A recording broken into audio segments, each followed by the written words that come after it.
morning. Do you hear me? Do people on the Zoom call hear me?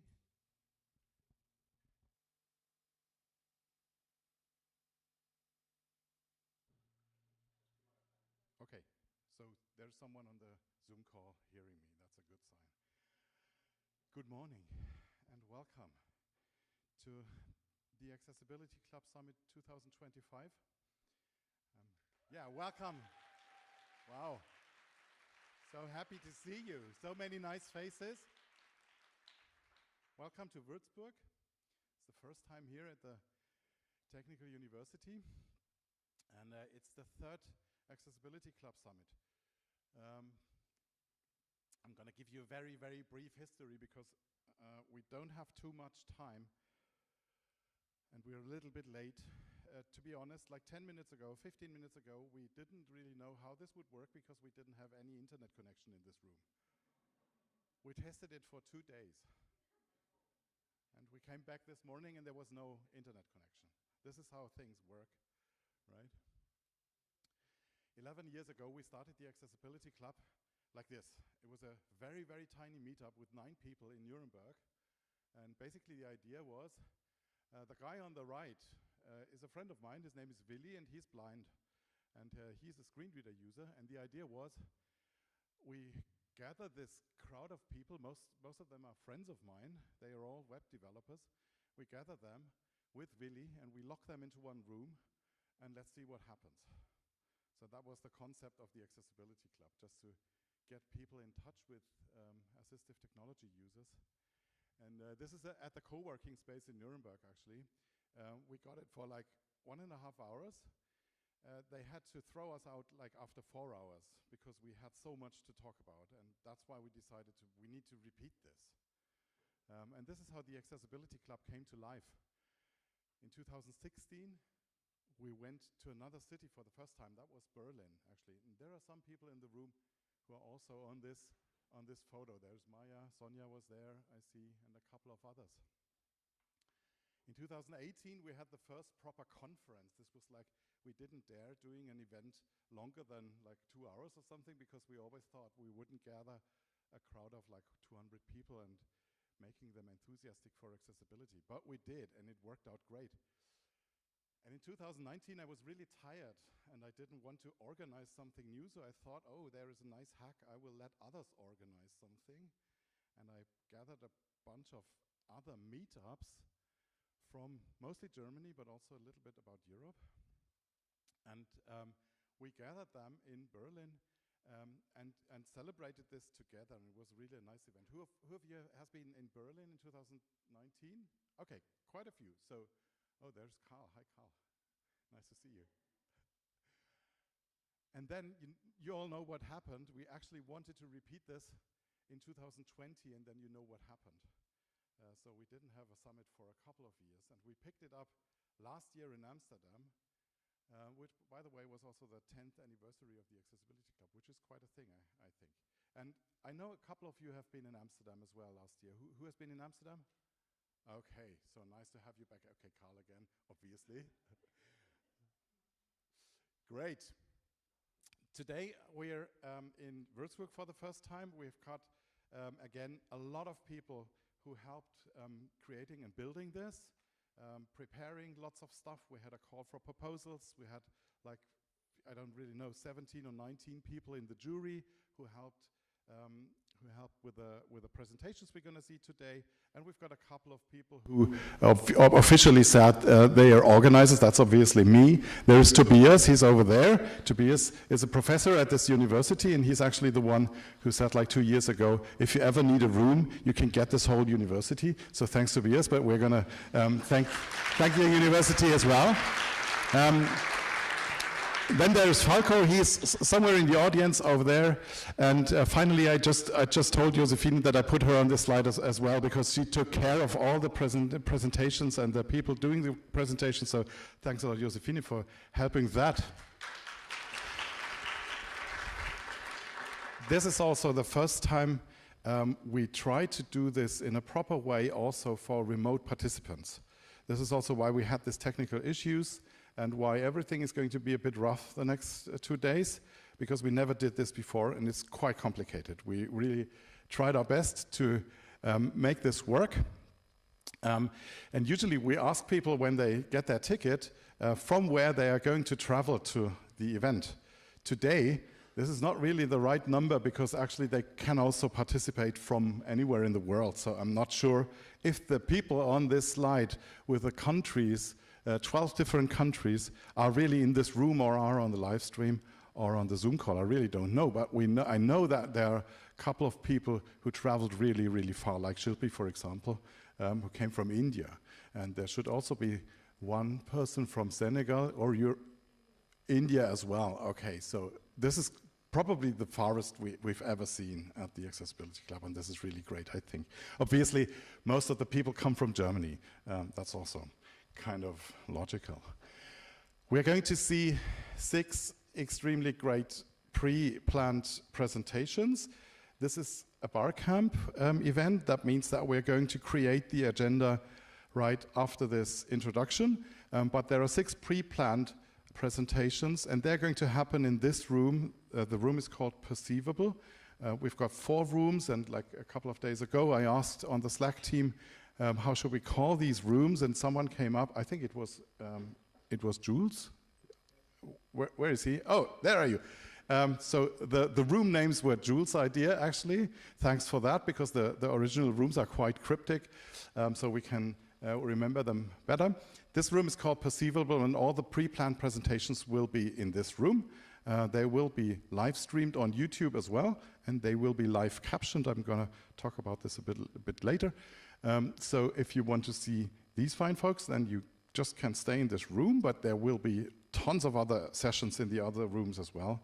And please don't have FOMO because of missing out some of the other talks in the other rooms, other presentations, because we will all stream them on Zoom and obviously also record them, so there might be recordings afterwards and you can just catch up in the end with them. We're going to have a couple of great workshops tomorrow. They're also here in this room. And I have a sad announcement to make, because for you in the room and for you in the Zoom, Roel will not be able to give his workshop because of health reasons, and he cannot travel to here. And I asked him if he would like to do his workshop remotely, because now we have the remote option, but actually he's not healthy enough to do this. So Roel's workshop will not happen tomorrow. For those of you who have got a ticket for Roel's workshop, I'm really sorry that we can't provide it at the moment. You're very welcome to switch to one of the other workshops. Please come to me and tell me, and I'm going to switch to another workshop. Or if you are not interested in one of the other workshops, please tell me, and I'm just going to refund the ticket. I'm sorry about that. Roel is also very sorry. He asked me actually for a chance next year, so please come back next year, and he's going to give the workshop then. I tried until the end, but he just sent me a message like half an hour ago that it won't work. I'm really sorry about that. So this is the point where we can thank our location sponsor, the Technical University, and I'm going to hand over to Frank, and he's going to say some words for you. Thank you very much for the nice introduction already to me about this event, and also a very warm welcome from the faculty. So basically, I'm the dean of the faculty here at this nice place in Würzburg, and it's a great pleasure to welcome you all here at our campus. So we are the Department for Computer Science and Business Information Systems, and of course, this fits very well. And although I'm not very personally involved with the accessibility community so far, I'm absolutely aware that's of course a super important and relevant topic, and we as a university are strongly committed to supporting those events. And all the more we are very pleased to have Tobias with us as one of our colleagues who is actually driving this topic also into our school and into the community. Yeah. And of course, accessibility is no longer a niche, not in the society and certainly also not in higher education. Actually, there are laws that we are more or less expected to have our documents and everything accessibility ready. I would say we have still to improve in this line, and maybe we can all learn a little bit more at this event here how to do this, and then we can become better in this point as well. So of course it concerns all of us, so system designers, educators, researchers, or simply us as fellow human beings. So for all the students here, take the opportunity to get most of this event, and also for the others as well. I think it's a super relevant topic also in our future. Well, as a university, we aim to be open and inclusive, thinking about technology not only in terms of efficiency, but also in terms of access and participation. With this in mind, we see it as our responsibility to create spaces for exchange, encounters, and critical thinking, and I think the BarCamp and all these organized events here will be super helpful in these lines. I wish you 2 inspiring days, full of interesting discussions, new ideas, and hopefully some connections that will last beyond this event. So welcome, and thank you for being here with us. Thank you, Frank.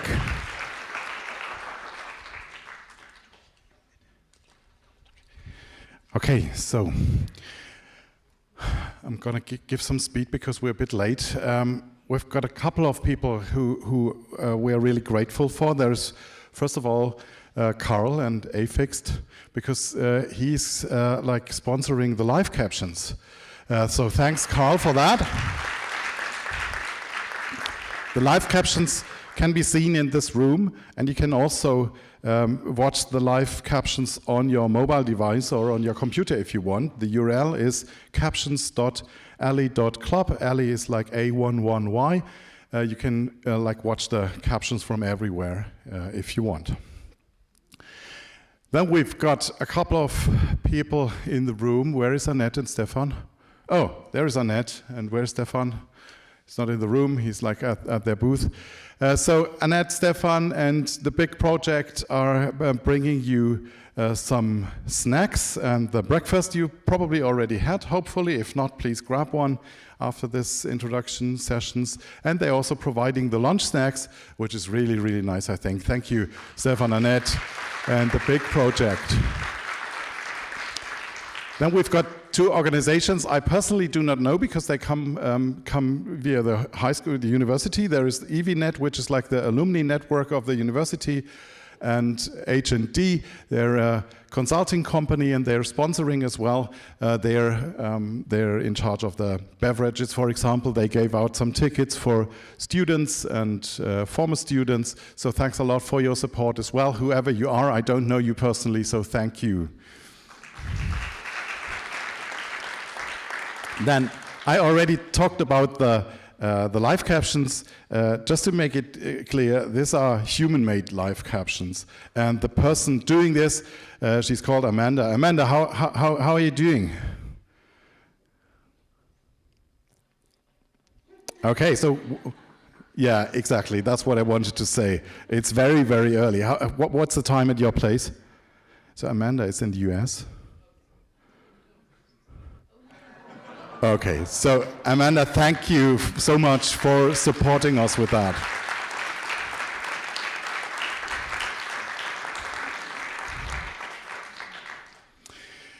Then there's one guy, and he's a good friend. He's sitting here. His name is Mark. He's actually doing another conference called Beyond Tellerrand. Who of you knows what the Beyond Tellerrand conference is? Okay, so quite a couple of people. I'm so happy that he's here with me, because without him, and also my colleague Jakob, he's also somewhere in the room, he's there, this thing here, the technical stuff just wouldn't work. I have no idea what's going on here. It's just, it's so great. So thank you, Mark, also for taking care of the Zoom and the stream and everything. couple of people who support us. I'm going to switch over that. I'm going to thank Nazia and Oliver, who did the 101 session in the other room this morning. Who has been to the 101 session? Okay. Was it okay? Did you learn something? Was it a good primer for the day? Okay, so thank you, Oliver and Nazia, for that. Finally, we've got a code of conduct. It's on our website. You can have a look at it if you want, but I'm going to give you a brief summary. It basically says that we are kind people. We are nice to each other.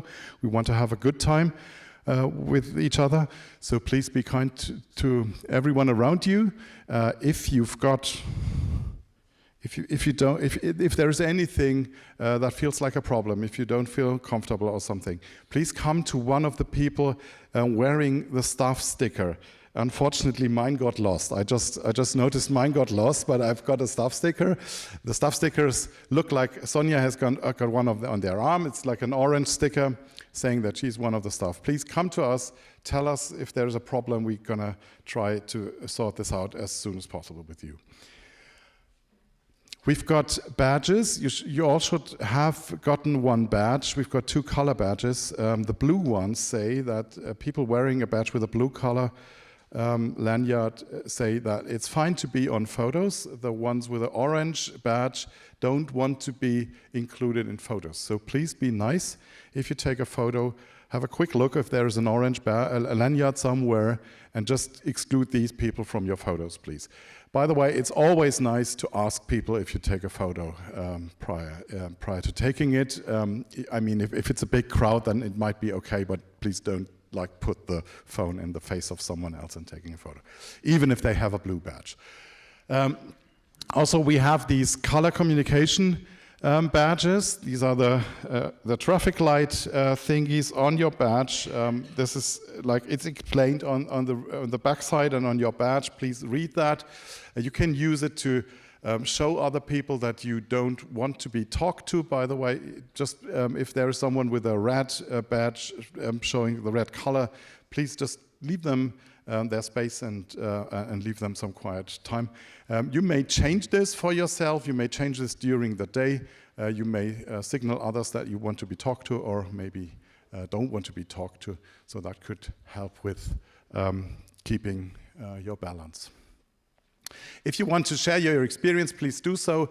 The Accessibility Club used to be on Twitter. We kind of left Twitter because of reasons. The account is still existing so that people don't do awful things with it, but we don't use it any longer. We're actually only on Mastodon. If you want to share your experience, please do. Please use the hashtag if you want. You can mention us, obviously, but please don't expect me to use Twitter any longer. Okay. And finally, this is the time we're going to head over to the session planning. Session planning means that we are building the agenda for the day.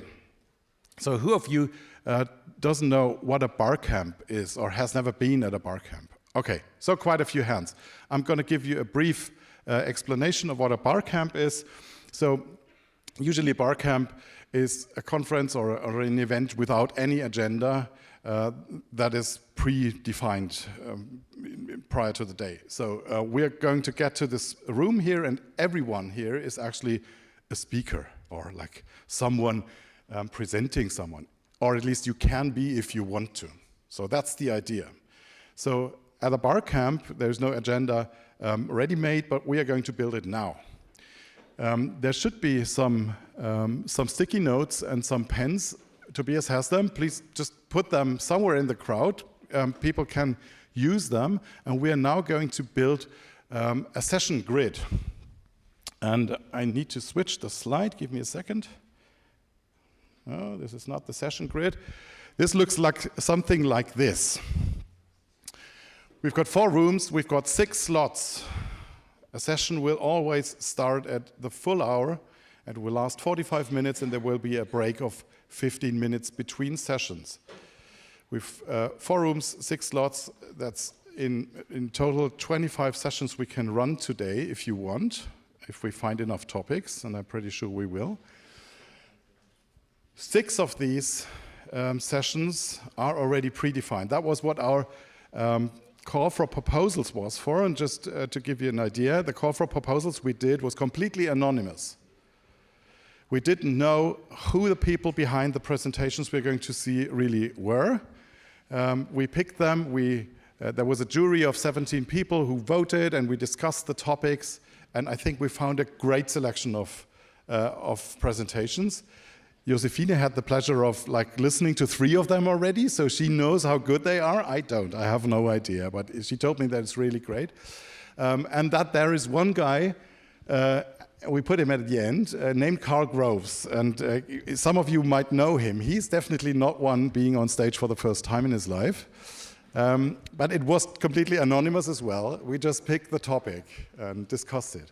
But I think, I'm not really sure, but 3 of the other 6 presentations are really giving their first presentation on a stage like this ever.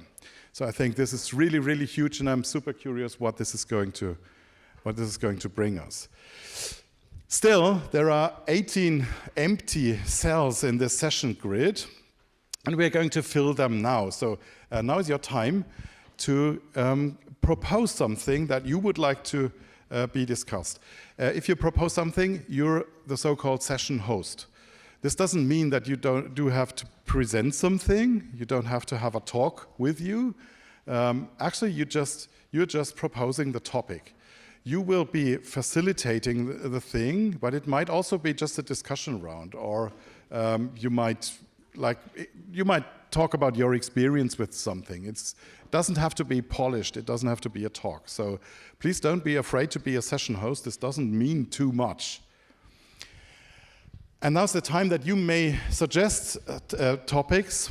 And first of all, I would like to invite and encourage people who never suggested something like this, who never talked. Maybe you're a member of a marginalized group or a voice that should be heard, and I would like to encourage you and to invite you to be the first to introduce your session to the grid. So any ideas in the room that should be discussed, and I'm pretty sure there is, maybe something about your journey, maybe something about a project, maybe something you would like to learn here, or are curious if there is someone who can tell something. Any suggestions, please? One person has to start, and then it's going to be wild, I know.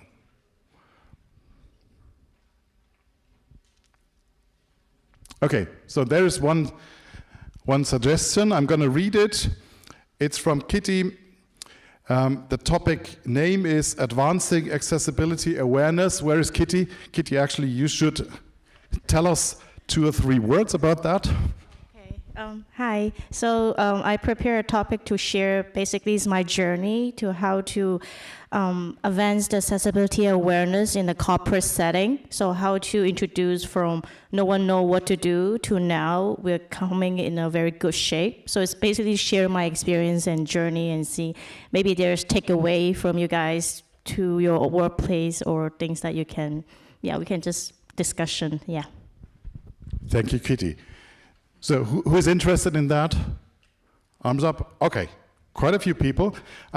So now this is how it works. I'm going to hand this over to Jacob.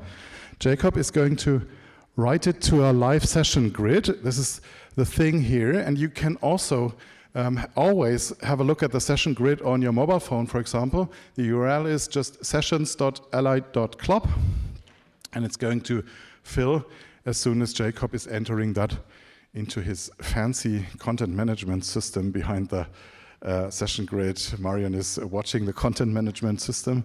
It's really very basic. Yes, it is. Okay, ready?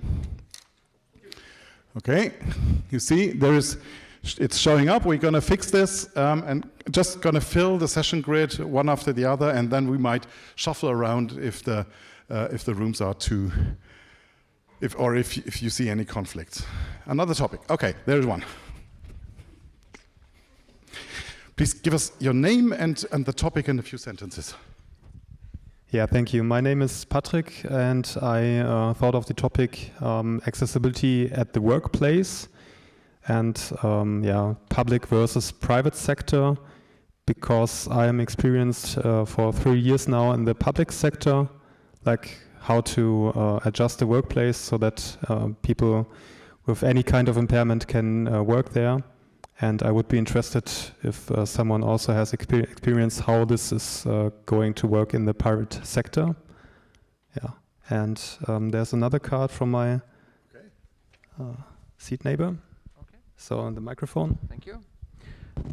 Hi everyone, I am Pavel, and I would like to propose a session in which I would demonstrate how I am able to host radio shows as a blind person completely using my mobile phone.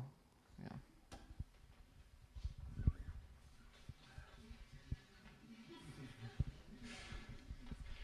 Thank you. Okay. It's a bit difficult to do. So maybe someone with a microphone could help me with that, Tobias? Fine. Sorry, could you please repeat your name, because it's not on the post-it note? His name? Pavel. Okay. How do you write Pavel? It's with a V or with a W?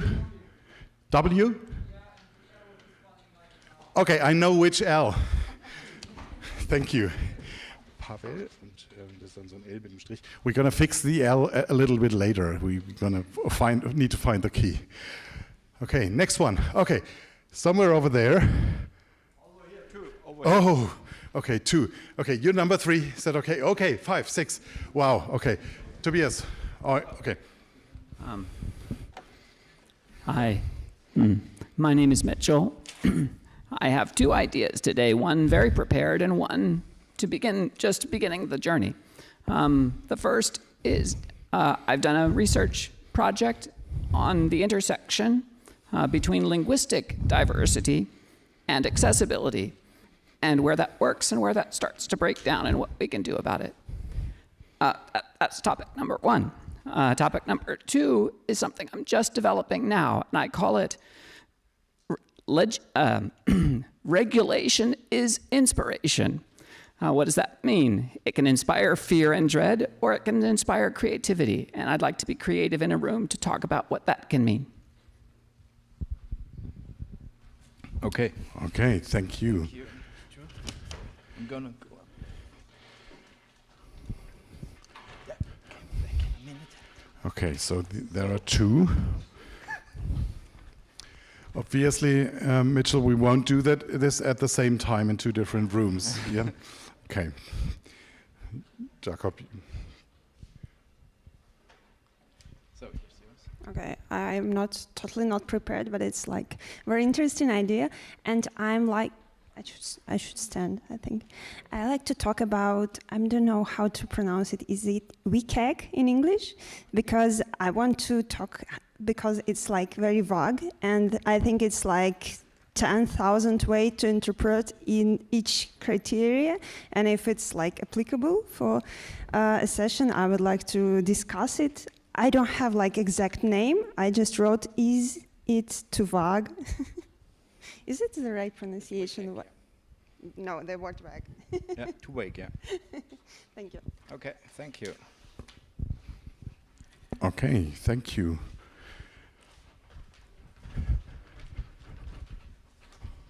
So this one, I've got two one here. Here, yes.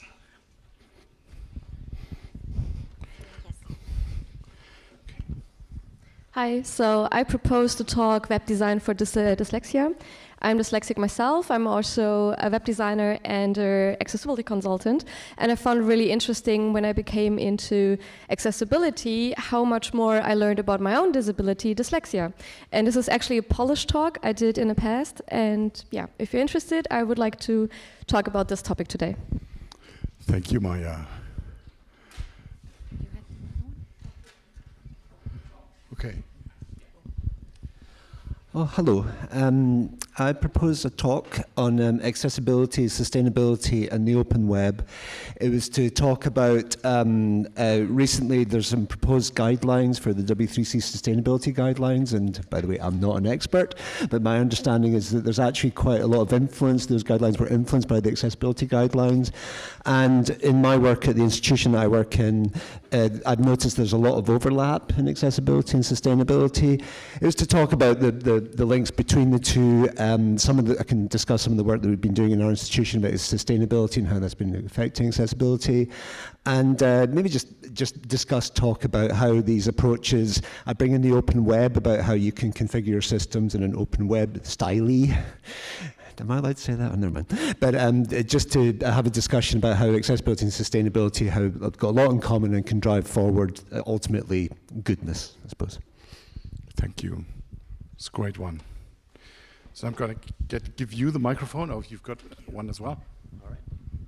Hi, my name is Sebastian, and I would like to do a workshop or a debate on on the perfect accessibility audit workflow, because I've been doing that a lot lately, and it's quite a change from public to private sector working, and I would like just to have an open exchange on that, if you like. I'm Shilpi Kapoor. What I would like to talk about is the good, the bad, and the ugly of the AI-based image descriptions. Okay, I anticipate quite some interest in that. Thank you. Okay. Marian, would you hand on the microphone? Hi, my name is Georg, and I would like to know how to grow an ally community in a company.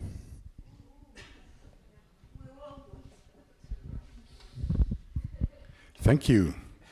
Wow, this is filling quite quickly. Next one, yes. Hi everyone, my name is Nell, and I would like to lead a discussion on intersectional and cross-disability accessibility in event planning. And so just getting, I'm an event planner by trade and also an accessibility professional, so I want to talk with other people about considerations for that intersectional and cross-disability approach.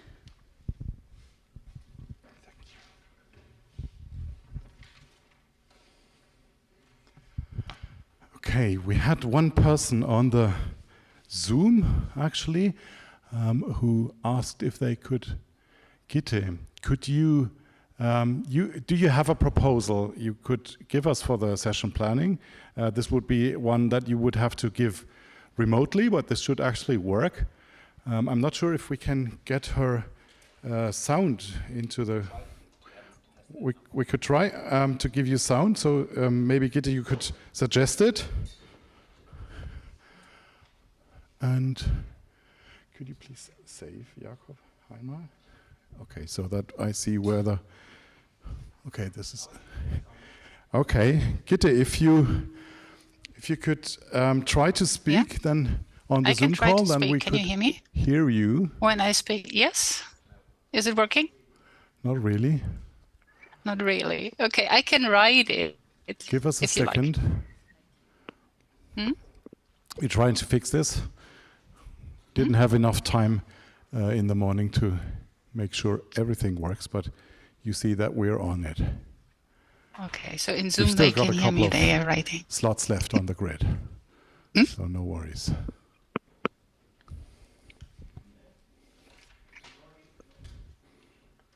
Okay. Seems we have some technical issues. Gitte, could you drop a line into the chat and we just pick it up from there? Okay, thank you. I will do that. Okay, now I don't see the session grid any longer. Da? Okay. Okay, so we're going to reserve one slot for Gitte, but we still have some left. Josephine has one. Thanks. Hi, I'm Josephine. I don't have an answer to this one, but I would like to start a discussion. I call it juggling the many hats of the accessibility profession. So many of us are doing this alone. How do you do it? So that would be the session. Thank you. I think this is a great one as well. No. On this one. Mark, as soon as Gitte has their suggestion on the chat, please let me know. Anyone else? Okay. Good morning. My name is Michael, and I'm doing software for more than 20 years now. And I came here with my colleague from Pons, and we're trying to solve the web component puzzle. So we are here on a very pragmatic journey and want to find a solution, a very technical solution on how to build a UI library that serves React, Astro, Angular, Vue, Svelte, and whatever you can imagine in the web development world. And this is really hard if it comes to server-side rendering and other stuff. And if someone wants to join our journey on that, you're very welcome. Maybe we find an island where we can talk about this. Thank you. Thank you. Your name was Michael. Okay. Because, yeah, that would be nice. Then Jakob still remembers your name when he's writing. Fantastic. Okay.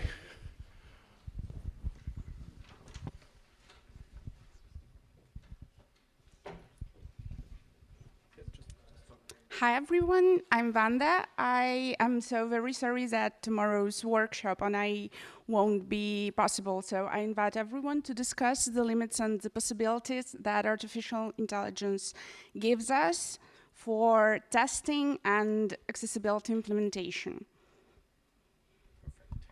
Thank you. Okay, great. So we've got two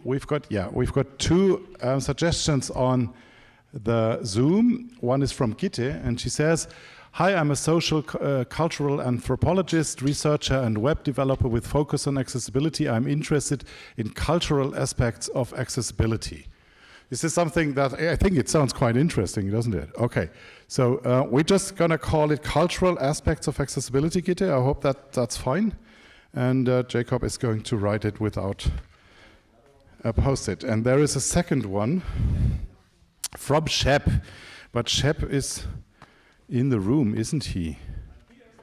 I'm gonna give you a microphone, Shep, or like Tobias will give you a microphone, but he's in the room, not in the chat. Yes, so as you said, I'm Shep, that's my nickname. My real name is Christian Schäfer. And I thought I could present, so I'm not a super deep accessibility expert, but I'm rather deep with web tech stuff. So my idea was to present new web platform features that have to do with accessibility, that advanced accessibility maybe. Fantastic. You don't have a sticky note for that, right? Okay, so we need to pick it up from the chat. Is there a third one? No, it's just the one. Okay, we're gonna reserve the slot for Shep, the first one, Jakob, and now we've got 2 more session slots. You see, it fills quickly. So there's one. Go ahead. Yeah, Patrick again. I would have one more idea. This is also a topic I dealt with several times already. It's about workshops for raising awareness on digital accessibility to important stakeholders, so to persons that make big decisions about digitalization on companies but don't know any stuff about accessibility. Oh, could have taken this with me, right? Thank you. So we've got one final slot left. Okay, sorry. So the last one. Hi, my name is Oliver. I've heard about a topic days ago, and it's called aesthetics of access. It's a common topic in the cultural sector. Theater and dance companies are talking about how they can make access more inclusive. So it's not just an add-on, or as we say, remediation. It's just part of the game, part of the and I just want to discuss what what it could be a UX of access. So how can it look like? What can we? What kind of ideas do we have that we are not just fixing barriers, but making the whole experience more accessible? Yeah. Okay, fantastic. Thank you, Oliver. I'm not really sure. Oh, there's still some in the making, but I think that was the last session slot, right? There's, yeah, that was like a faked one. Okay. Okay. So, hands up if you have more topic suggestions. Just give you the microphone so that everyone can hear that. Jules? Hi, my name is Jules. I have the suggestion to Roel didn't do his workshop, so why don't we all just gather tomorrow and talk about accessibility and AI? Is that possible? That's absolutely possible. You just volunteered as the gathering host, facilitator. Is that fine? Yeah, but then I have to be on time. Okay, you have to be on time tomorrow. That's the downside of that. Okay, so thank you, Jules, which is a great idea and which could actually fill the gap, kind of. So it's like, is it interesting to gather tomorrow morning just to sit together and discuss and do whatever time? Okay, fantastic. Thank you for the suggestion, Jules. That's fantastic. So we filled the session slot. I have the feeling that there could be lots more of topics. So what I would like to encourage you is, if you feel there is something interesting, if you like in the break with others, find out that you would like to talk to someone else about something else, please grab yourselves a seat somewhere and do your own session. It's all about communicating, all about exchanging here. So that's why you're here. You don't have to stick to all of these suggestions. There's so many space here, and you can just do whatever fits you best. Let's finalize this session grid. So now we've got a lot of topics, and I guess you will have some trouble figuring out what's like the most interesting for you. Obviously, the people facilitating or hosting one of these sessions, they have kind of an obligation to do it now. They can't be at another place at the same time.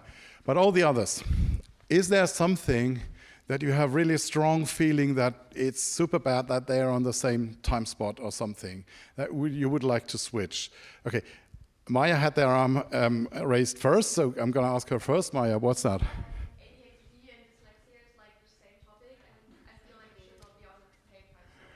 So that's like yours on 11 o'clock, and you would like to switch with something. Yeah. Okay, could you make a proposal with which one to switch? Just make a proposal.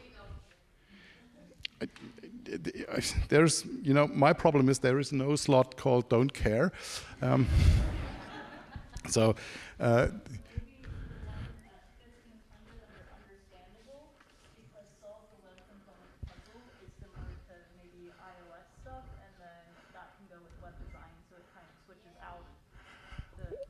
so which one? It was the web design for dyslexia and? Solve the web component puzzle. Okay, so understandable at 15 and web design robust at 11 o'clock, right? Okay, any strong objections against that? Okay, I'm going to switch these. So now, Jacob, this is going to be funny for you. So this one and this one. And you can use the free Wi-Fi. It's called Bayern WLAN. That's a free Wi-Fi. You can just use it here on the campus. So feel free to just log in the Wi-Fi. Okay. So any other wishes? Okay. Caitlin, you had. Okay, so that solved. I think Shilpi, you were the next. I'm going to see you.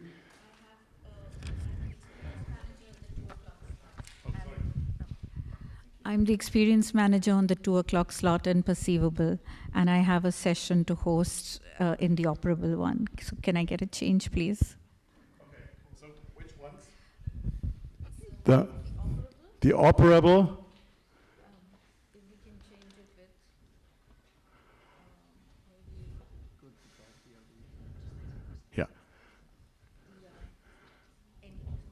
there's nothing called anything. Regulations and inspiration, since I know Mitchell. I know he's in Okay. Okay, so does anyone have a problem with switching in the operable room? Regulation is inspiration at 11 o'clock against good, the bad, and ugly of AI-based image description at 2 o'clock. Could we switch that one? Any objections against that? Okay, there is one objection. Is there anything else we could switch with? Anything? Any other ideas about that? Sebastian, the perfect alley audit workflow. Okay, so that's yours. Okay, so that, okay. Okay, like he's like in front of you. Okay, so the good, the bad, the ugly, and we're gonna switch it with the perfect alley workflow. Okay. So by the way, we could do this until the evening, switching sessions. It's never going to be perfect, but again, you can re-watch all the stuff. We've got, like, he has the mic. Oh, Oliver has. It's on. Now when it's finished, the table, I just wanted to say a huge respect to Jakob that he's doing this in live. Yes, Jakob, thank you. Okay. It's like, let's take one more suggestion. I would really like to see the data visualization and the aesthetics of UX, because I think they're quite similar, but they're at the same time. Maybe we can swap in Robust one of those other courses. Just make a suggestion. Maybe AI limits and opportunities for ally testing. AI limits and opportunities for ally testing against aesthetics of Access UX. Any objections against that? Okay, we're going to switch that, and I'm going to give you the microphone. Yeah, I also have one more thing. The first topic was advancing accessibility awareness, and my topic was workshops for raising awareness. I'm not sure if they are too similar, or should we just, yeah, you maybe could just combine them if you combine want. them. Any objections, Kitty, to combine them? Okay. But then the awareness raising should take place in the afternoon, if it's possible for you, Kitty. Yeah. Okay. Perfect. So, Jacob, that we hadn't have this before, but we are going to melt 2 sessions. Okay. Let's give him some time, and maybe you can in the meantime. I'm sorry, you have to go up every time.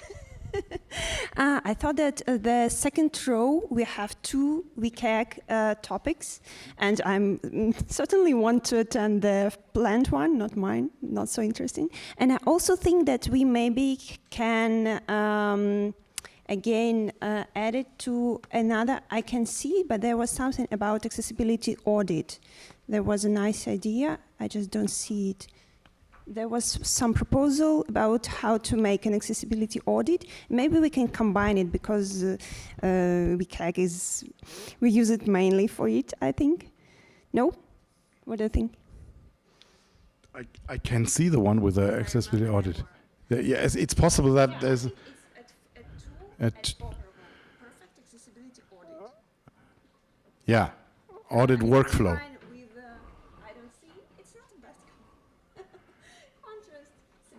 Sebastian is okay with it? To do it where? To put it where? To start with his topic about accessibility workflow, and maybe discuss WCAG. Is it like, how can we applicable? Is it applicable? So in the understandable at 11 o'clock, that's what you think. Okay, I'm going to ask him.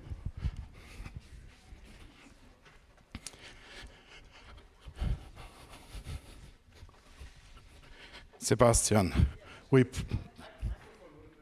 yeah, give me a second. I can't fly. Give me a second. Okay, sorry. I think the suggestion was that your topic, the perfect alley audit workflow, and where was it? Is WCAG to wake? Could we understand it that these 2 could be too similar or could be combined? Is it okay to combine? Who was that suggestion from? You wouldn't combine them. Okay. Okay, they would like to have it as is. If that's okay. So the cultural aspects of accessibility, where did that one go? We didn't have it yet because it was on the Zoom. Yeah, put it there. It was called Cultural Aspects of Accessibility from Gitte, right? Exactly. Okay, so at 10 o'clock we have a double session, and so we have to change those because the session with Kitty and Patrick, it's the same host. So Patrick, as far as I understand, so Kitty and Patrick combine the first session at 10 o'clock. Yeah. And Patrick has also a session at 10 o'clock. So okay. That's a double booking. Okay, so we're going to move it to the free slot and put Gitte at the beginning. Yep. Cultural aspect. We're going to stop this now because it's going to, it's just going to be endless. What's that? What time will the 10 a.m. session start? Yeah, that's a good question. As soon as we are finished with the session planning here. Sorry for that, Emma. We're going to advance as quick as we can. Okay, so we're gonna give this a break now. I hope that there is at least the most of you have something they know that they want to go now. The session plan is on the web at sessions.ally.club. Please have a look. It's 10:17. I just saw on the clock we're a quarter of an hour late, at least. It's a good start, isn't it? We're trying to get this fixed again. What's time anyway? Well, we need to keep the time slots, at least roughly. So thank you for the session planning. I think that's it. We're going to make 13 minutes, like until 10:30. Let's start the first sessions in like 15 minutes, 10 minutes, 15 minutes in the rooms. We're going to need to fix the times here on the session grid a bit so that we need to crunch it together, that we kind of have the rough same timeline in the end. Have a quarter of an hour, 10 minutes break. Please find the other rooms on the upper floor. This is the only one that has an entrance on the lower floor. There's the cafeteria. You can get some drinks there or a coffee if you want, and meet again in like 10 minutes, 15 minutes in the upper floor. The rooms 1, 2, 3 are like on this part of the building, and the number 11, which is the robust one, is at the end of the floor up there. See you there. And just a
So, jetzt sollte man mich eigentlich hier hören können, ne? Warum geht das jetzt nicht?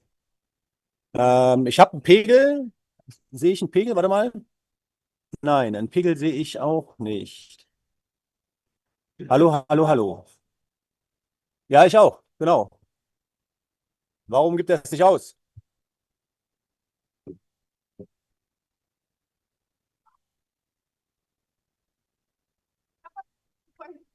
Hallo? Hört man mich jetzt hier? Hallo, hallo, hallo, hallo? Hallo, hallo, hallo? Also eigentlich müsste man mich hier sehen.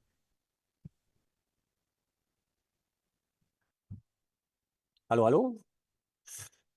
Hallo, hallo. Da bin ich. Jetzt haben wir auch Audio aus Zoom. Technical person.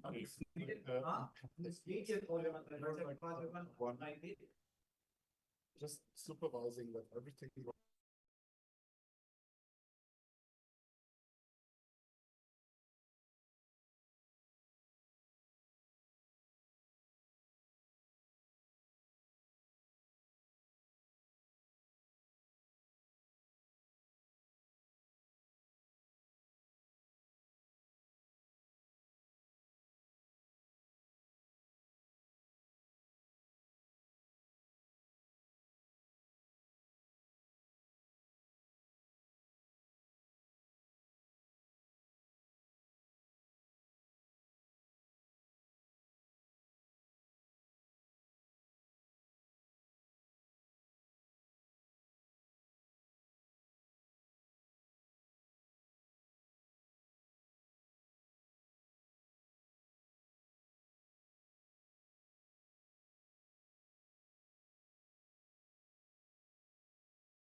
talk about a game-changing approach to accessibility education. A little bit of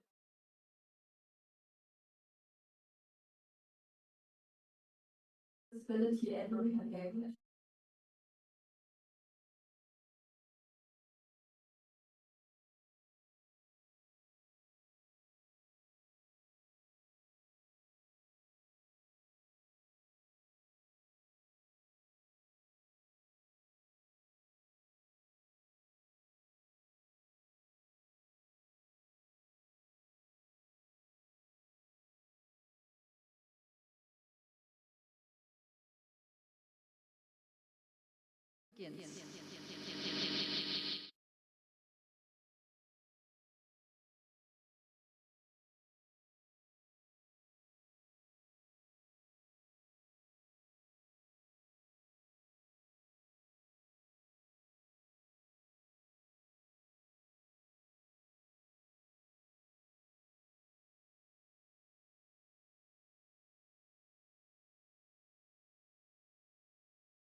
Effortlessly with the mouse, you question a broken tab order. When you can see colors perfectly, why would you?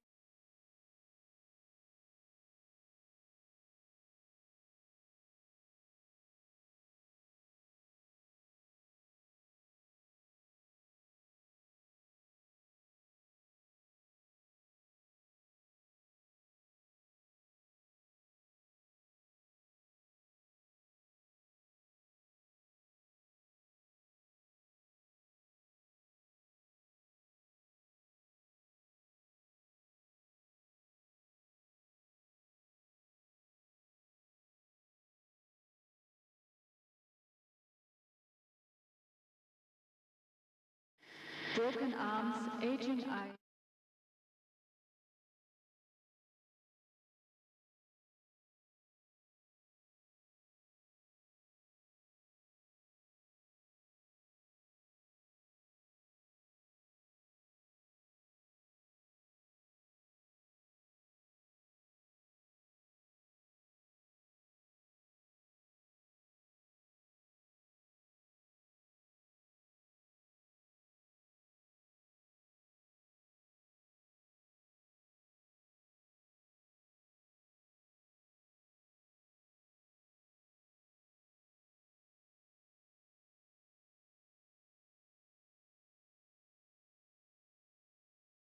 Or using earplugs, where you simulate being hard of hearing or deaf. Let me give you a personal example. I visited this museum in the Netherlands, the museum in Nijmegen, where they take you on a tour in complete darkness. Unless, like in the picture where you can still see a little bit a chair and the floor, it was completely dark. You're led by a guide, you meet in the darkness, so you didn't see them ever before. They can't see you either, not just because of the darkness, but because they're visually impaired. In the dark, you're navigating everyday spaces. Like a home, you cross a street, and you end up in a bar. While enjoying your drink, your tour guide asks you what you think they look like. I have to say, it was incredibly eye-opening. While it was just a brief experience for me, the real purpose hits home. Simulating being blind can help people with degenerative vision to prepare for the future. Imagine training your other senses to handle daily tasks. Here we have the simulation of dyslexia. The letters in the text are changing places and it's really hard to read. It's a great reminder that what seems simple to you can be a real challenge when your brain processes information differently. With all that said,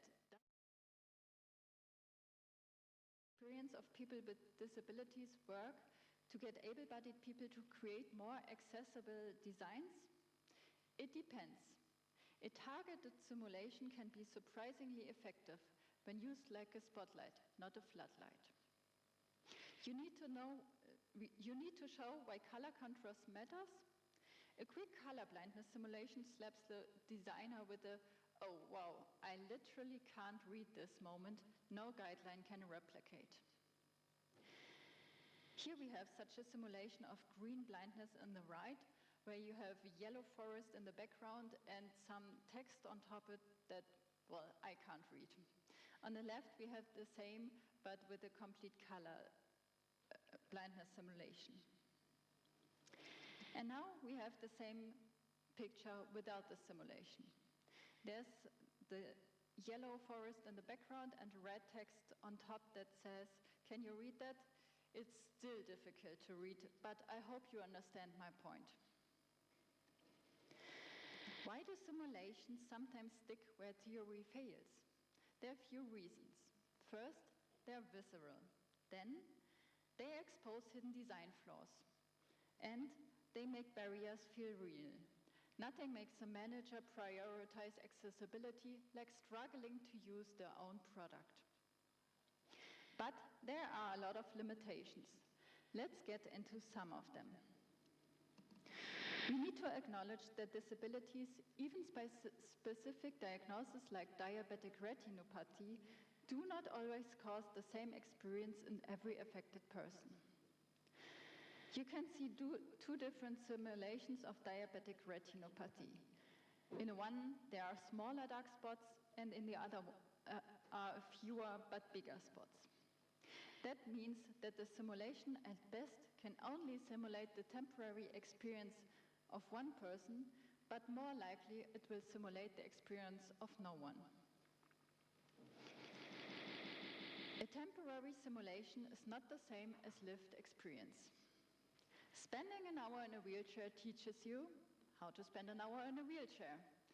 But what's missed is the exhaustion of planning every route, the stairs, the broken elevators, the train, and the bus that can't accommodate you at the moment, the plane crew that destroys your wheelchair, the bureaucracy with our healthcare system, and to tie it all together, the discrimination. Even more if disability is combined with factors such as race or class. Intersectionality plays additionally to it. Intersectionality is the intersection of multiple forms of discrimination. Lando Malambu will have a great workshop about that tomorrow if you're interested. Simulations can distort reality. They can be misleading. You might think you know about the capabilities of a person, but you didn't train for it and you don't have the context. This can lead to pity for the disabled person, to frustration and the idea of incompetence, which does not reflect on the experience of people with disabilities. It can be patronizing. Simulations can reduce disability to stereotypes like all blind people use Braille, or more relevant to this talk, all blind people use a screen reader. Of course, this is not true. Another issue is the simple fact that some disabilities just can't be simulated in a way that even remotely matches lived reality. Think about chronic pain. How do you simulate fatigue that builds up over hours? Or autistic sensory overload, which isn't just loud noises equals to bad. Another example is the loss of mobility, which can cause issues with some input devices. Like in this picture where the person has an artificial hand. People who are used to working with a mouse can understand that some people might need a keyboard. But too often that ends up being translated into, let's add a bunch of keyboard macros to make our app work with a keyboard. In reality, this approach causes even more issues. We run the risk of giving the designers idea for fixes that do fix the simulated disability, but do little to improve the experience of real disabled people. We end up training developers and designers to design for simulations, not people. And we waste time on fixes that create even new barriers. We also need to address the fact that simulated disabilities are a controversial topic. A simulated disability is trying to portray the experience of people, but it only portrays a very narrow part of this experience. And it reduces lived experience to a temporary inconvenience. Furthermore, the simulation of the disabilities creates the perception that the problem is within the person with the disability, and that we as designers have to adapt our products to their needs. I would see parallels to the medical model of disability, where disability is seen as something that has to be cured or corrected. The focus is on the individual's impairment rather than the system's failure. This model faces a lot of criticism as its ableist views don't help anyone. So we always need to contextualize this simulation with the knowledge that the barriers are the problem, not the disabilities, and especially not the people with the disability. And then there's the ethical question. Is it appropriate for someone without a disability to pretend to have one, even if it's for educational purposes? Some argue that it can feel dismissive or even exploitative, especially when it's done without the input from the disability community.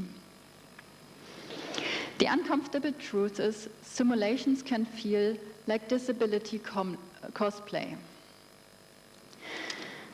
People may gain some empathy through a simulation, but is this empathy really directed towards the person with the disability? Maybe, but often in a pitiful way and not empowering. More likely, the empathy is directed towards the perceived reality of the simulation and often ends up solving the wrong problems. To summarize, critics argue this empathy is short-lived and doesn't equate to lived experience. You may prioritize temporary fixes over systemic inclusion, and these simulations can reinforce the medical model thinking. I want to empathize that I do think that simulations can have merits and can be very useful in some circumstances. But clearly, simulating a disability to encourage empathy is not a catch-all solution to the complex topic of accessibility advocacy. So, what is?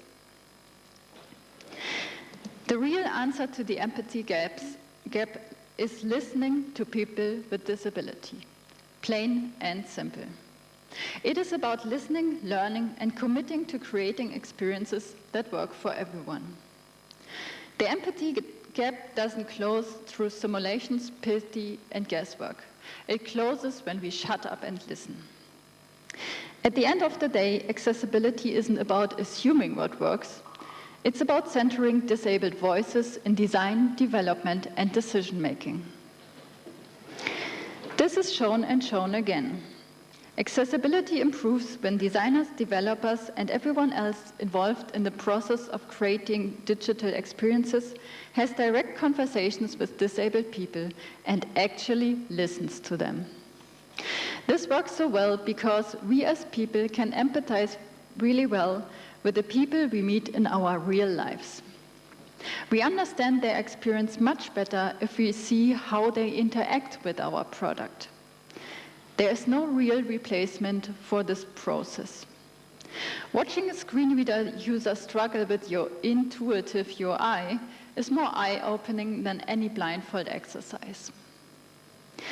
This approach also comes with plenty of other benefits, including but not limited to more diverse viewpoints in product teams, increased adaptability, higher employee retention and satisfaction, better company culture, and many more. When disabled people are part of the process, designs are stress-tested early so you don't get these last-minute accessibility patches. Innovation thrives and everyone wins. Think about the curb cut effect, where curb cuts were invented for wheelchair users, but now everyone uses them. Our goal is to normalize accessibility as a core skill, not a niche checklist, and never ever assume you know better than the people you are designing for. A lot of people hear this and think I am suggesting that they should need to add people with disability to their quality assurance pipeline. And they absolutely should, but this is not just what I am saying. People with disability should be involved in every step. They should be involved in every step of the way towards the final product.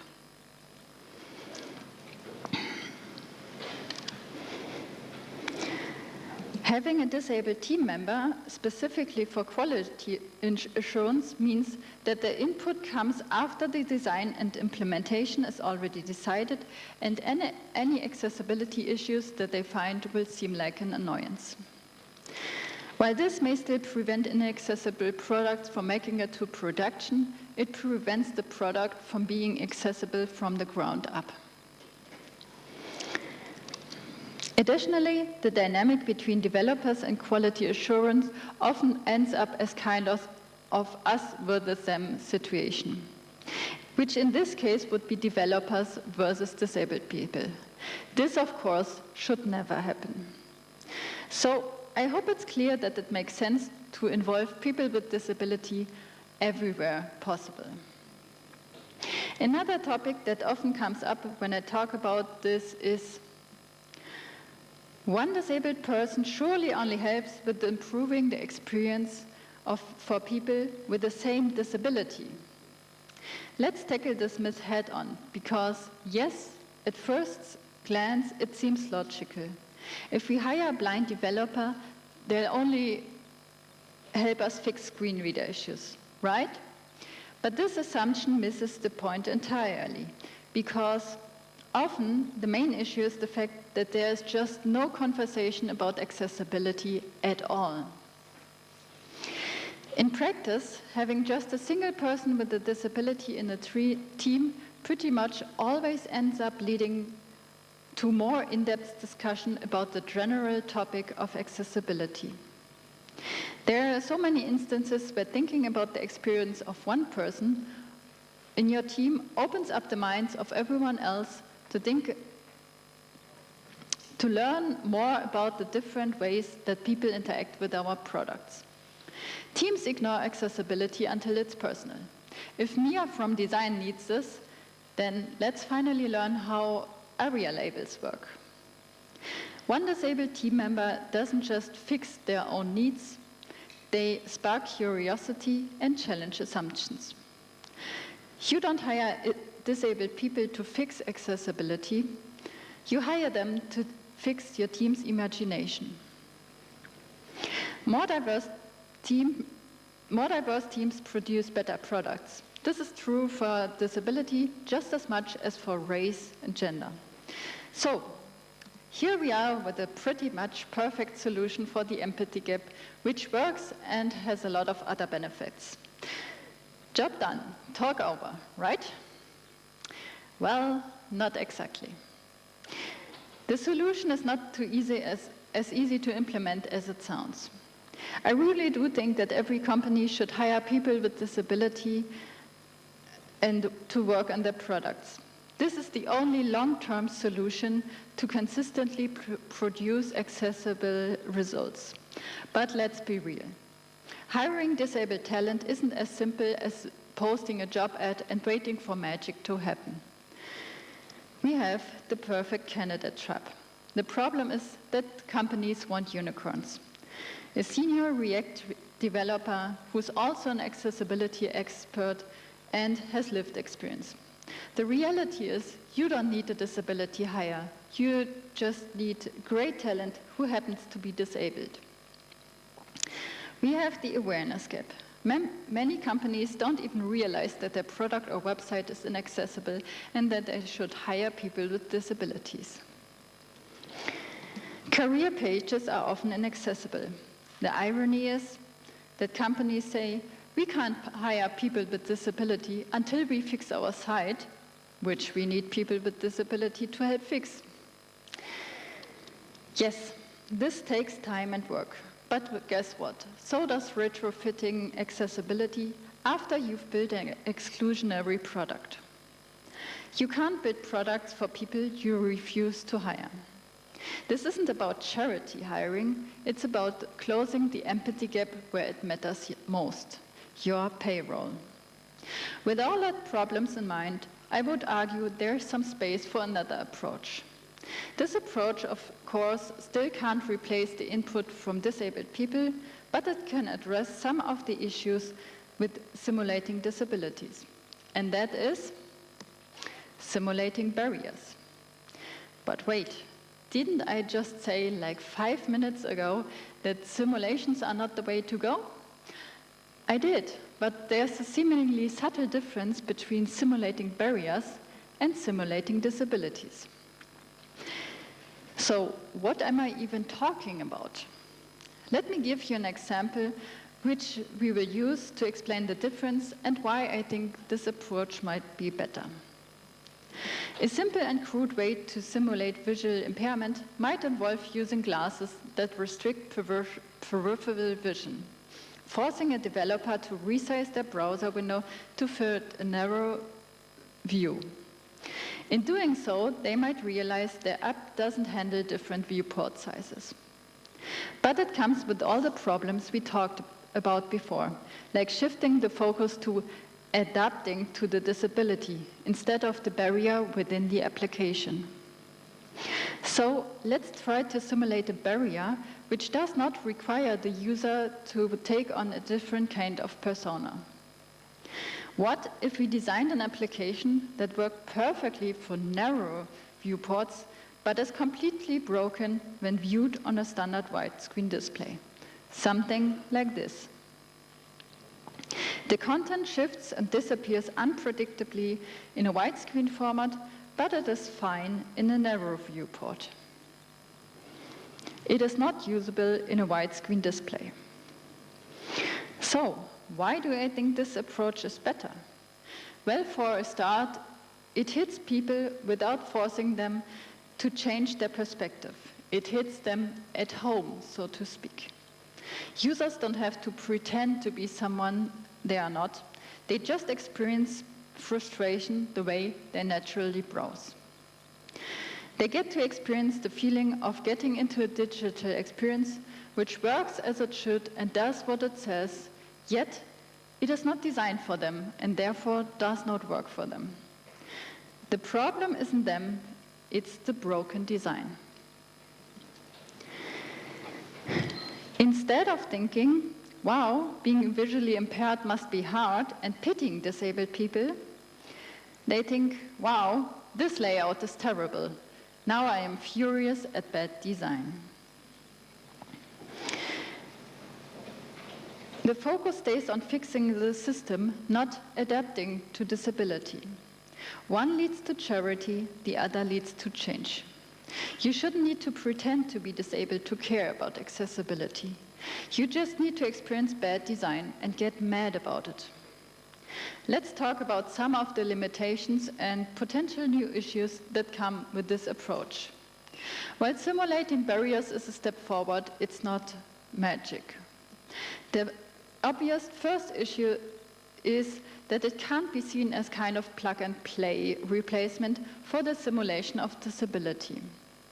To explain what I mean by this, let's take the simulation of color blindness from before. We could add a filter to a website to simulate the loss of color perception. If we try to apply our technique of simulating a barrier instead of a disability, we very quickly realize that it just doesn't work for this situation. We can't take the website and change it in a way to add barriers or to make it seem like it wasn't designed for able-bodied people. Simulating barriers isn't a replacement for disabled perspectives. It's a bridge to get teams to care enough to seek those perspectives. We are not here to mimic struggle, we are here to destroy unnecessary struggle at the source, bad design. Earlier, we identified key problems with traditional disability simulations. Now, let's compare the two. Simulating a disability often leads to fixes that don't actually help real disabled users, because the simulations is based on assumptions, not lived reality.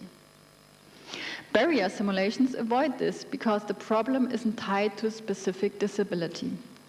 Instead of prompting a solution, it simply prompts us to think about accessibility and the barriers we create.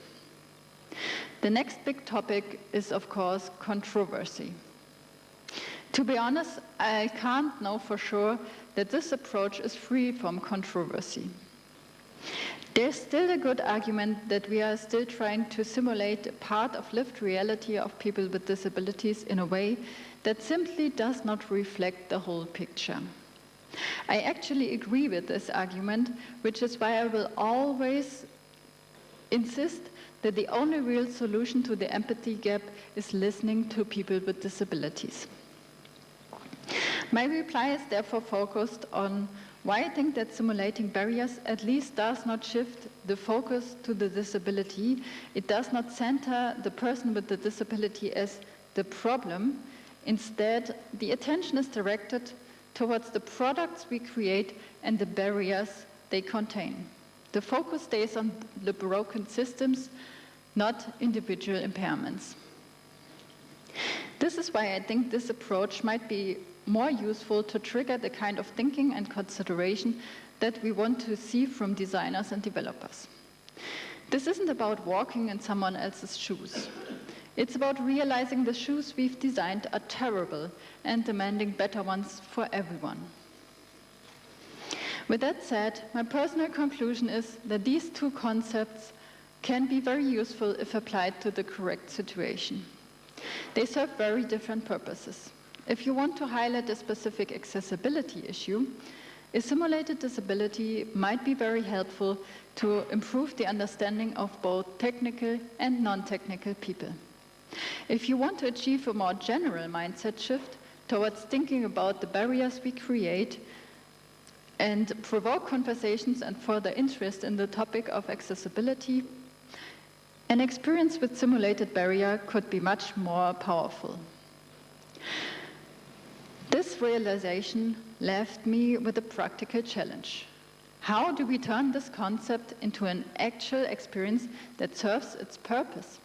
And where can I find simulated barriers? At first, I didn't have a clear answer, which is why I decided to start building some simulated barriers and go from there. The solution became clear. I needed to use assistive technologies themselves as the barriers. Here was the problem. It's surprisingly hard to create meaningful barriers for able-bodied users in digital spaces. I can't change their physical capabilities, but I can change how they interact with my designs. My approach focused on web design, where many accessibility failures occur. Most able-bodied people navigate effortlessly with a mouse and clear visuals. But what if those tools suddenly became useless? That became my goal, to create experiences where traditional tools fail, forcing users to confront digital barriers firsthand. As I developed these simulations and tested them, I realized that it can be quite fun to navigate my way through the maze of barriers. It truly felt like entering another world, one that worked perfectly for assistive technology users, but became frustratingly difficult for conventional mouse and screen users. So I decided to actually give this world a name, Barrier, a space where the rules of access are flipped, and where barriers became the central experience. Welcome to Barrier, a world designed to frustrate the able-bodied.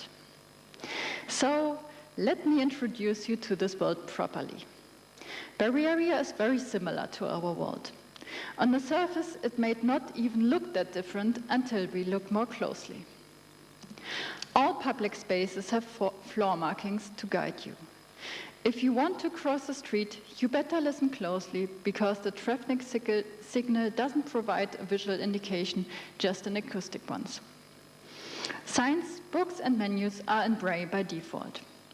I'm sure you can imagine some other parts of this world. It is very important to me that we do not think of Barriere as some kind of utopia. It isn't objectively better than our world. It's just different. In fact, many of its features wouldn't be inaccessible to people with certain disabilities in our world. That's because Barriere wasn't designed for disabled people. It was designed against able-bodied norms. It's tempting to imagine Barrierians as some kind of hypothetical group with mixed assistive needs, but that misses the point. Barriere isn't for anyone. It exists for one purpose. It's a world designed to spite every mouse user and annoy anyone who relies on their vision. This might seem like overthinking, but it's actually liberating. It frees me from worrying whether simulations are realistic. They are not meant to be, and are not something that would happen by accident. It centers the truth that all design excludes someone. We just rarely noticed when we are the included ones. There's something unsettling I've noticed when talking about accessibility with the people outside of the field. Most see it as that nice thing we do for disabled people because we are kind. But this framing is dangerous. It turns accessibility into optional generosity, something we can pat ourselves on the back for if we do and shrug off if we don't. But accessibility isn't kindness. It's a human right. This is why the concept of Barriere is so powerful. When they can't use a website in a way that they are used to, something clicks. People suddenly realize, wait, if this feels unfair when it happens to me, why do we accept it for disabled people? Barriere exposes the truth. Barriers aren't natural, they are designed. With that realization, it becomes much easier to sell them on the idea that maybe we should try to avoid designing our spaces in such a way. This observation helped me with figuring out how I wanted to use this concept in my advocacy. I want to use Barriere and the simulation of barriers in general to frame the issue of inaccessible spaces as an artificial problem created by the designers, instead of a natural problem that the designers have to solve.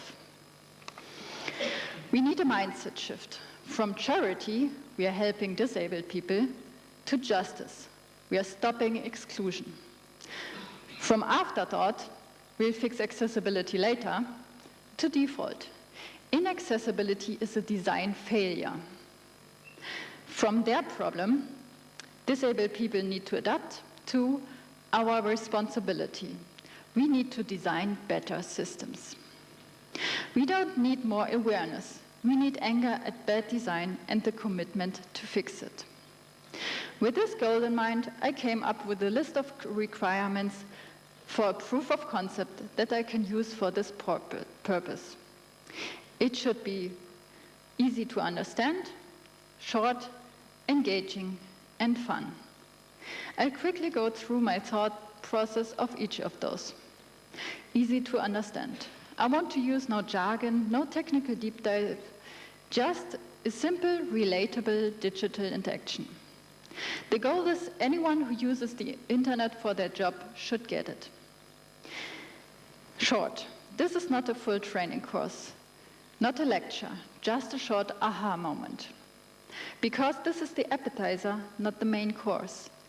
It's meant to spark curiosity, not replace deeper learning. It serves as a baseline for conversations and more in-depth learning. If you make the user do something, not just watch or read, it is more memorable. The topic of fun with this experience is something that I want to talk a little bit deeper about, because it is more nuanced. Fundamentally, we are simulating an experience which is something that able-bodied people are not used to. People with disability are used to encountering barriers, and it is definitely not fun. So it is reasonable to say that the simulation of barriers shouldn't be fun either. So why did they set this requirement then? Fun is a powerful tool. It lowers defenses. People learn better when they are not feeling attacked. It encourages exploration. If it's interesting, they'll poke around and discover more barriers. Playful experiences are more memorable than dry ones. And of course, we reach more people. If the experience is pure frustration, it leads to venting, not learning. Of course, this is a balance act, because if we focus too much on making it a fun experience, the result would be that we lose sight of the seriousness of the issue we are trying to highlight. It is a balance act, and never let the fun overshadow the point. With this requirements layout, let's talk about the actual game. The game is set up as a website, which I created using the tools I know and use in my everyday work. WordPress in conjunction with the bricks builder. You can see the screenshot of the first page. The story is centered around a character called Freddy. Freddy has long red hair, wears glasses, and a dark blazer. They live in Bay Area and have a lot of knowledge about our world. They therefore give us a tour through some of the barriers from people of our world that they encounter in the websites in Bay Area. They lead you through digital barriers locals navigate easily. Freddy is a legally blind resident of Bay Area who knows our world well. Their role? They are your helper. They give hints when you're stuck. It was important for me to normalize disabled expertise. Often, we see disabled people as the ones needing help in the media, but rarely we see them as the helper. I wanted to change that. The second role for Freddy is to encourage us to think about the barriers in our own world. They do this by asking questions and providing examples. The goal of the game is simply to get to the end of this tour. It's like in an escape game. This is of course made difficult by the fact that each time you want to go to the next chapter, there's a barrier in the way, or you just don't know what to do next. These barriers feel like puzzles if you're used to navigating your web with a mouse and your vision as your default tools. Of course, if you instead use a screen reader and a keyboard, it becomes much easier. Very quickly, you will notice that many of these barriers don't make any sense to us. They seem forced. But the same is true for many barriers in our world as well. Since the screen reader and the keyboard are core mechanics of this game, users end up learning at least the very basics of these technologies without feeling taught. Of course, this doesn't provide a full picture, and the usage in this game doesn't really provide a realistic use. But it could be a jumping-off point for a more in-depth lesson. It can help accessibility newbies to overcome screen reader intimidation. I noticed that even web designers who are starting with the topic of accessibility sometimes have reservations using a screen reader for the first time. For them, this could be an easy way in. Now, I could tell you some more about the individual puzzles or technical details, but I won't, because I want to encourage you to just try it out yourself. Don't worry, you will get access in the end. While I think that simulating barriers as a concept is the most important part of this success, the gamification element was also key for the all-important factor of engagement. The magic of Barrier isn't just simulating barriers, it's making learning stick through game design. Failure without fear. In games, failing feels safe. Players retry barriers 5 times more than they'd read rigid guidelines. Progress is motivation. You're exploring and solving problems. Unlocking the next chapter feels like leveling up, not getting lectured. Achievement. Now you associate accessibility with victory. And of course, you're being active. The goal of the game was to create an experience which gamifies the process of changing our understanding of barriers and accessibility. The result? Players leave curious, not checked out, ready for deeper learning. Let's be honest, learning about accessibility is hard. When I first encountered Wikig, it felt like drinking from a firehouse. It was overwhelming. I've participated in a lot of different courses about accessibility. These courses provide very valuable knowledge and are incredibly helpful to learn about the rules and technologies. But I can't help the feeling that these courses are really hard to absorb for people who aren't intrinsically interested in the topic. Now, I think it's okay that not every software engineer needs to know about all the laws, and not every manager needs to know about all the technical details. After all, this is our job as consultants, to have a more cross-sectional understanding. However, I do think that everyone should know about the accessibility topics that are relevant for their specific role. And this is where I think a gamified course can really amplify the learning effect and create a cultural shift. That is what I'm trying to make right now, and I want to encourage those of you who create courses as part of their job to also think about how you could add some gamified elements to your lessons.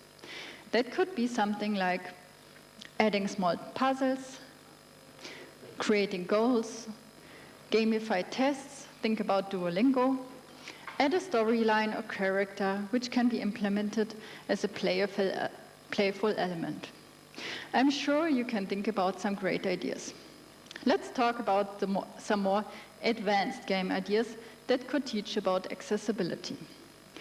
Imagine a screen reader dungeon crawler where each level teaches by area, or a keyboard navigation speedrun that exposes common tab traps. You can show how common patterns should be done for keyboard usage and why not differently. I see Barriera as the first chapter in a larger gamified curriculum, and I encourage you to be creative. Of course, I am curious about your ideas. To close, let's revisit the truth. At the end of this talk, I want to reiterate this point one more time. The real solution to get people to engage with the topic of accessibility is and will always be to listen to people with disabilities. No simulation, no matter how clever, replaces listening to disabled people. What the game offers, it's a bridge for those who never considered accessibility. It's a spark to turn awareness into action, a tool to make learning stick, so when disabled colleagues speak, their expertise lands on fertile ground, and the understanding that barriers are the problem. So, while you're creating those job postings, feel free to try out the game at game.ideenquelle-webdesign.de. The link is also on my last LinkedIn post or on my website, or you can use the QR code. Thank you very much for your attention.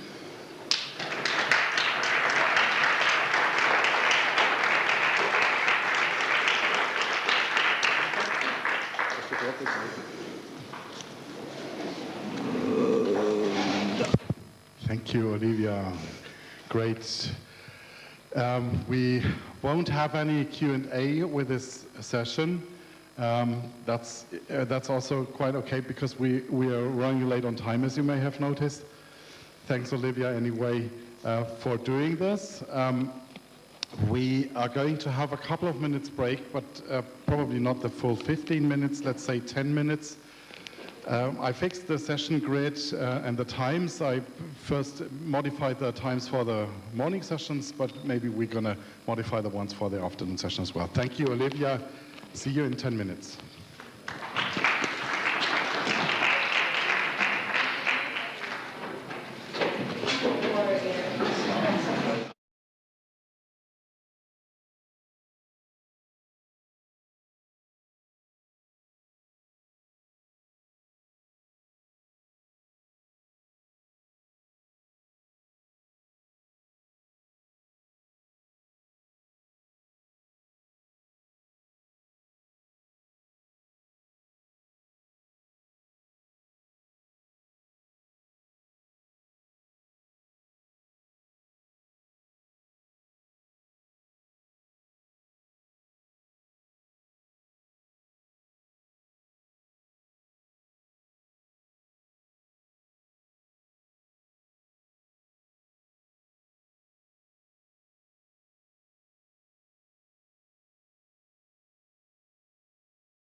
You need coffee. Oh, yes.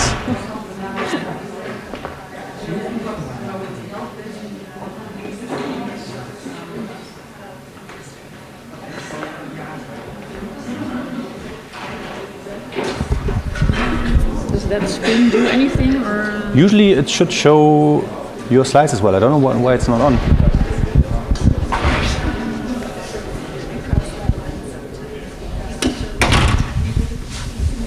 It's nothing I had set up, actually.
obviously we have now got running Zoom calls for all 4 rooms, which is quite a relief.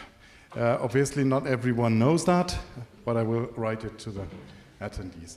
Now to the next session here at the room Perceivable. I hope everyone is listening on the live stream. Here is Caitlin. She's going to give a talk about her understanding about WCAG and what WCAG does to her mind and how it helps her. I would say without further ado, Caitlin, please take it away. Caitlin, I don't actually know how to spell your last name. De Roy, or are you going to say it yourself? Okay. Take it away. Thank you. Thank you. Hello, everyone. I'm so very glad to be here. My name is Caitlin de Roy. I am Dutch. And for anyone who is not able to see me, I wear a lot of black clothing. I have black and blonde hair. And something that you cannot see about me, but which is very much present, is that I have ADHD, which I'm going to be talking about today. Just to give a little bit of an intro here is that I am going to be talking about several WCAG criteria, and it's nice to know what they are about. So if you do have any questions, I'm not going to be explaining all of the criteria that I'm dealing with today. I'm going to be explaining how they work for me. So if you do have any questions, just raise your hand and let me know. Right. ADHD, and I looked this up, it was originally called a disease of attention way far back in 1798. And not a disease like it's a sickness and I need a lot of attention, even though I'm here in the center of attention right now. But it's that I have trouble paying attention to things. And I was originally diagnosed with ADD with symptoms of hyperactivity back when I was 14. Nowadays, we have a term for that, and it's called attention deficit hyperactivity disorder combined type. So you have an inattentive type and you have a hyperactive type. And lucky me, I have both, which is great. So a few characteristics are that I am easily distracted. It's like, oh, there are people entering, and what was I going to say next? Which is okay, you're very welcome. I have difficulty focusing, so starting on things, keeping my mind on that certain thing, finishing it, and I forget a lot of things. Basic stuff too, so not only events that I have in my calendar, but drinking water. So if I have an example here, this is all of the water that I drank today. I just forget. I don't know why. I also tend to struggle to follow instructions. I will read the first 2 lines and then I'll think, oh yeah, I know what to do. And then, spoiler alert, I usually don't know what to do and I have to reread those instructions again. I also fidget a lot. I have this little hair elastic thingy, which is great for fidgeting. I'm always busy doing stuff. And I always feel like I'm on the go or I'm always on. And if you think about the classic view of ADHD, like young schoolboys who cannot sit still, it's a bit different for me. And I think it's a bit different for women usually, as the hyperactivity tends to be more in the brain instead of the physical busyness, which I can also do, as you can see right now. But for me, it's a lot of times in my brain. There's just so many things going on. It's just rushing here. And I wanted to give you an example of what that looks like, which happened yesterday on my way over to here. I went from the Accessibility Club Summit to Broadway musicals in my mind in about 2 seconds. And it kind of made me laugh, and I wanted to retrace those steps to let you know about my thought processes. So what happened was I was in the train heading towards Germany. And I thought, Germany. I just rewatched a TV show about Germany in some of its darker times. Band of Brothers, about the Second World War. And that made me think, Band of Brothers had a character, Captain Sobel, who is portrayed by David Schwimmer, who also plays Ross Geller on Friends. I think you should know him probably. He's this incredibly goofy guy on Friends, and it's basically like if you see Frodo, you will think Frodo, and it could be Elijah Woods in a different movie, but it's still Frodo. The same goes for me when I think of this guy, but then he did a really great job, I think, just being a totally different character. So he's this captain, drill sergeant, army guy.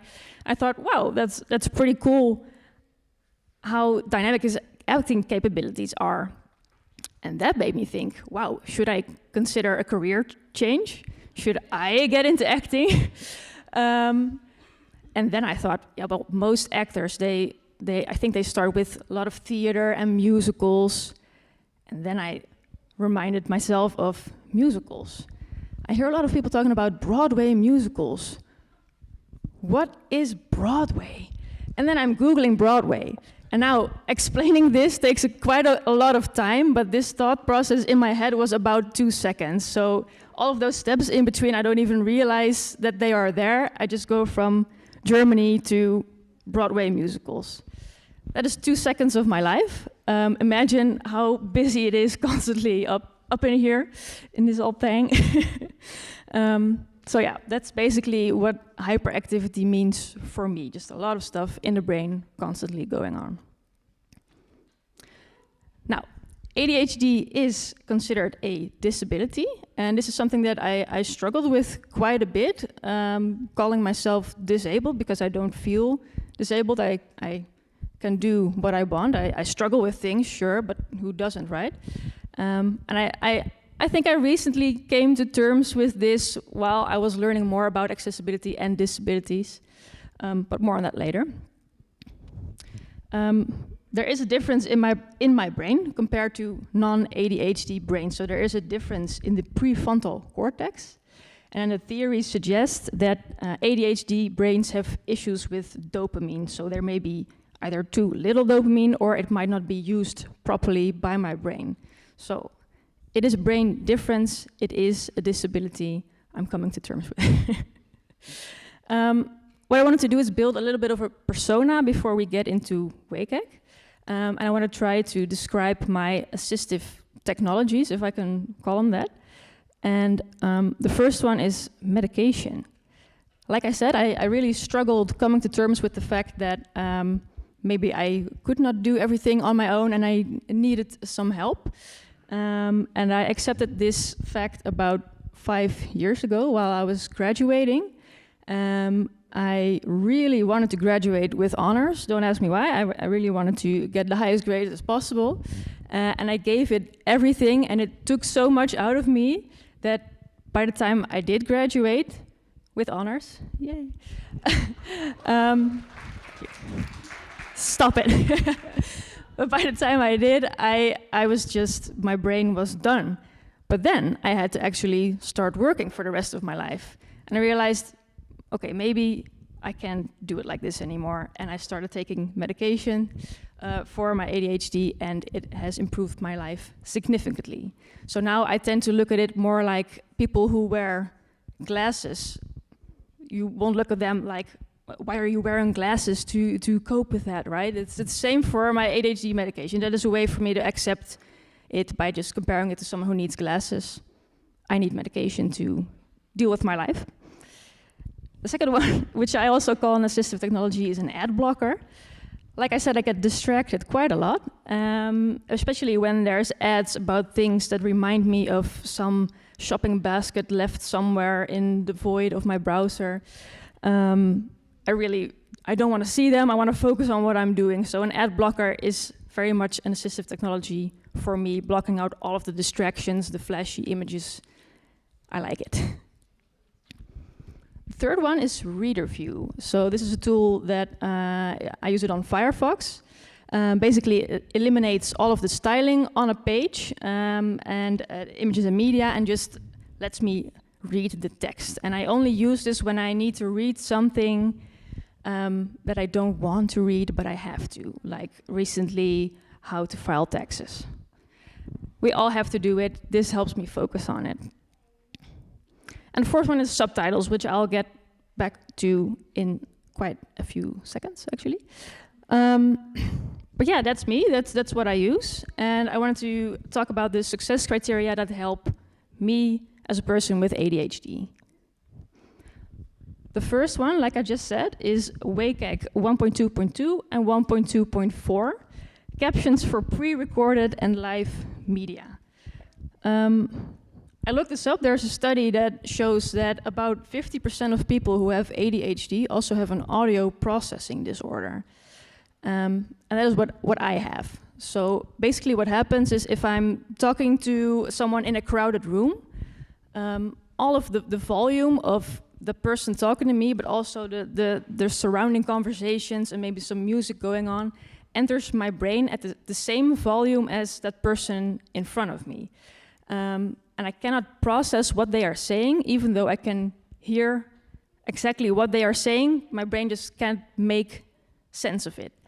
And what I do in real life is I try to focus on a person. If I'm really struggling, I tilt my head and I form sort of extended ear shell to capture the sound in that shell and blocking out sounds from the sides, which also makes me realize that it kind of looks a little bit stupid if I'm speaking with you like this. And I wanted to add a slide because it reminded me very much of another TV show called Allo Allo. This one, the grandmother, she uses kind of ear horn. I hope you know this one, it made me laugh. So this is how I feel when I am talking to you like this. But it helps, actually. So if you ever cannot understand a person, try cupping your ear a little bit. Digitally, I rely on captions. And I love having this thing here. So during the first presentation of Yoshi, there were people behind me speaking. And when I cannot see the lips or movements, or someone has an accent maybe, it's very hard to understand what is being said. So I rely completely on those subtitles. I also use auto-generated subtitles in Teams meetings. It just, helps a lot. Oh, and preferably, this is kind of a new trend, showing 1 or 2 words at a time. I can't focus. I see these 2 words, and then I need to form a sentence of that entire thing, and it makes it even harder than just having to listen without subtitles. So just please make it whole sentences. That brings me to one criterion back, which is audio only and video only.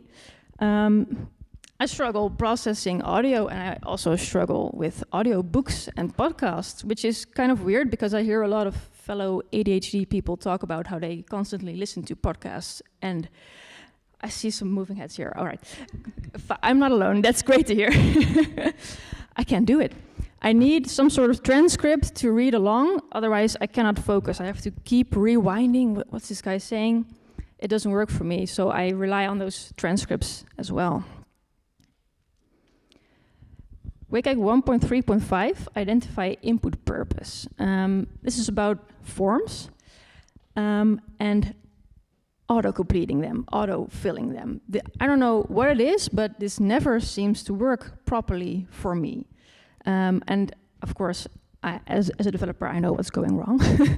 So if it's done correctly, then it works for me, but it almost never happens. So I actually turned off autofill just because it was more of a mess cleaning it up than just having it right there at the start. And the longer it takes me to fill out a form, the easier it is for me to just get distracted and forget about that form. WCAG 1.4.1 is the use of color. And this one is very important for me in data visualization. When I have a graph in front of me that has 5 lines in all different colors, it sort of melts together in my brain and I can't really make sense of it. If there are very visual distinctions in those different lines, it's so much easier to be able to read that data more quickly than when it's melted together as one sort of gigantic rainbow. So this is one that I realized like in the middle of the night that use of color is also important for me, even though I can see all of the colors. I'm not colorblind. I still really like this success criterion. The next one is 1.4.2 audio control, and I think this one kind of speaks for itself. Audio that plays automatically, please don't. Let me be able to turn it off. I have another example of this, of my train ride yesterday. There was this guy besides me, and he was working on his laptop, and every 30 seconds or so, there would be this Windows alert sound. And I was reading my book, and it is so distracting that I had to read one sentence over about 25 times, and then I just gave up because of this one single sound from this guy. It's just incredibly distracting. It's frustrating, and I stopped functioning. It's very weird. This is another one of my favorites, WCAG 2.2.1, timing adjustable. I sent my boyfriend a link of this live stream, so he will probably laugh when I say this, but 5 minutes is never 5 minutes for me. And I always mean it with the best intentions, but when I say I will take about 5 minutes, then it's probably not going to happen. I don't know what it is, but I have an example of this as well, so it's going to be a lot of anecdotes for me today. I do my finances, I think, monthly, and what I do is I open a portal which shows my student loan debt thing, which I really don't want to see, but it's there, so I need to deal with it. Then I open my banking account, and then I open our shared banking account. So 3 things that all have a timer, which I get for security reasons that it logs me out. But that student portal thing, I need to log in by using scanning a QR code, logging in via my phone, and then going back to my laptop. And that is the worst thing that you can do to me, is get this phone in my hand, because there may be some sort of interesting notification. My thumb will just automatically go into doom scrolling mode. I don't know what's going to happen, but I really want to avoid this if I need to do things that I need to do. So what really helps me is being able to extend a timer, but what would be very nice to have is knowing what the timer is. How much time do I have left before I am being logged out? I think on average, when I'm doing my finances, I get logged out about 3 times in that student portal. So if you can imagine, it takes a very long time. And it should be shorter. It could be shorter, let's be honest.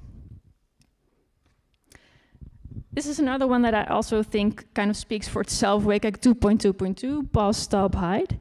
Anything that basically moves, scrolls, or blinks just, takes me out of my focus, right? So it's better for me if it's not there at all, but if it is, let me be able to stop it. WCAG 2.4.2, page titled. I call this one a neat success criterion. As I said, there are a lot of thought processes going on in my head. This is clearly reflected in my browser, because there are also a lot of open tabs there.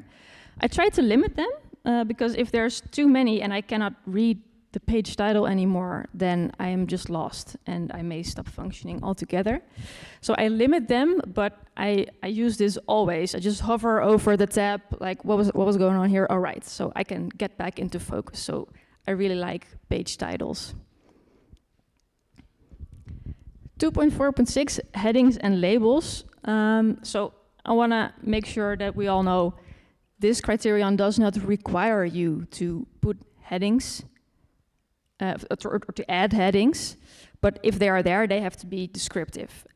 For me, honestly, if I see a page full of text without subheadings, I'm out of there. So ideally, there are headings, and very much ideally, they are descriptive. So lately, we have a lot of AI-generated headings, and they don't tell me what is going on there. And if I'm searching for something, I really want to know where I can find it, just keep me in the focus zone. So descriptive headings are very much important for me as well. And also, like I said, who doesn't like descriptive headings though, right? Nobody wants to read a full page of text. Does anyone like that? Really? Ashul.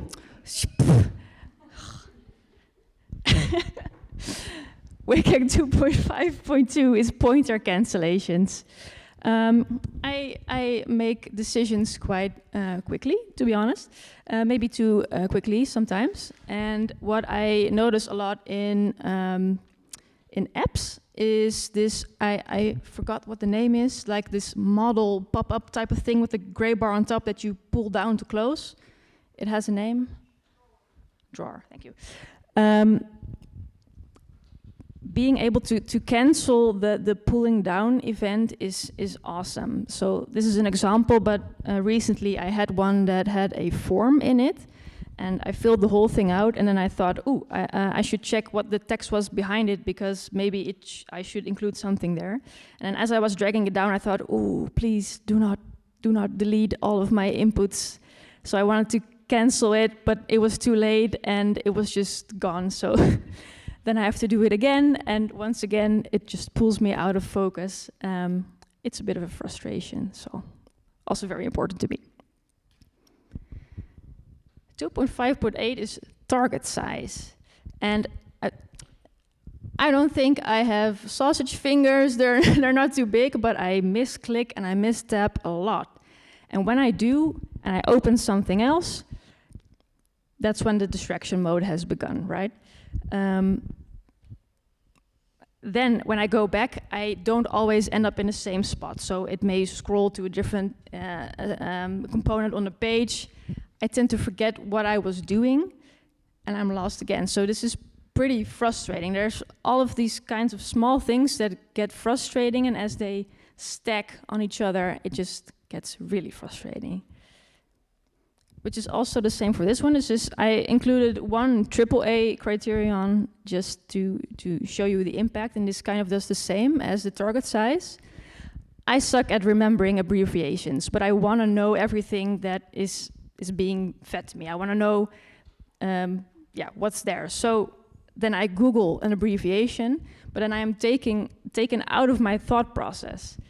I tend to forget what I was doing. I have 2 tabs open, and I may move on to a third one, and it will just still be there somewhere in my browser void.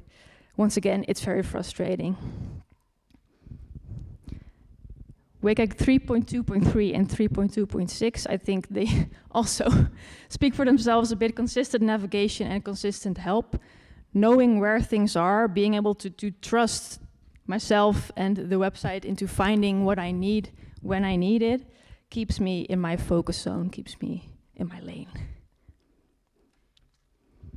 I talked a bit about forms for 1.3.5. I want to reiterate that for 3.3.1, 2, and 3, so error identification, labels, and error suggestions. As a first point, I wrote, please don't use placeholders as labels. I think I'm seeing an improvement here lately. I wanted to find an example to show you, and I couldn't find an example anymore.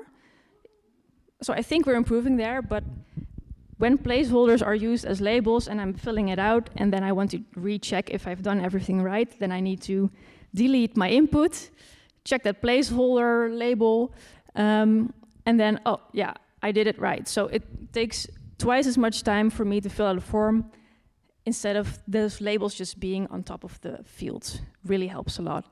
Same for error identification and suggestions. So I want to know what I did wrong, and I want to know how to fix it. Having just clear, simple instructions for which fields are required as well is just awesome.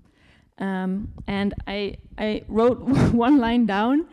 I tend to find tabs somewhere with a form open so many times, I just leave them. And I think these ones and the one I told you about, autocomplete, these are the causes of that. I just want to do it as quickly as I can, otherwise I'm distracted and I'm just out of there, out of the zone. So that was WCAG for me. I found a few more that do help me, but I think these are very much the main focus points. I wanted to add a few bonus practices. The first one being sending an automation email that a confirmation email. So if I've signed up somewhere or if I've entered a contact form, just getting the validation message that my message has been received and that I have entered my email address correctly really helps me out. And the second one is if your company has a physical location, it's awesome if you could write just a small instruction on your website on how to reach that physical location. I'm a klutz, I don't know, I always get lost. Paul, you can, if we were in Porto a long time ago, and I asked him, how do I get to this, I don't know what it was, and Google Maps just doesn't work for me. I need someone else to tell me. And you made it look so easy, but then I'm just lost all the time. So just having some instructions on where I can find an entrance is really, really helpful for me. So, in short, I told you about a lot of WCAG criteria that may lead to what I call a micro frustration for me. And a lot of micro frustrations tend to lead to very big frustrations. I will click away, I will simply forget about what I was doing, same as I forget to drink water. It's just gone somewhere. But I do want to finish it, I do want to do what I want to do. So please avoid those micro frustrations, and WCAG can really help you with that. Make it simple and clear, don't distract the user, and for me, really add subtitles or captions to videos. That would help you, help me a lot, and I think a lot of other people as well. So that was it. That was my anecdotes about WCAG and everything that you could ever know about me, I think. So thank you for your attention. And if there's any questions, please do let me know.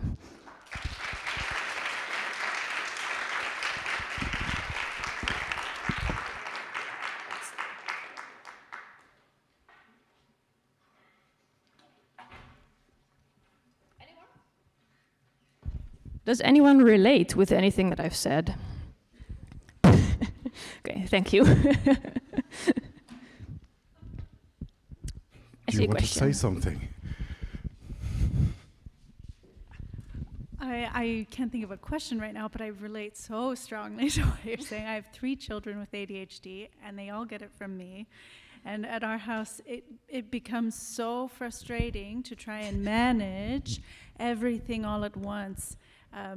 So yeah, just really, really relate. And I know someone back here also really relates, because I could hear them saying yes. I saw some nodding there. I'm just passing on the microphone. Yeah, thank you so much. Really relatable. Also, it's really great to see such easy to follow slides and to listen to you say what you are reading, which is something that as speakers we're often taught, don't do that, but it's just like, no, please do that, it helps. But in particular, thank you for saying podcasts are hard, because that is one of the most relatable things I've heard in a long time. Thank you for agreeing.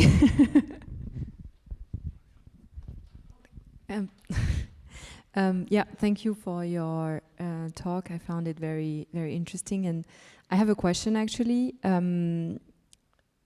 WCAG has a reputation of not taking so much into account the needs of people with cognitive-related disabilities or learning disabilities. And I love how Maya is always nodding. You showed in your talk how actually many criteria are here also to help you in your personal case. What would you say is missing, though, still? In WCAG? Yes. Well, I think the realization that a lot of those criteria do help a lot of other people. So, like for target size, my first thought would be maybe my grandmother. She's always talking about her fat fingers and how she struggles with those tiny little buttons. Maybe people with tremors. So I didn't really think about how it impacts me. This came to me, as it usually does with people with ADHD, somewhere around 4 a.m. in the night. Ooh, target size. Wait, it does help me. So kind of being able to relate, I think, is what really helps. So that's why I also wanted to give this talk to show others that there are very much a large set of criteria that also help me, even though I struggle to tell people that I have a disability. So I don't really have an answer for you on how to improve other than to keep talking about it and maybe look for yourself which criteria help you and tell others about it. So it's not really an answer to your question, but I think it's more of a group effort, really. Good enough, thank you. Thank you. Okay.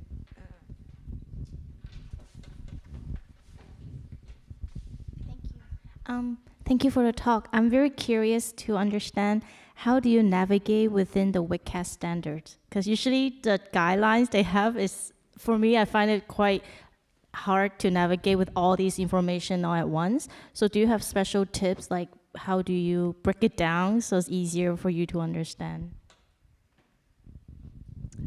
That's a good question. How do I do that? How did you do that? Like you list out which one helps you. Like how do you find those out? Well, it really helps when I'm in a focus zone. So I think what helps for me is WCAG really has just lots of text, which is kind of weird because lots of text is what I struggle with as well. But just talking about it with others as well and trying to find examples for myself. So like I said, I'm a developer, so what I try to do is create examples of things that are inaccessible, test them, see if they connect with what is being said in the criteria in WCAG, in the documentation, try to figure it out. And then I Google a lot, I ask other people a lot of questions. In the Netherlands we have a community where a lot of questions has been asked already, so I tend to search there as well, just maybe on the number or an issue that I encounter. But it's hard, yeah. It's definitely hard. I don't have one clear tip for you, but I'd like to think about it. Yeah, I'd like to think about it. But you're doing an amazing job, so. Thank you. Asia. Thank you very much for your talk. I can also relate a lot to that. And I saw you nodding a lot. Yes, definitely. And actually this, what I wanted to say also fits to what Kitty just asked, which has to do with I realized all of these WCAG rules, not when I was reading the WCAG rules, but actually when I was trying to explain to the designers and the developers why what they are doing is not so nice. So I needed to give examples from real people, humans, being annoyed. And I saw myself there. And when I broke down why is this annoying to me, then I started realizing actually how they do connect. And if I may, you already included the play, pause, stop. Sorry, probably the order is not right. WCAG rule, but I would say also the one that it comes to the animations from interactions, which is very much connected to the reduced motion, which I always have on. Same. And that's why this is also where the game industry comes, I need to admit. And although I love playing games, I cannot sometimes because all of these animations are horrible. And I feel, and please excuse me if I'm wrong, but I know from W3C that in the new WCAG 3 coming, there will be way more rules about neurodiversity. So that's something to wait for. Yeah. Yes. Looking forward to it. Yeah. Thank you for the addition. Yeah. Thank you. Thank you, Yoshi, for running around. Yeah, well, all day. Any more questions? Because if not, in front? Oh, sorry.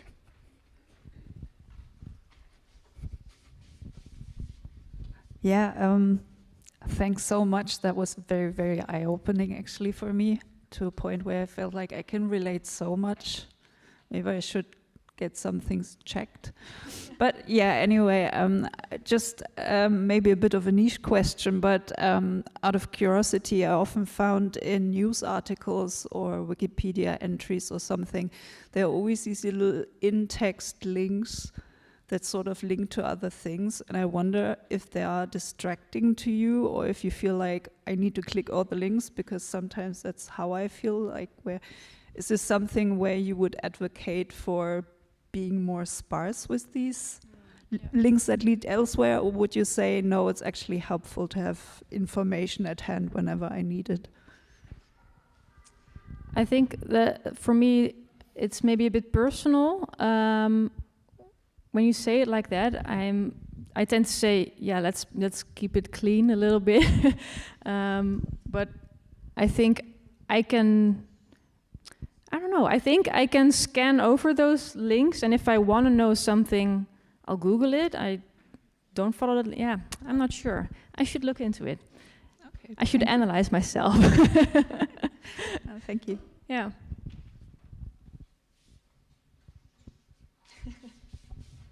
Sorry, I got distracted. You too. Any more questions? Because if not, we're almost perfectly in time. Yes, again. we did it. With a modified schedule, by the way. So, Caitlin, thanks a lot. It was a great presentation. Thank you. See you again at 12:30, I'd say, for the third session and the last one before lunch. So see you back in like 10, 15 minutes.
third session. Quickly waiting for Amanda. Yes. Welcome to the third session. Welcome, Leonie from Hamburg, if I remember correctly. Leonie is going to tell us about how she managed to install accessibility at a large company without the support of the head of the company. At least this is what I understood, but I'm curious to listen. Welcome, Leonie Tyson.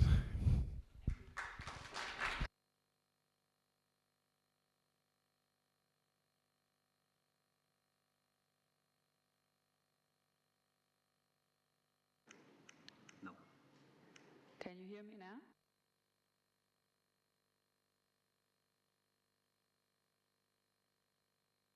Is it? La la la. Yeah, that sounds good.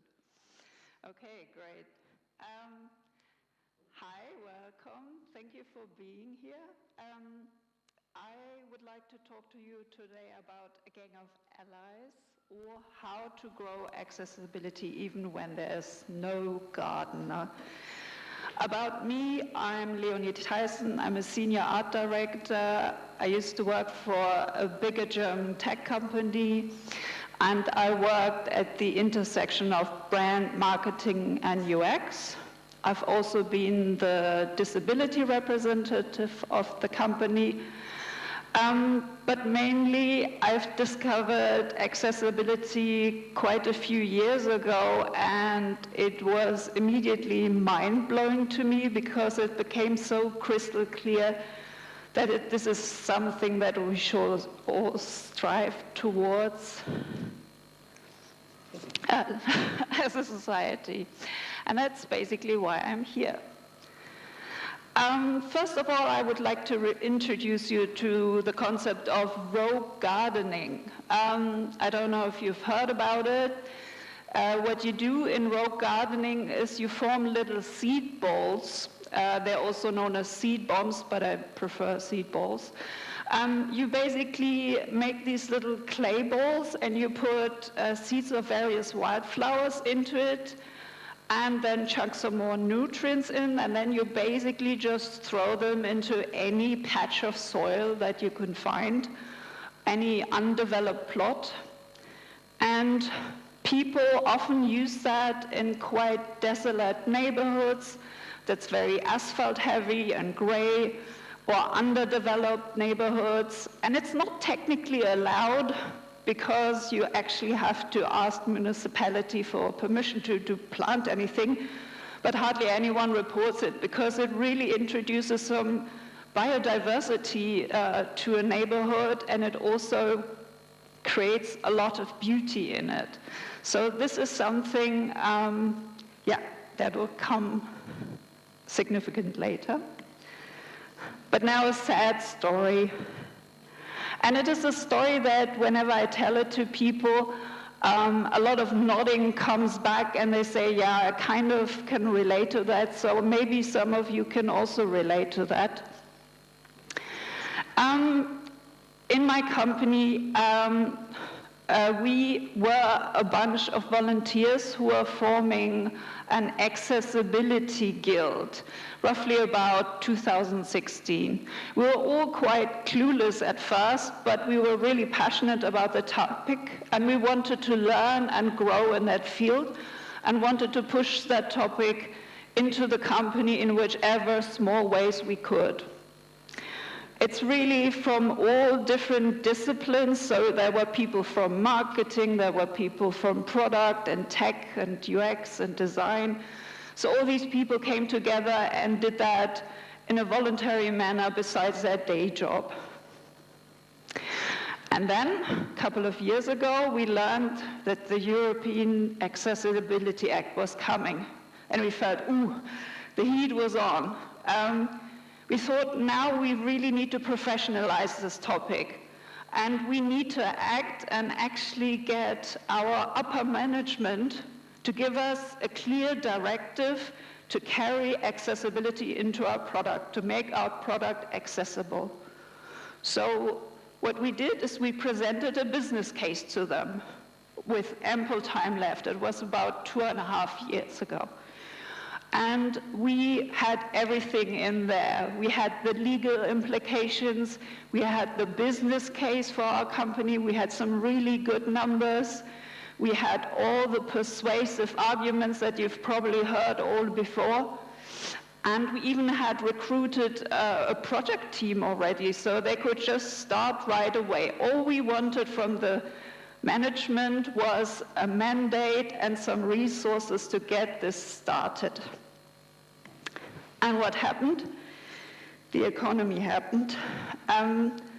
So they said, thank you for bringing it to our attention, and it's a really important topic, but as you may have noticed, a lot of markets are struggling at the moment. There are a lot of external factors that play into this, but the economy is quite bad.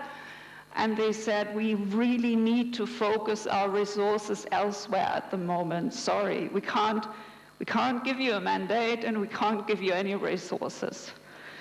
Yeah, and then we came back to our group and felt a little bit deflated because we really wanted this green light from management to start it. It would have made everything so much easier to put accessibility into our product and in our company.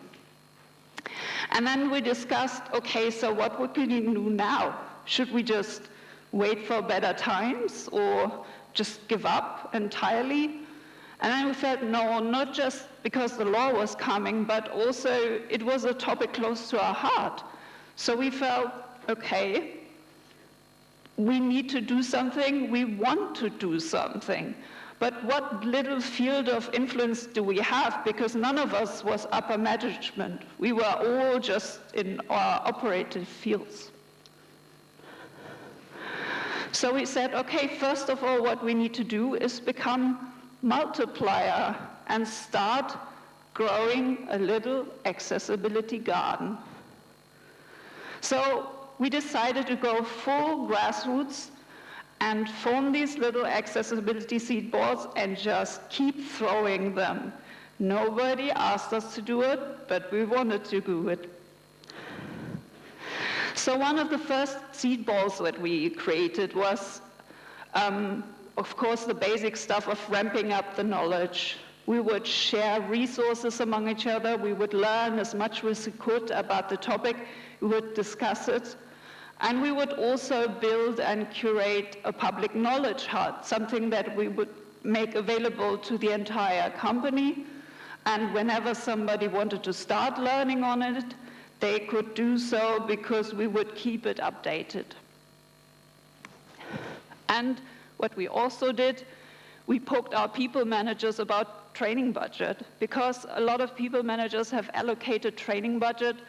And for instance, in my team, I said, okay, instead of sending me to the umpteenth design conference, maybe pay for a workshop. And sometimes people manager would agree to this and would have give a little bit of money for that. And then whenever we did that and whatever we learned, we would bring back to our team.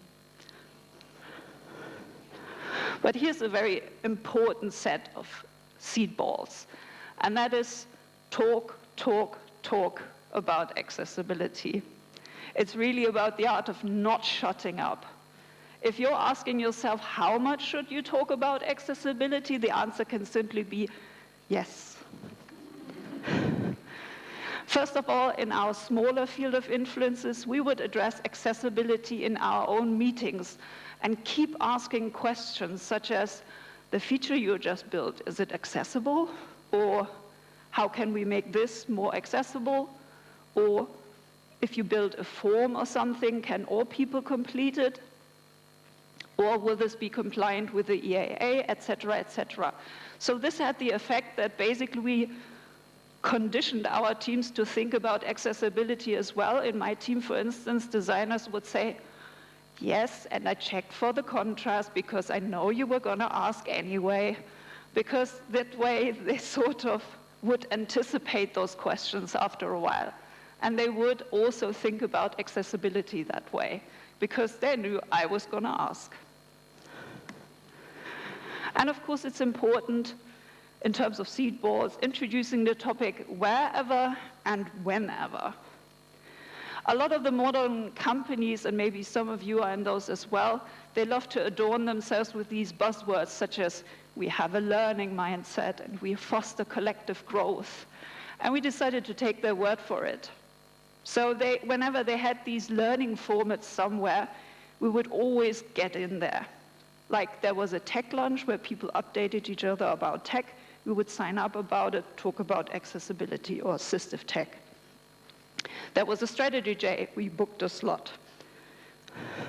There was often the case also that some head of cluster or head of a part of the company wanted to do like a team offsite or an annual kickoff meeting where they do all this team building with their cluster.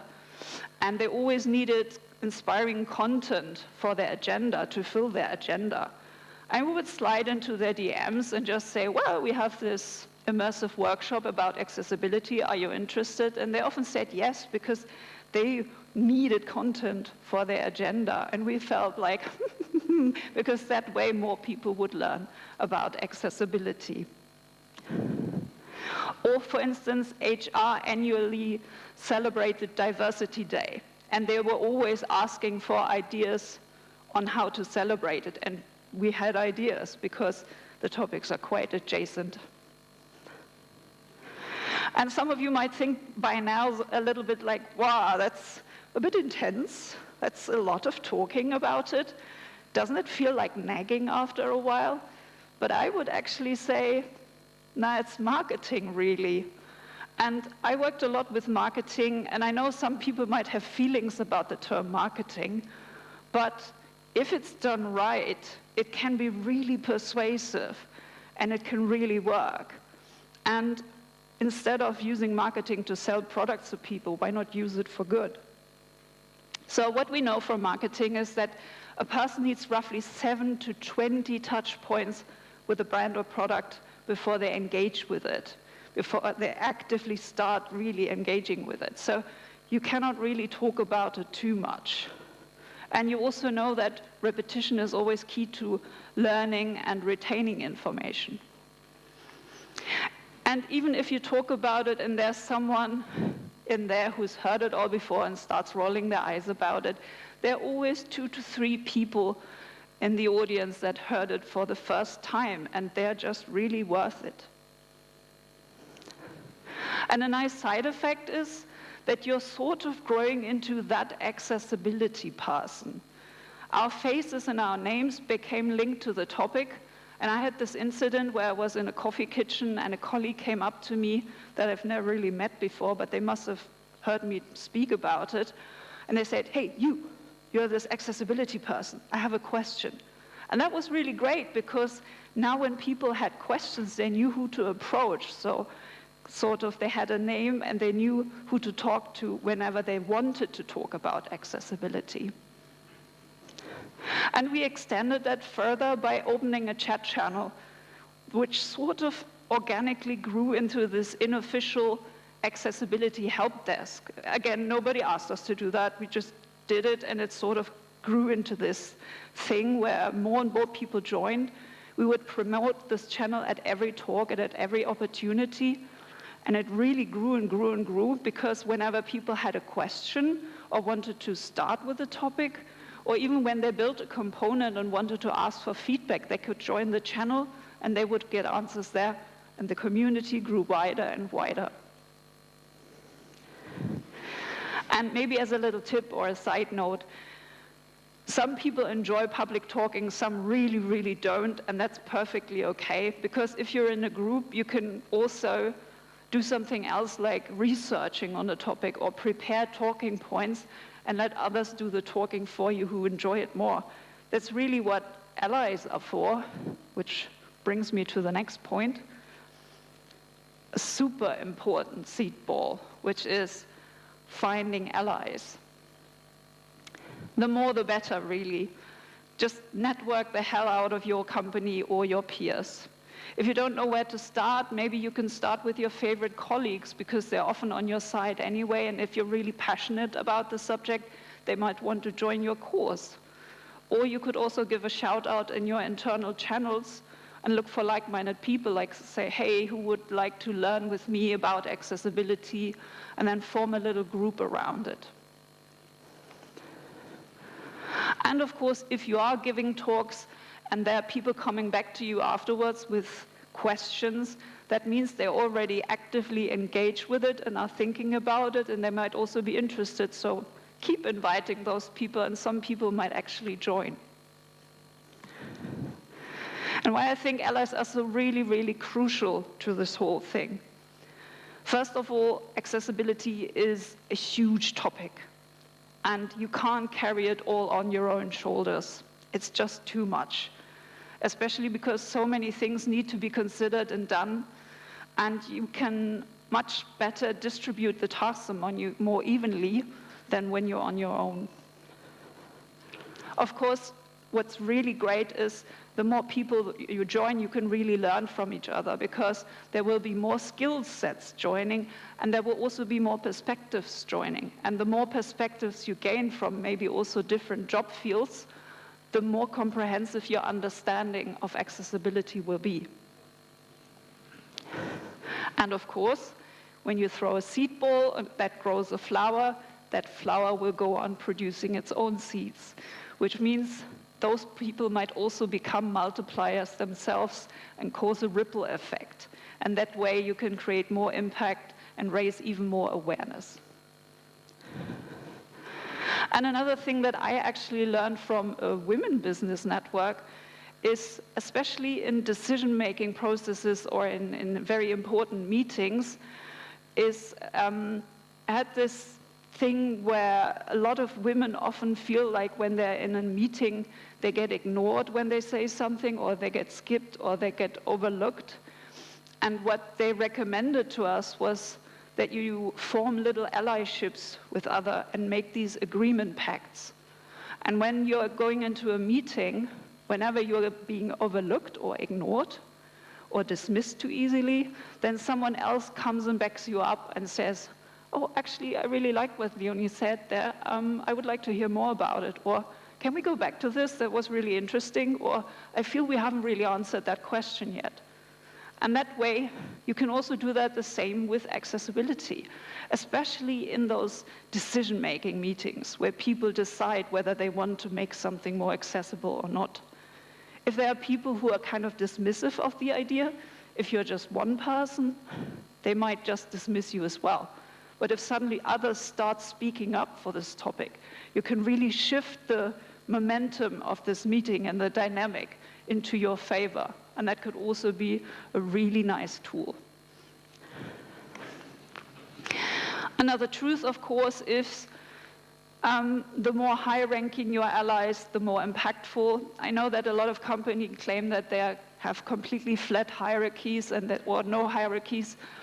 I haven't really met those yet. I don't know if any of you had them. I would love to see those companies, but at least in my world, I haven't encountered them yet. So there are hierarchies. And if there are high-ranking people, that can really help you if they're on your side. So I don't know, there are a lot of these people often like to give themselves as super approachable. Like they introduce themselves as, I love to listen to your ideas, my door is always open, come talk to me. And we said, okay, we'll do that. And we approached them and asked them if they would be willing to talk about accessibility for a couple of minutes. And if they actually did that, if they agreed, I would really recommend having an elevator pitch prepared beforehand, because you probably won't get to talk to them for an hour. They're often super busy, so maybe you get 5 or 10 minutes. And in these minutes, it would be good to be prepared and really to help you say what you want to say. Like a little bit, this is the outline of the topic, this is why I think it's a good idea, and these are possible next steps. Just really concise, so you don't just have to improvise while you're in the meeting. And the truth is, of course, whenever you talk to these people, some people said, I'm sorry, I've got other things on my plate. I'm not interested. And that's okay, that's something that just happens. But if you do find people who have an intrinsic motivation to accessibility, that can be a real treasure. Like some people just didn't care, and some people said, oh, I actually have a person in my vicinity that is affected by these issues. And that is really brilliant, because they think accessibility in itself is a good idea. You don't have to convince them with business numbers or anything. They said like, oh yes, I want to help. We had like a head of product and UX who was really into helping us. But they also said, well, I don't really know anything about accessibility, to be honest. So in that case, it's really good to support them on that. If they want to help, that can really be a game changer. But on the other hand, if you wait for them to act without doing anything, there's a very good chance that it might not happen. So I would say offer some support to help them get started right away and not just in like a year or something. What we did here, for instance, where they asked us for help, is we carved out a little 2-hour workshop, because again, it wasn't our day job, that was besides our day job, so we couldn't just lock ourselves up for a whole week or something. We did a little concise 2-hour workshop where first we did a little prioritization matrix in which we identified the low-hanging fruits for them, because those are the ones that are really low effort but already make a high impact. And we would give them to them first, so they already had some little success stories. But we would also help them prioritize the WCAG criteria by mapping it to our product and identify to them what actually needs to be done first. And depending on the expertise you have in your company, you might need external help that maybe you should discuss with these people. But what we did, we identified the ones that are the most critical, so roughly the single A requirements, then the important stuff, which is sort of the double A requirements, and then the nice to have triple A requirements. And that way, they knew what was the most urgent, the most critical stuff that they needed to start put on the roadmap right away, and then what needs to follow. And of course, another important CPO is how to make accessibility tangible when you talk about it. I think one of our most important tools here is empathy, of course. It's really about putting the faces and the human stories behind this thing. So it's not just a checklist to be ticked off, but really that it's a real thing that real human beings experience and benefit from. What we did, for instance, we had this immense privilege of working with a colleague who was blind and was really happy and eager to help us with that. And we shot a video with him in which he was interacting with our product and just narrate what sort of barriers he would encounter. And he encountered them fairly quickly, to be honest. And he said, like, for instance, like, oh, here, none of the buttons are labeled. I will not click those buttons because I don't know what's going to happen. And then we showed this video to our product cluster. And the responsible product owner for this part of the product saw this and went like, oh my God. They put it immediately onto their roadmap to have it fixed. And just a couple of weeks later, we shot a follow-up video in which finally this issue was fixed. So it was really, really powerful. And if you think about it, nobody wants to discriminate a real person to their face, or at least I hope so.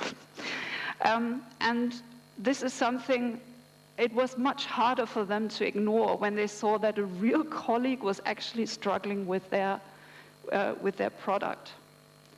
So really, it's about humanizing this topic, giving it a face, and closing the perception gap that Olivia already mentioned beautifully in our first talk. If you haven't seen it, watch the recording. It's really good. So, and also as a side note, and that's a little bit important to me, so if you don't have any willing colleagues at hand, and I put an exclamation mark behind the willing, because people with disabilities don't owe you their help. So please always be respectful when asking them. You know, if you think, oh, but we're doing it for you, why don't you want to help? That's not an issue. Some people want to help, and some people don't, and that's okay. So please always be respectful when asking them. We had the fortune of having one who really wanted to help, but if you don't have anyone who could help you with this, you could also call for more diverse test cohorts in your user test, and that way, brief to have people with disability included in your user test. And therefore, you could also encounter how they are interacting with your product.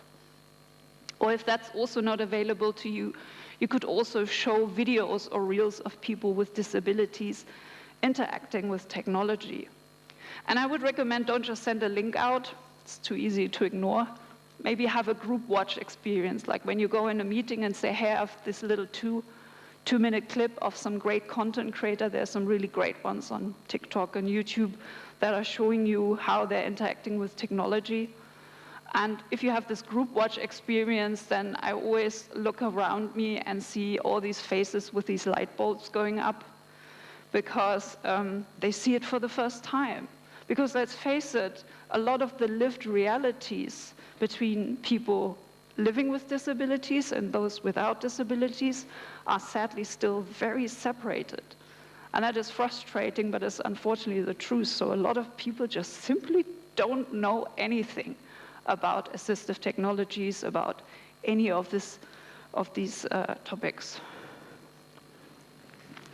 And of course, these empathy exercises can also cause a little small perspective shift. We also had a little workshop where we had a little empathy, like these little barrier simulations.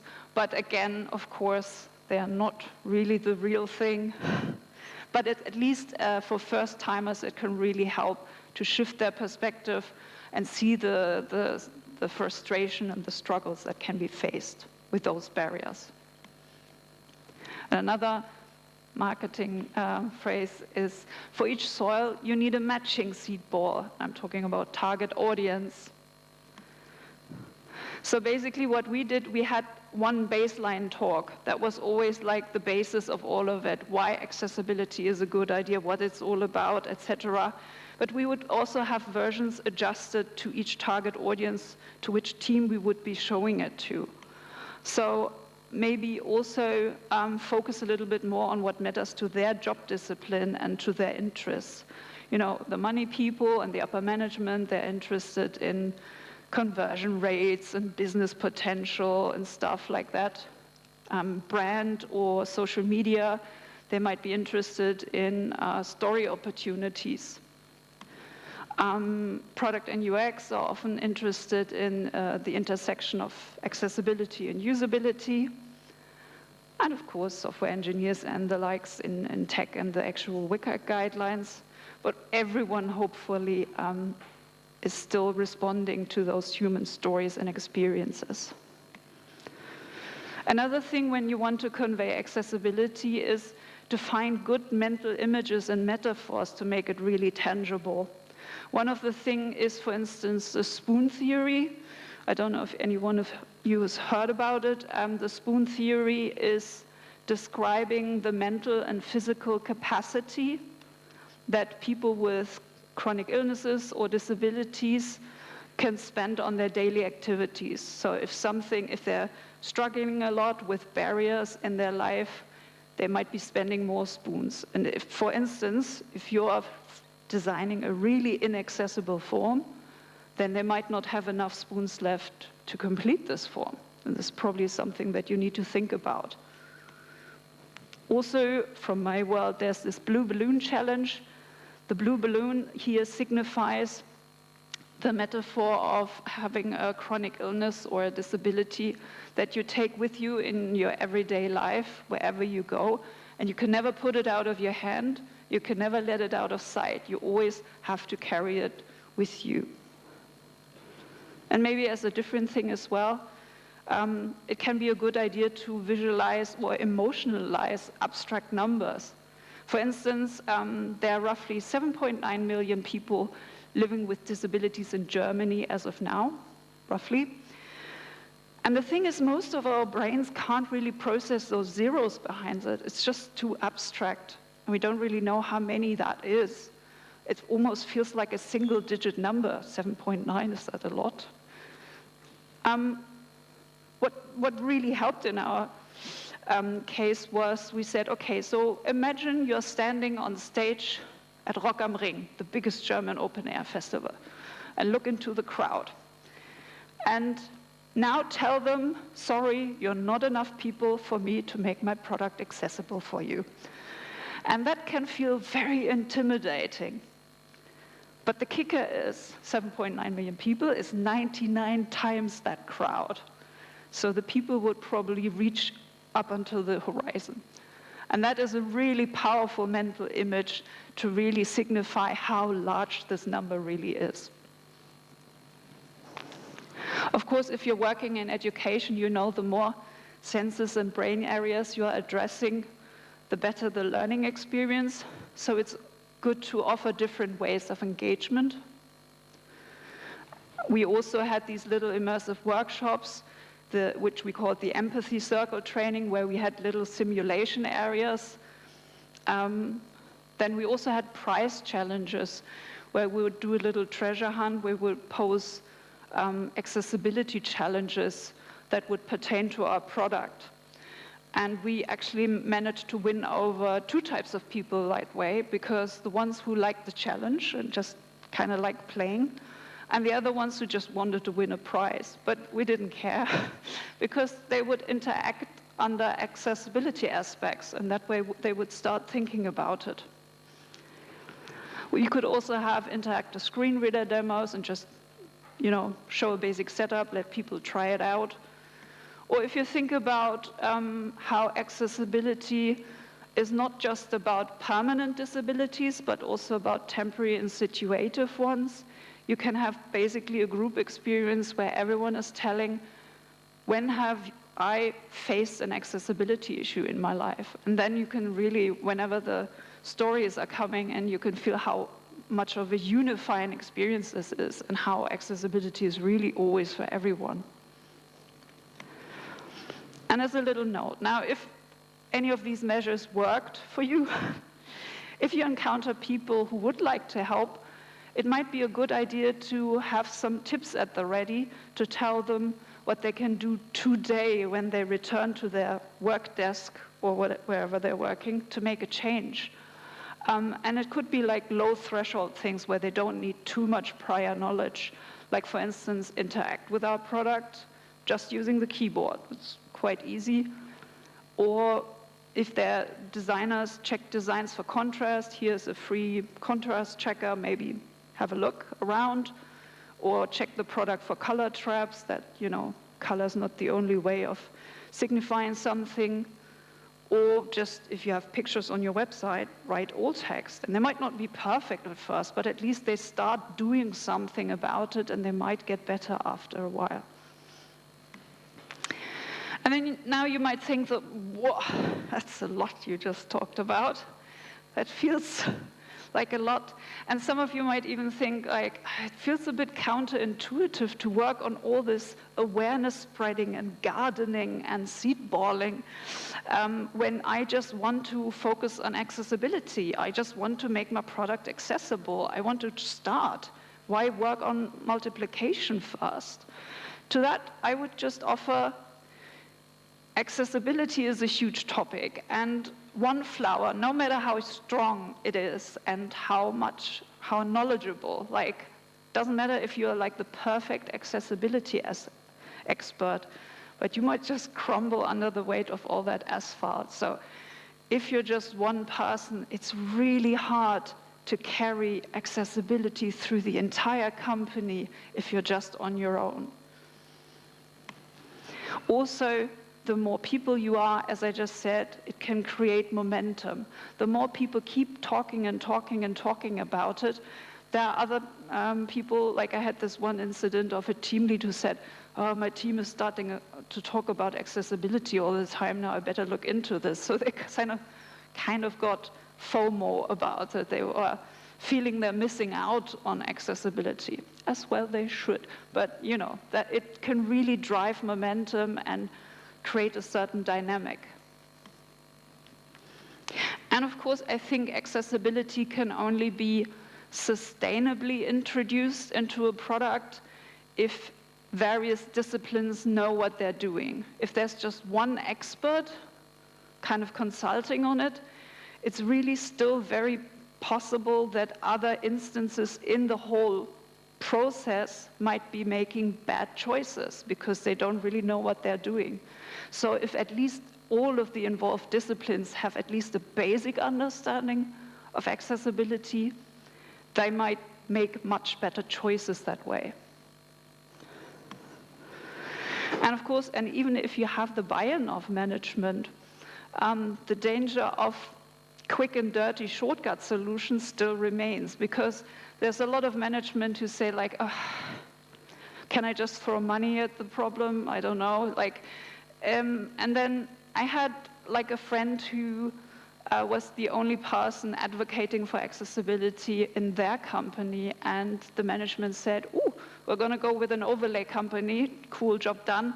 And she was the only one speaking up against it, but she was the only one. And that way, unfortunately, it was overlooked. So unless more people speak up, there might still be bad choices in this process. So I would say, let's first grow this garden together, and let's be many first. Thank you.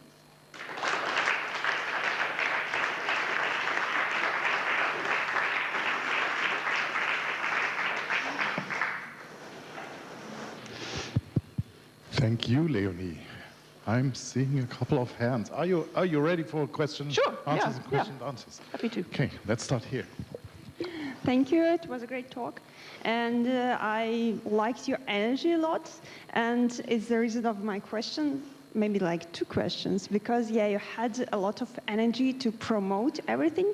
But have you thought that if you were paid for it, that you will gain? You can invest more, you will achieve more by doing it.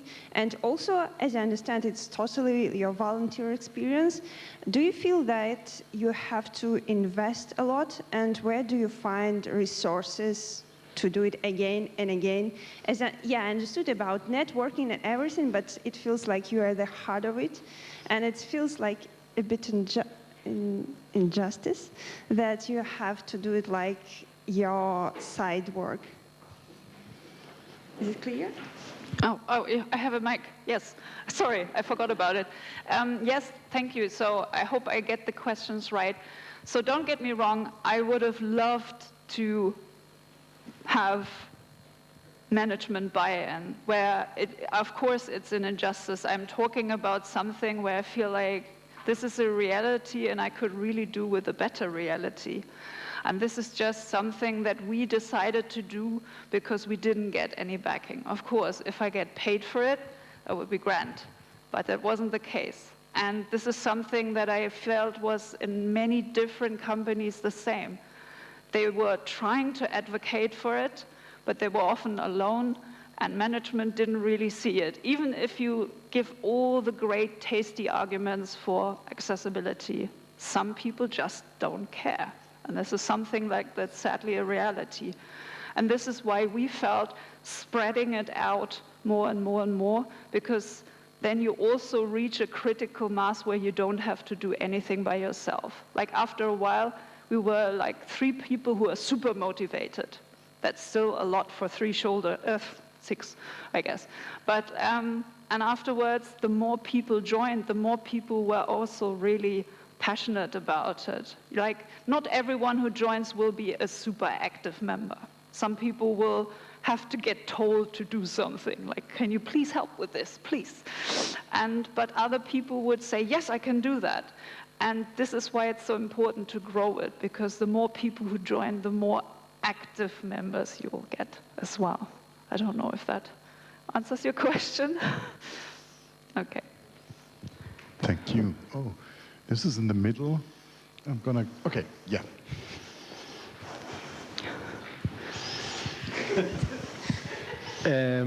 thanks for your talk. This was exactly the one session I was hoping for to get from these days, so thank you so much. Because I also offer a session which is called Building an Accessibility Community, and you answered most of the questions, but nevertheless, I hope we can discuss this maybe a bit further in that session. Yeah, I saw your session and thought I need to join this and see if we can maybe find some more points there. So thank you so much. Yeah, thank you. Any more questions? It's again the other end of the room.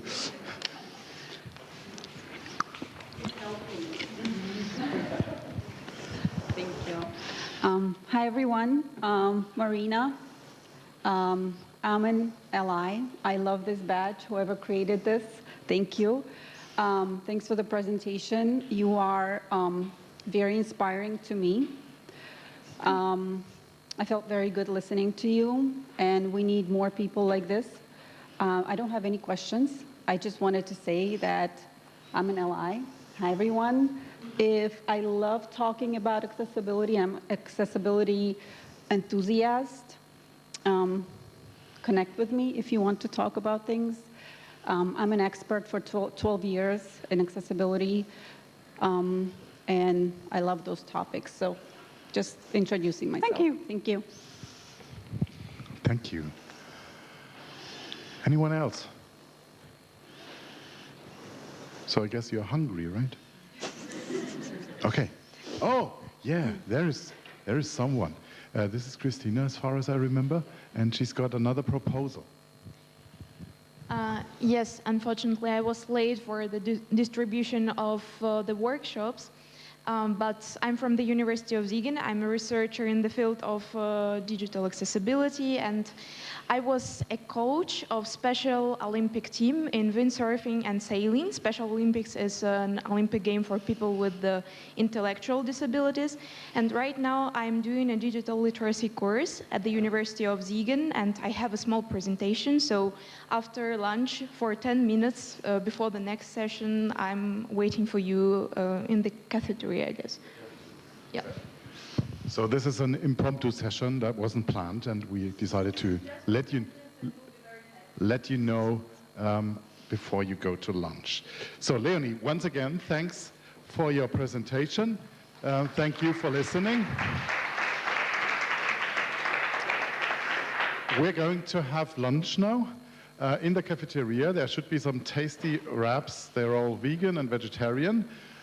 Let's meet again. Officially, we would start at 2 o'clock. Let's make 2:15. So you've got like 1 hour of break.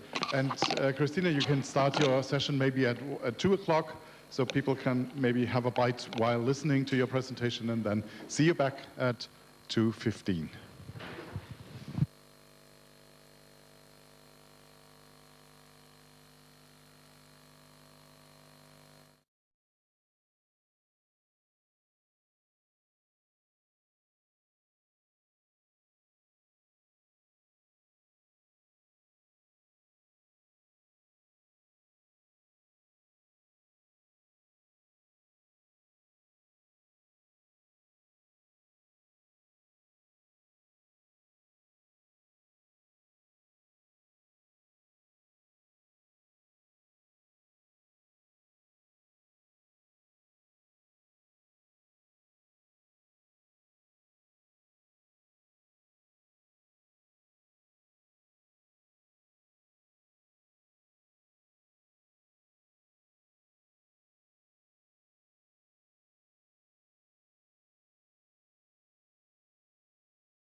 Hello.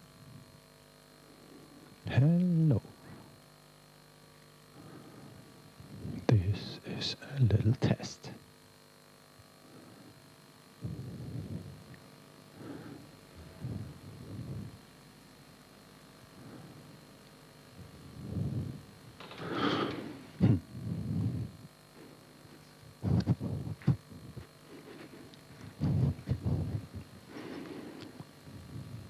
Hello.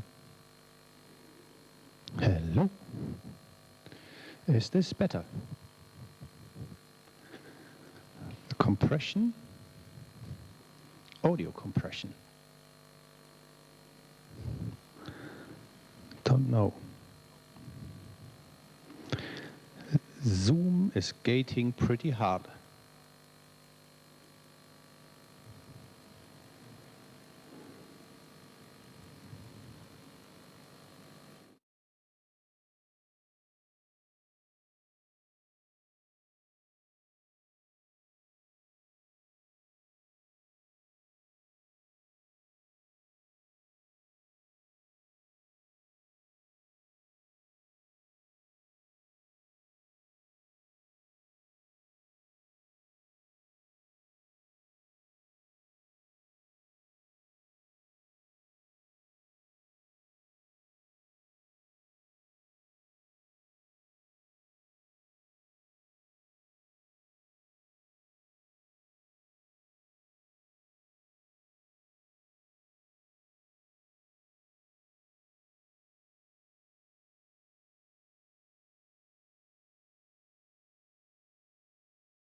Hello.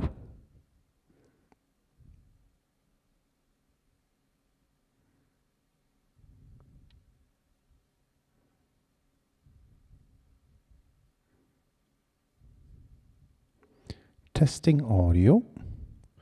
Someone is listening during the lunch break. Sorry for that.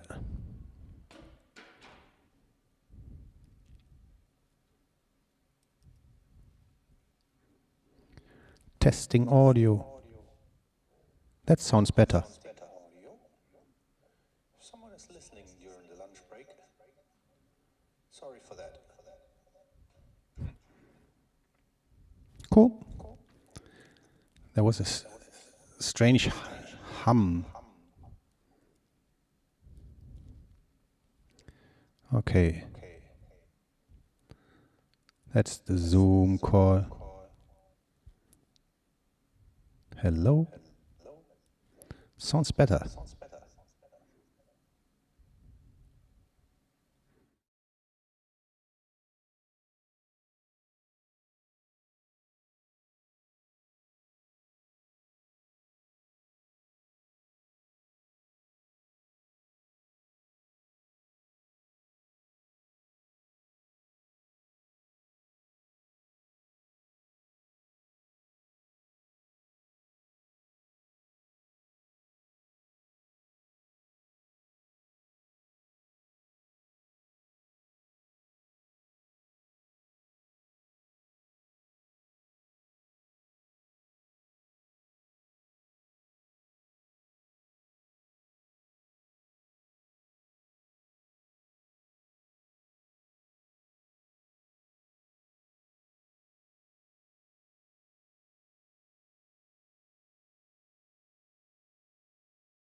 Hello YouTube. What is going on?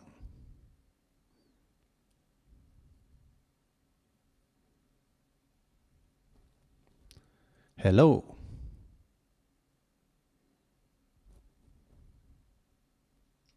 Hello YouTube. What is going on?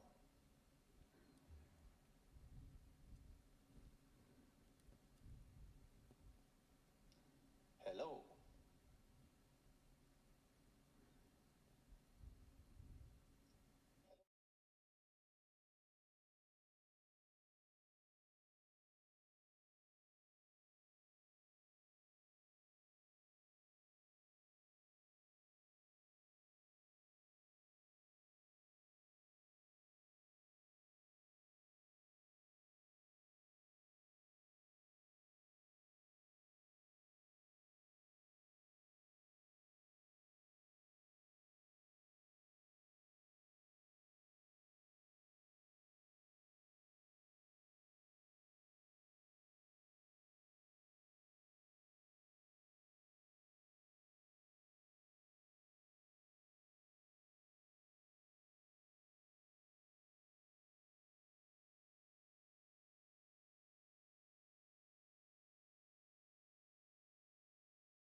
welcome back from lunch.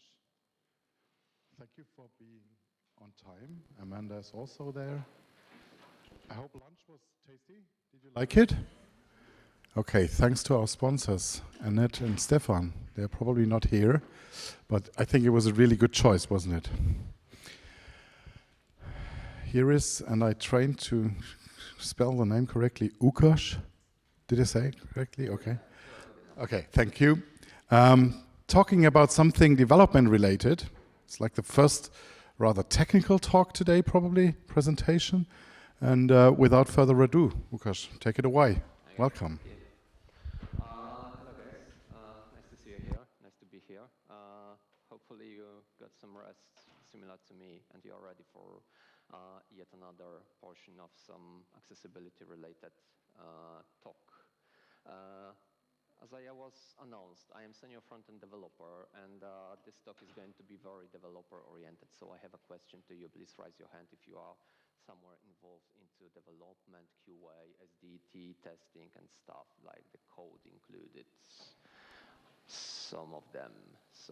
Okay, so yeah, sorry if you will not feel that this talk is going to be sexy to you, just because it's going to be a little bit code-oriented, however it is as it is.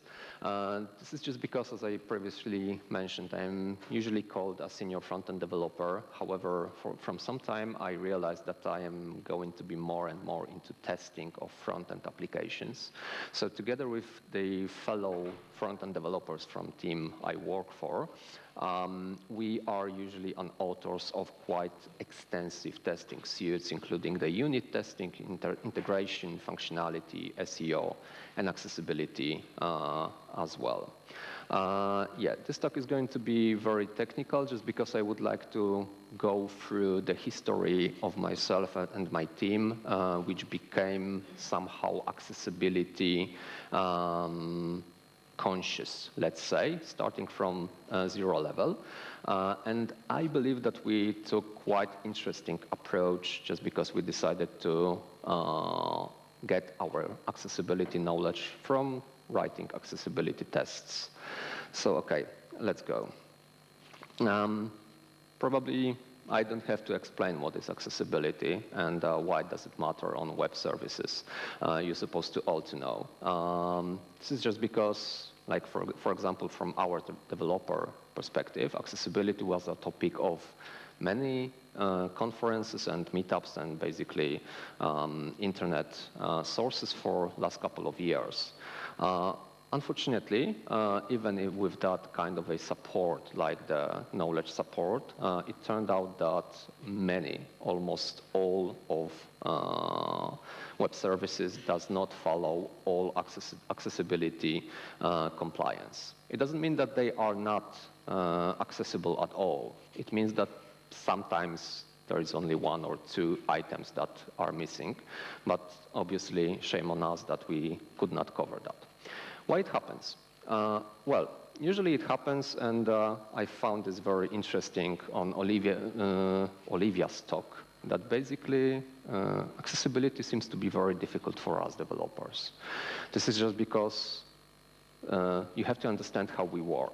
We just develop some functionality, and then we assert how it looks, and if it works using normal screens, right? This is the way how we work.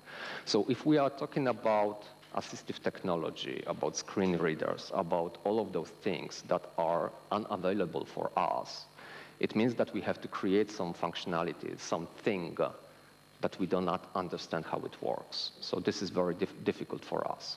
The other thing is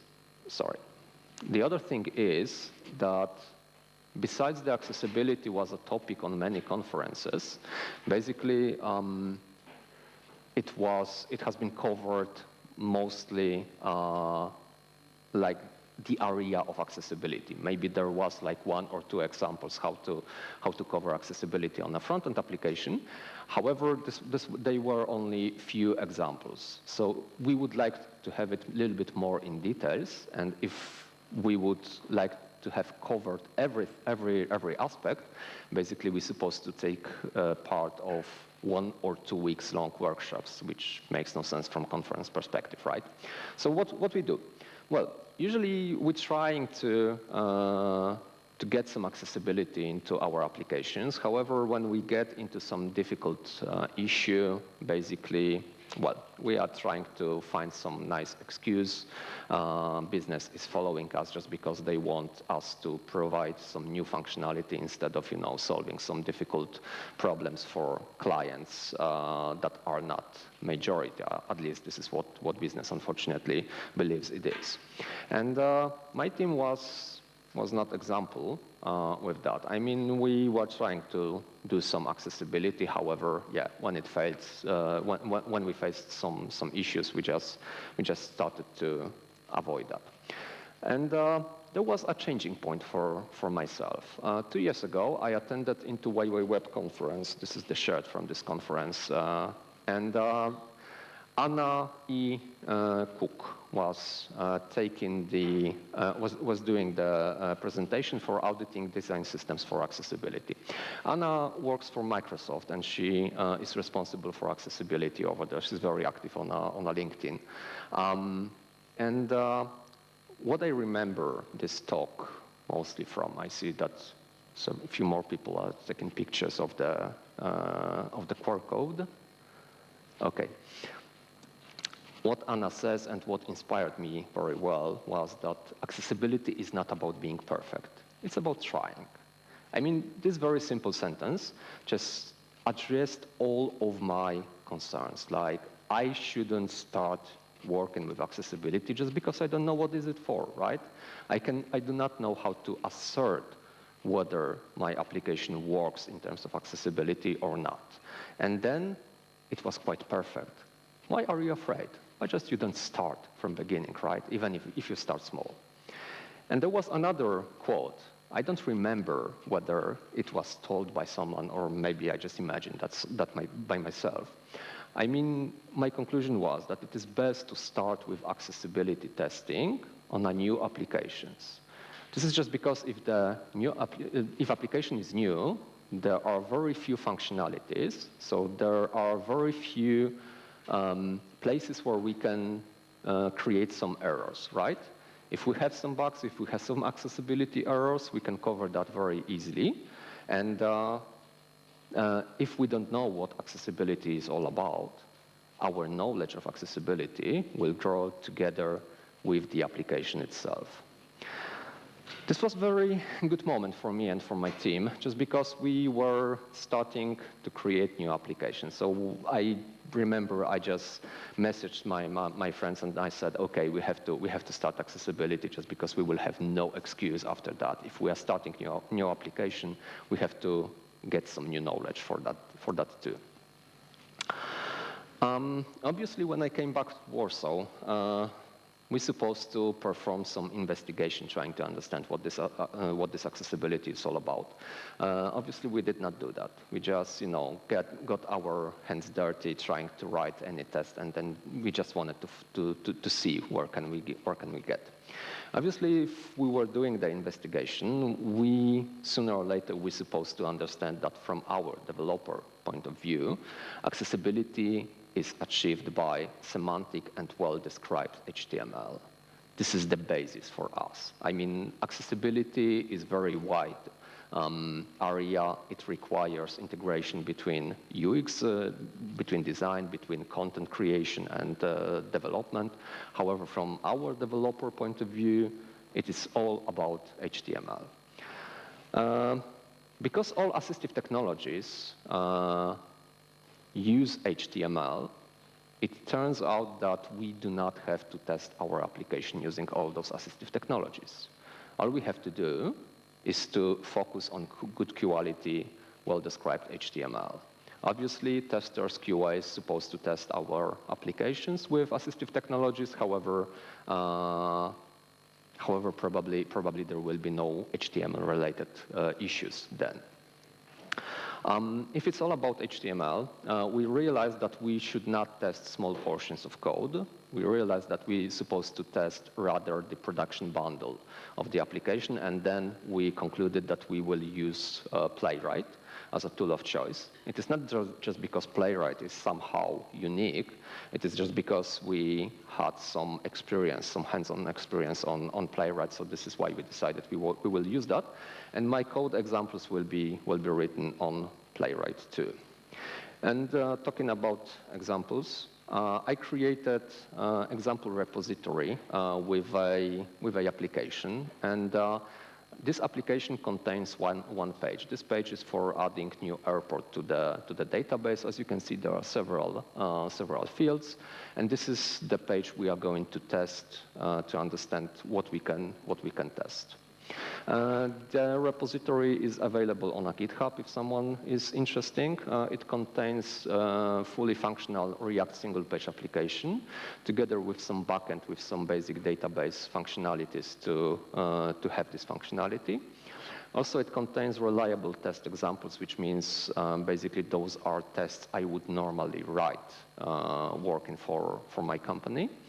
And there is some kind of I would say, framework, just because some functionalities require some knowledge. And we just encapsulated this knowledge into a few classes, so you can only call one function, and basically everything is done by yourself. This is just because I would like you, if you want to start experimenting with accessibility testing, I just want you to copy some folders and then start even Monday writing some tests.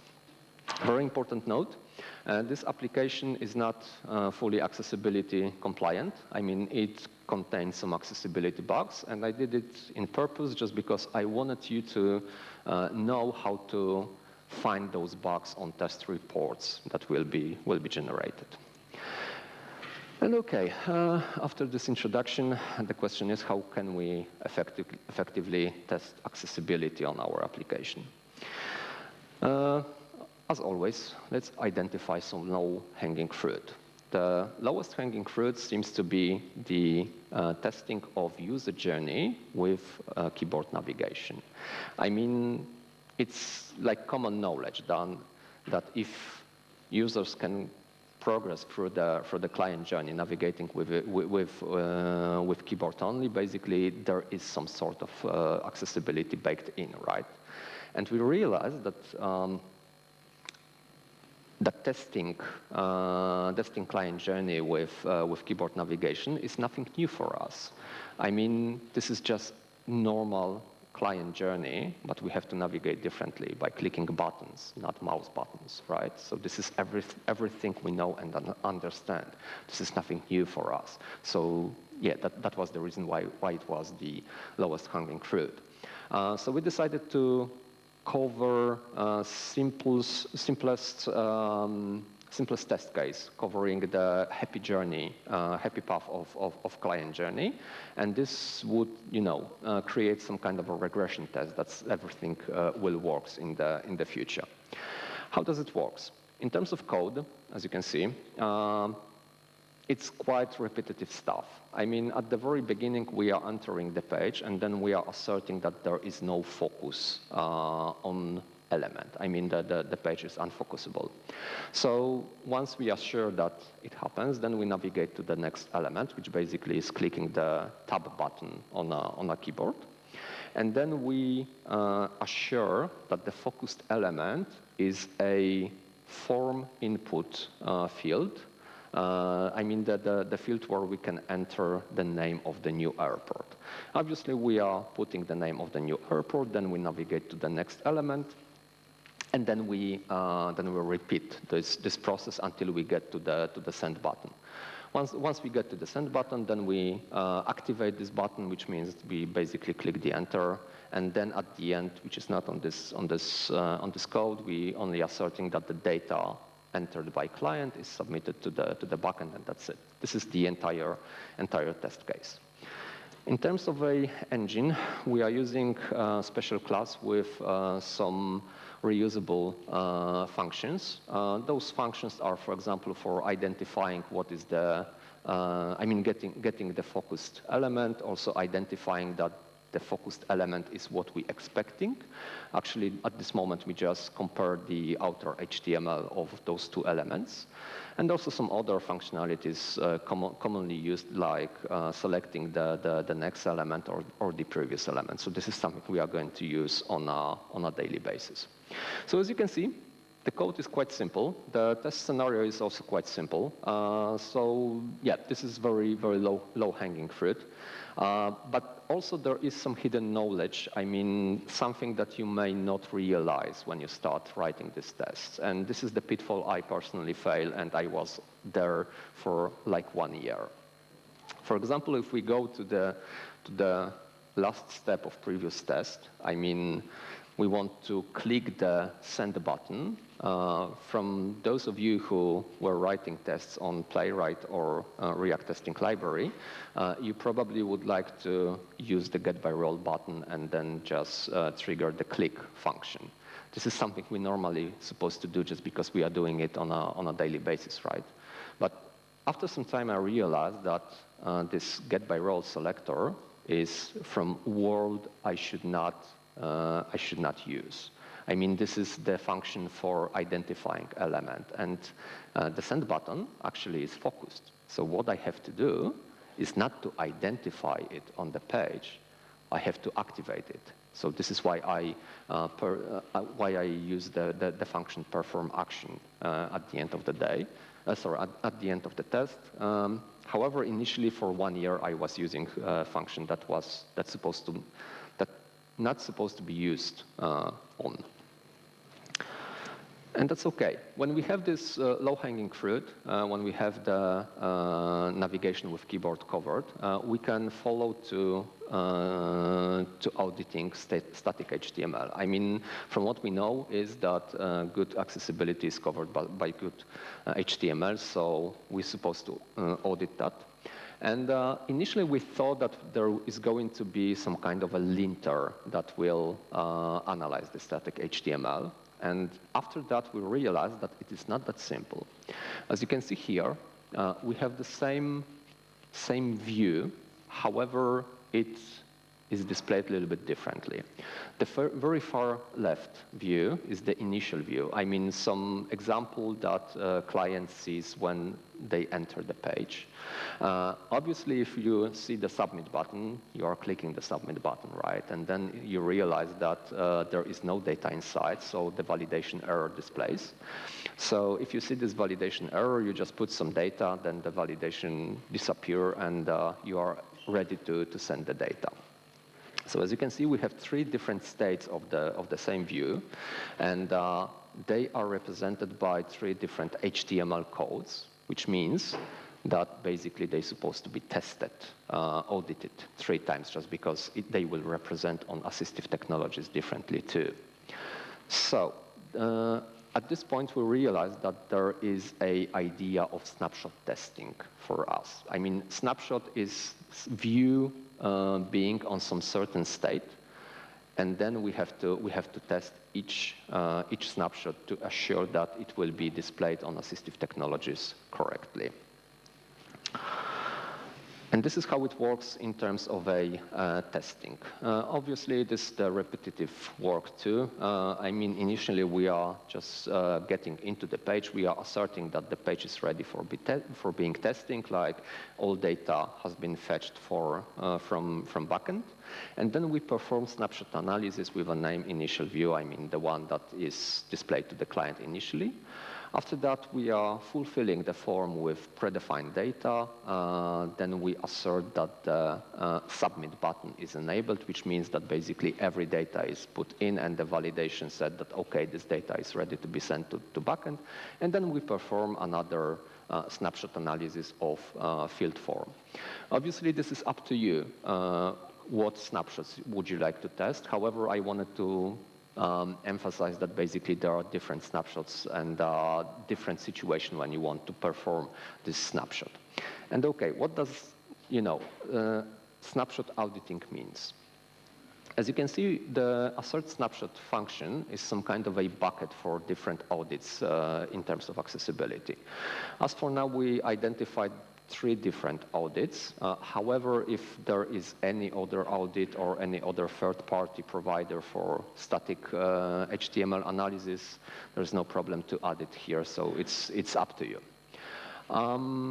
And this is the key point to explain what are those audits, and we are going to search for them more into details. The first audit is a Lighthouse audit. From those of you who are developers or somehow related with the HTML code, probably you know Lighthouse, you identify Lighthouse as a nice plugin for Chrome browser. And it allows to test the application, how it works in terms of SEO, some speed tests or accessibility too. However, this is added into the browser.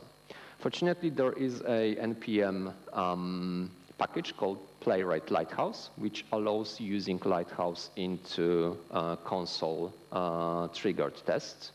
And what I like Lighthouse from is that basically it allows nice accessibility audits with some kind of a crafted feeling. So for example, those audits are able to perform some tests against best practices, WCAG checks, HTML semantics, and also visual analysis.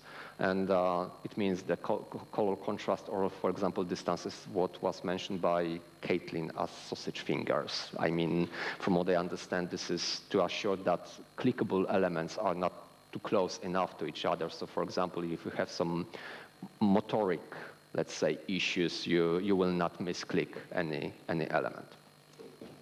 But what I like Lighthouse audits most is that they provide very helpful and human-readable reports. This is very helpful for me as a developer, and I will explain you by example right now. Yeah, just for your information, we are using the flow approach for Lighthouse testing. So we are just triggering flow, and we do for example, for different snapshot auditing here with this flow. So let's go to the second step, for example, and as far as I remember, yeah, this is the initial view. This is the view displayed to the client when they enter the page, so the empty form. And as you can see, this view does not follow all accessibility guidelines, right? There is some issue. And the issue is for not sufficient background and foreground contrast colors, right? When we click here, we have the information where was the issue, and when we click the element, the element is identified on the page. So as for us, developers, this information is very crucial just because we can easily identify which element caused some accessibility related issue. So we just go to the code, fix this bug, and that's it. This bug is not with us anymore. So that's why Lighthouse reports are very helpful for us. From development perspective, all you have to remember is to start the flow at the beginning of your test scenario, and this is something what I call the micro framework, just because there is some logic, some conclusions, some research hidden inside. However, I don't want you to follow that. You may follow that if you have some time. However, initially you may only copy this functionality, and that's it. You are ready to go. Obviously, you have to create some code callback, which will be passed to each perform snapshot analysis function call. And at the end of the test scenario, you have to conclude the flow report by calling generate reports function. This generate reports function basically creates the report of a Lighthouse. It also checks whether all snapshots got right scores in terms of, for example, accessibility. On my test, I just focus on best practices and SEO too. And whether, if there is any issue, then the test just breaks. When there is no issue, basically the test finishes with good score, and basically it means that accessibility is aligned on our testing suite. And that's it about Lighthouse. The second auditing system is audit using AXE tooling. As you may be aware, AXE is an industry leader dedicated for analyzing HTML code of applications.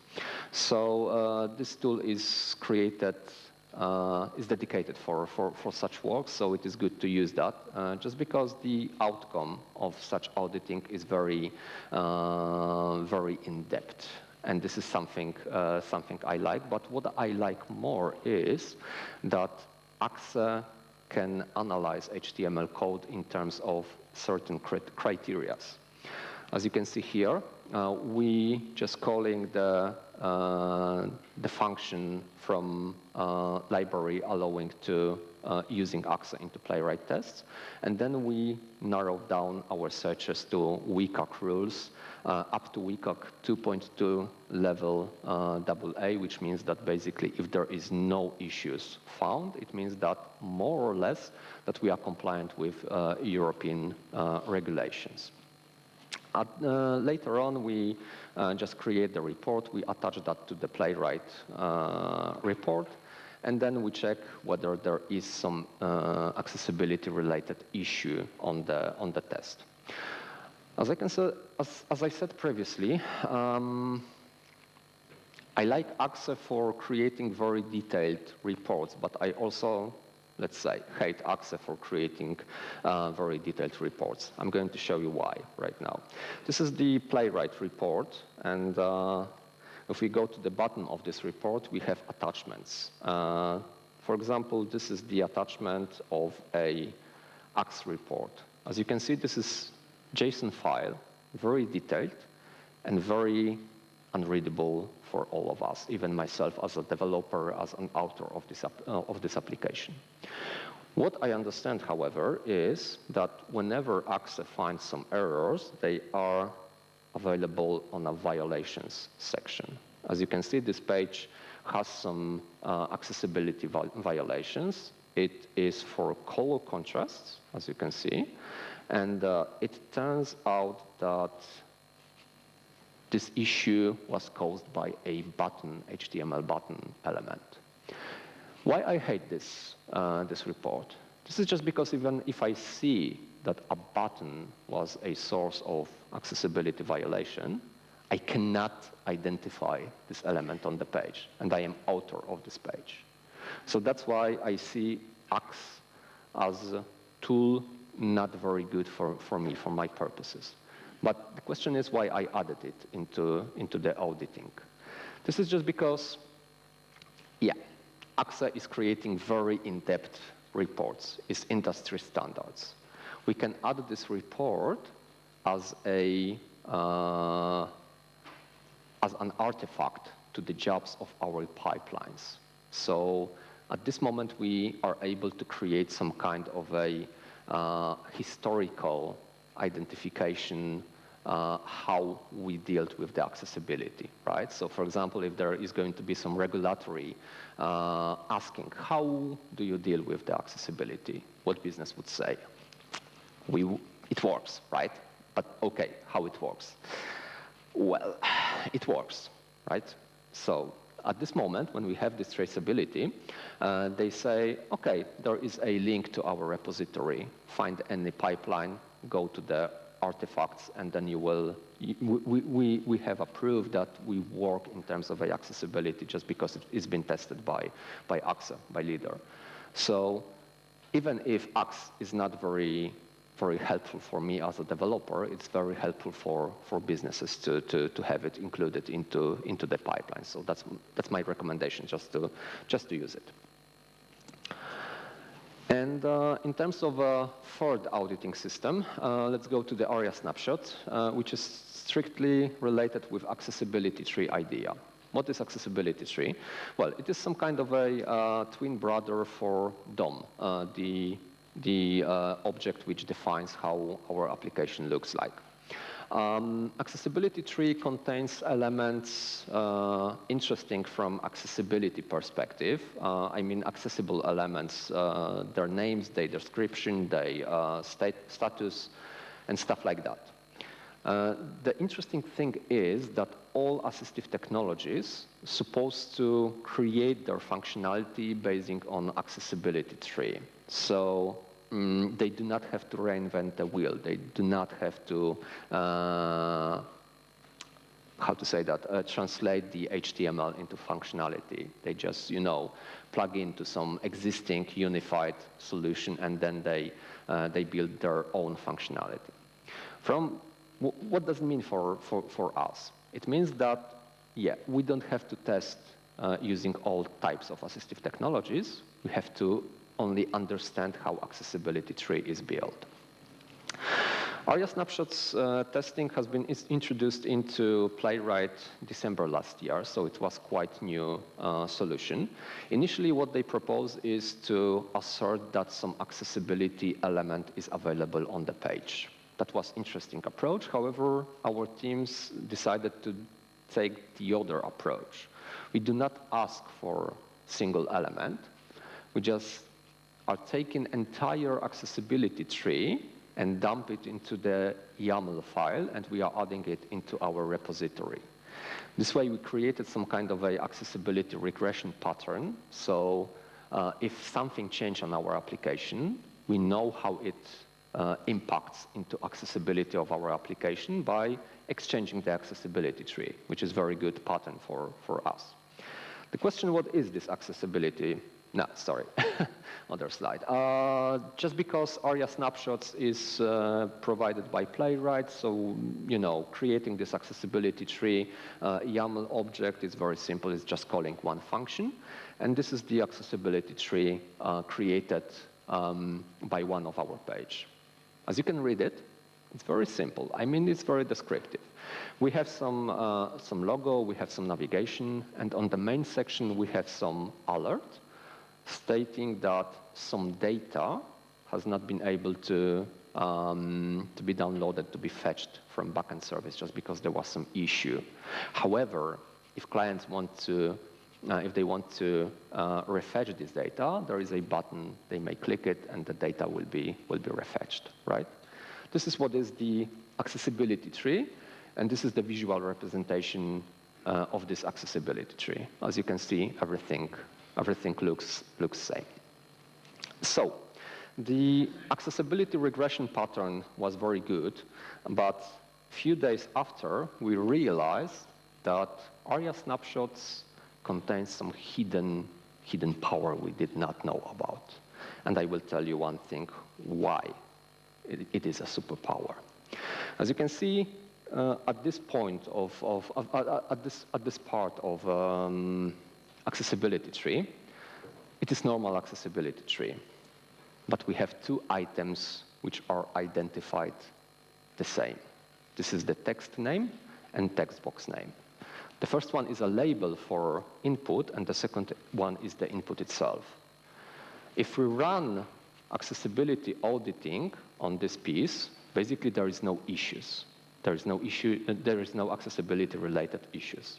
However, reading this accessibility tree, we realized that the accessibility related user experience is not good enough right now, just because assistive technology will display two different elements under the same name. And this is the superpower, just because previously we wouldn't realize that there is some kind of issues like that. I mean, we have a label and we have a field. This is just because we use the visual approach for asserting our application. If we just flush off this visual approach and we focus on accessibility tree, then we see how assistive technologies will see our application. At least we can predict. So this is the power we didn't have until December last year. We can understand how our application may be displayed by assistive technologies. This is the superpower.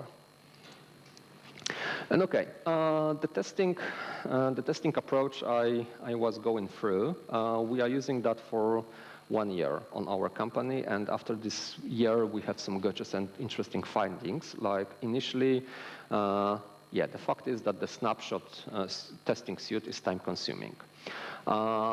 At some point, we created the testing suite for about 60 snapshots. And when we go through those 60 snapshots just through the functionality, it was quite fast. It took us only 8 seconds to analyze everything. However, if we added all audits into the suite, the entire suite was more than 2 minutes long. So it looks like it is quite expensive from our perspective. However, it provides quite nice assurance, so it is worth to perform those tests. Yeah, snapshot idea helps us to understand the view lifecycle, just because previously when we were building the view, like, displaying the validation errors and stuff, it was like normal lifecycle of the view. However, we did not understand that it may be displayed differently on assistive technologies. So this is like opened our eyes a little bit.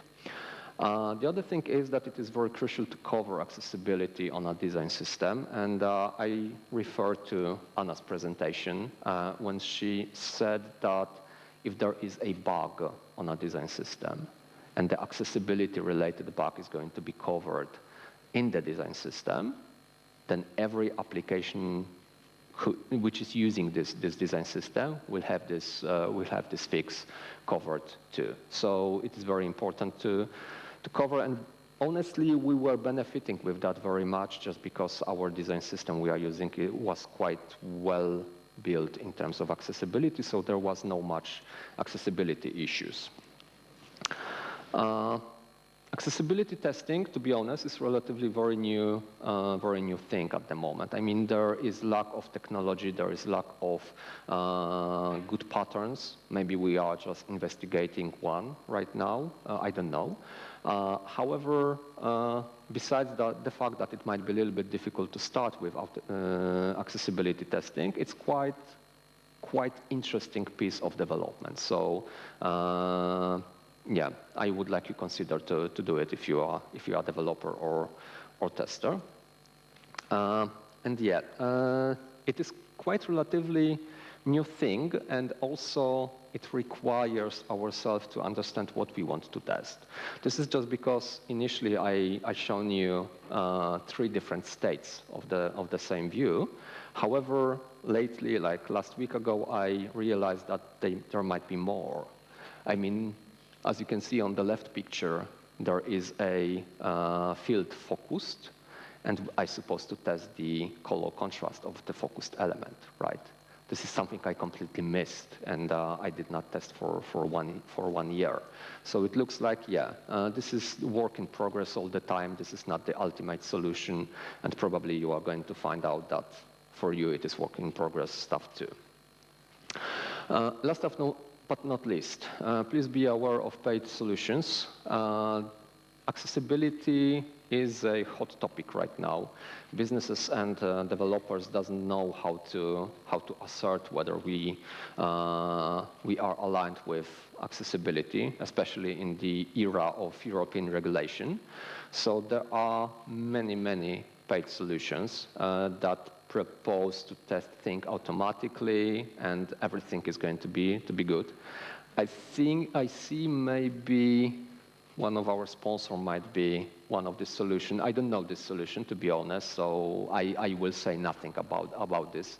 However, we have tested several paid solutions. It turned out that obviously they promised that they will be able to find more accessibility issues than any other tooling, just because they have artificial intelligence included, obviously. But it turned out that A is not I enough, to be honest, just because their paid solution was able to find less amount of accessibility issues than our own. Our own solution is for free, and obviously it's built on open source software, so yeah, it's better. So if you want to use some paid solution, that's okay, but please make sure to identify what they are able to analyze, just because maybe it's not worth your own money. And okay, conclusions. Accessibility is not about being perfect. Anna, yeah, that was perfect quote. It works like hell. To be honest, after 1 year of creating tests, we as a team became rather accessibility-aware team, not accessibility experts. This is just because, as I said previously, we've been using the design system which has accessibility built in quite well, I would say. But yeah, we became accessibility-aware team. Last but not least, again, automated tests will not cover all accessibility issues. This is something we have to be aware, and this is something which is displayed by Playwright itself. They said that if we want to focus on automatic tests, we will be able to find maybe 25% of possible errors. If we want to have our application accessibility errors free, we have to perform real tests with real users, with real assistive technologies. This is the ultimate answer for us. However, just I remind you, I am the web developer, right? So accessibility, I mean, automatic accessibility testing is able to find issues rather related with HTML, with color contrast and stuff like that. So at least I am safe at this moment, just because yeah, most of issues I was able to provide, they are found. And thank you. I hope that it wasn't too difficult for you or too boring. However, yeah, if you have some questions, please feel free to ask.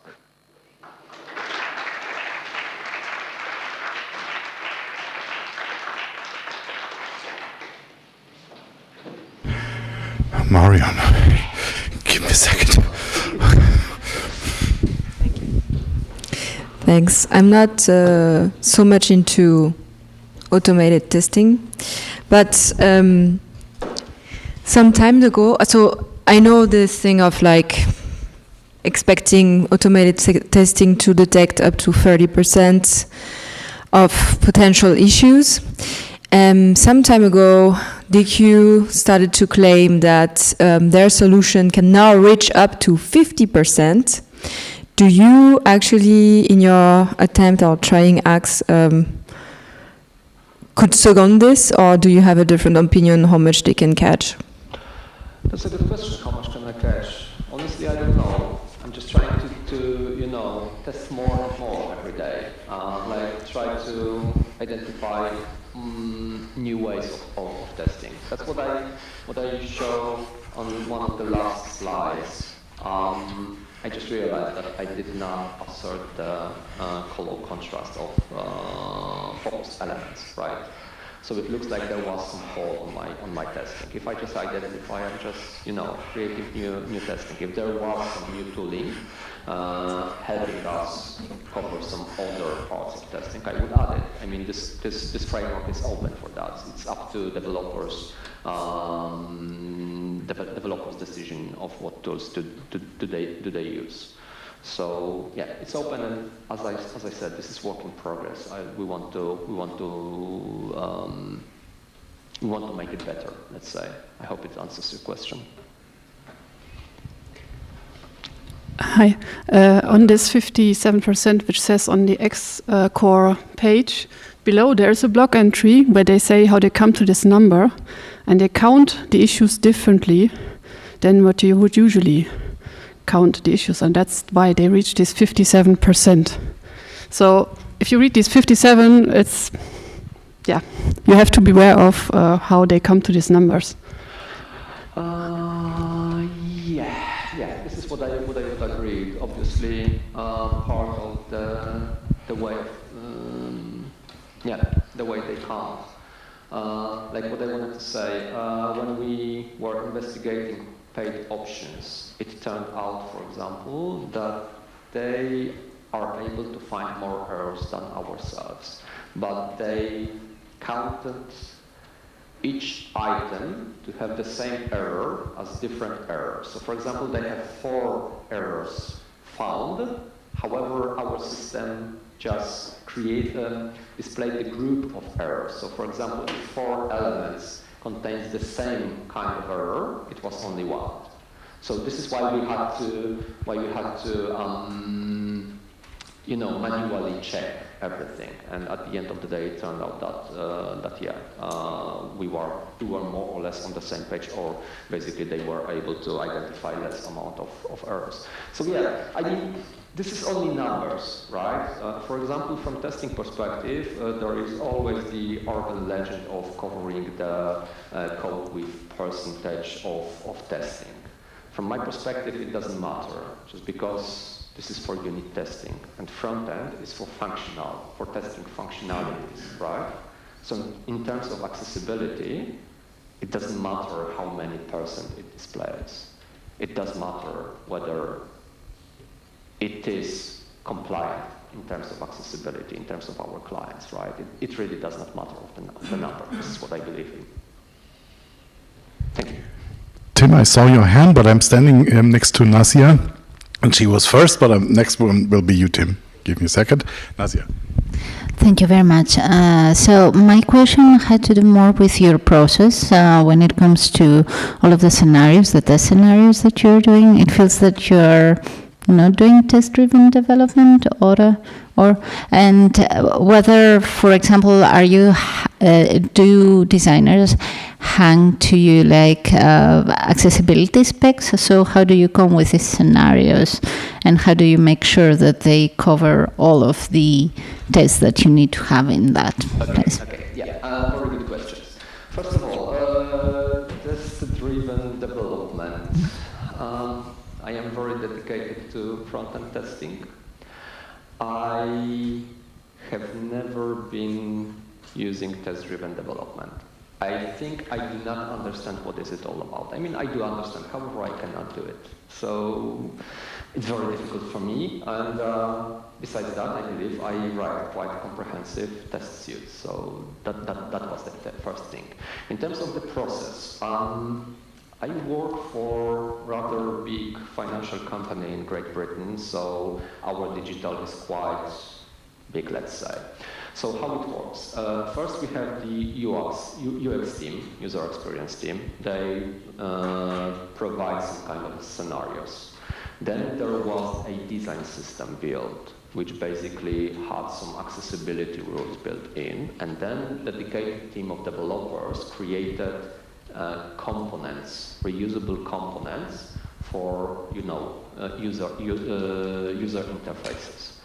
So what we were using was only those design systems, those ready-to-go components. So basically, there was accessibility built in on those components.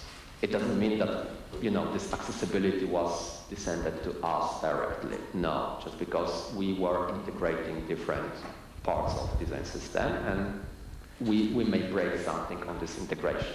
So this is why we had to build this testing suite.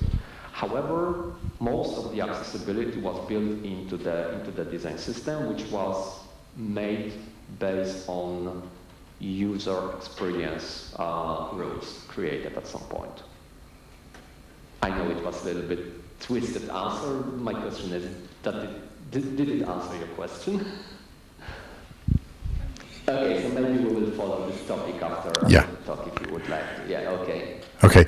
I've seen, John, that you had a question as well. I think I would, because we're like 5 minutes over time, I would hand the microphone to Tim. Okay, so you could actually ask a question in the break. And Tim, here is the microphone for you. Yeah.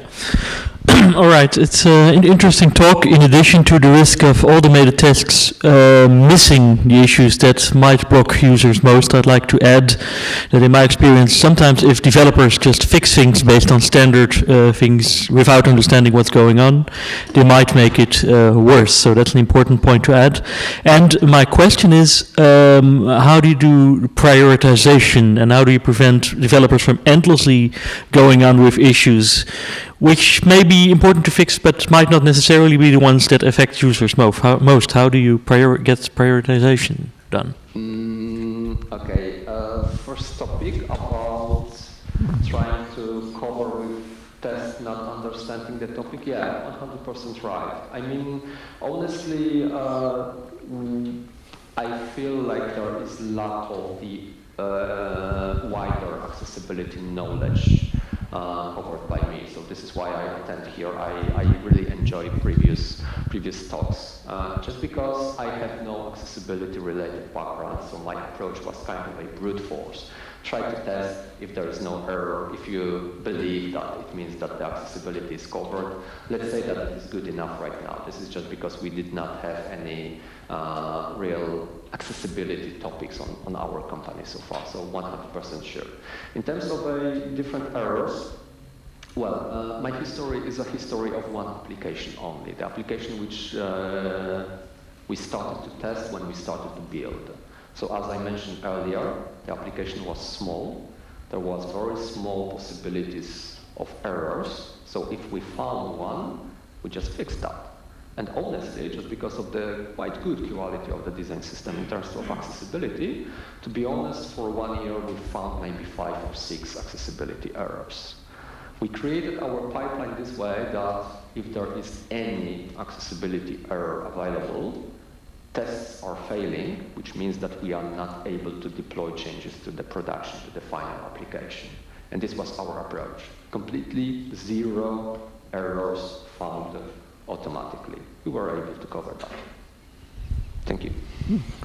Okay, thank you, Łukasz. We need to wrap this up because we are a bit over time. Thanks for listening. Thanks for your presentation. We're going to have a break. I'll give you 15 minutes. So let's, or 13 minutes. Let's start at 3:20 minutes with Natalie, I think. See you then. Thank you.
My name is Natalie. I am an iOS developer, not an Android developer.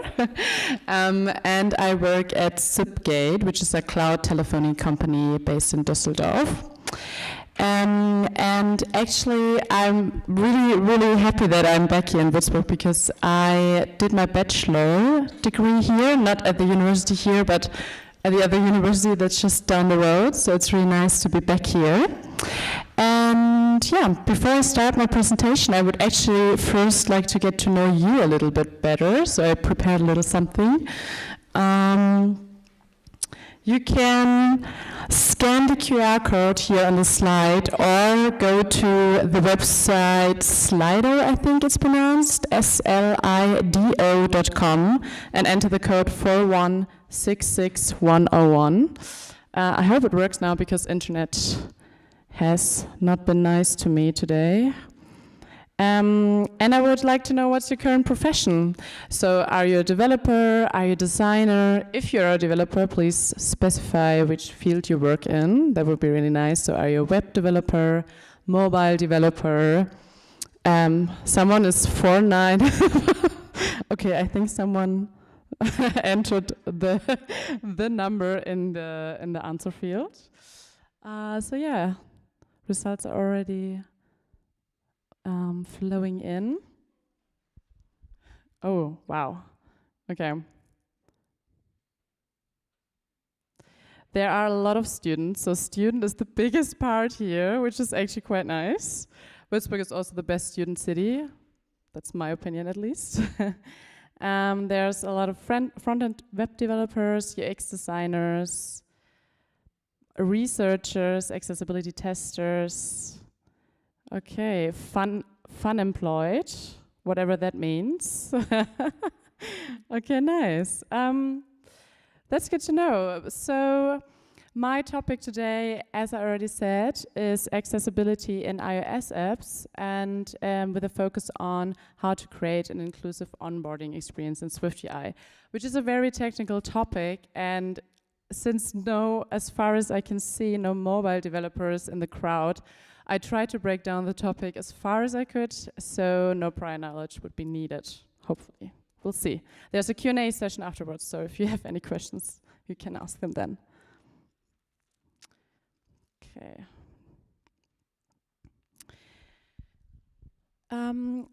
When I began working full-time at Zipgate, I tried to make accessibility a priority for us in our development work, because I actually started my interest right here in Würzburg because I studied human-computer interaction here at the other university, and we had a seminar that was called Accessibility and Inclusive Digital Design, and that's actually where my interest in this topic began. So when I started out in my full-time position, I really wanted to continue working on this topic. So I saw the chance when we got the task at work to create a completely new onboarding flow for our app. But what is actually an onboarding? Onboarding screens introduce first-time users to your app, and they guide them through the initial setup.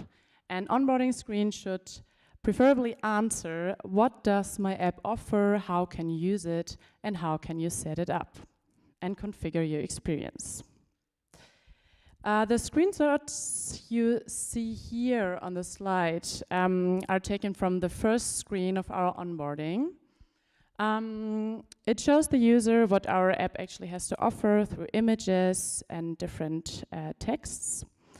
And when navigating down to the bottom of the screen, you can either sign in or sign up. And once you start signing up, you will be walked through the registration process. A good onboarding flow sets the tone for the entire user experience. It's a very perfect place to start making your app accessible. It sets the tone that your app is inclusive from the first step. So let's dive into the actual implementation of accessibility in native iOS apps. I'll be showing you a mix of examples taken from our production app as well as small examples I explicitly just created for this presentation to help clarify some technical aspects. All the examples are based on Swift UI, which is Apple's quite modern declarative UI framework. It comes with built-in support for accessibility features, which makes it a very great foundation for inclusive app development. Before we embark on the accessibility journey my colleagues and I have taken, I wanted to give a short disclaimer for this talk today. My goal is to share insights and experience I've gained, my colleagues and I gained through improving our company's app, conducting research, and attending and organizing workshops. The solutions I will show you were the solutions we thought were the best fit at this, the time we built them, but this does not mean that there are definite answers or universal solutions for every problem.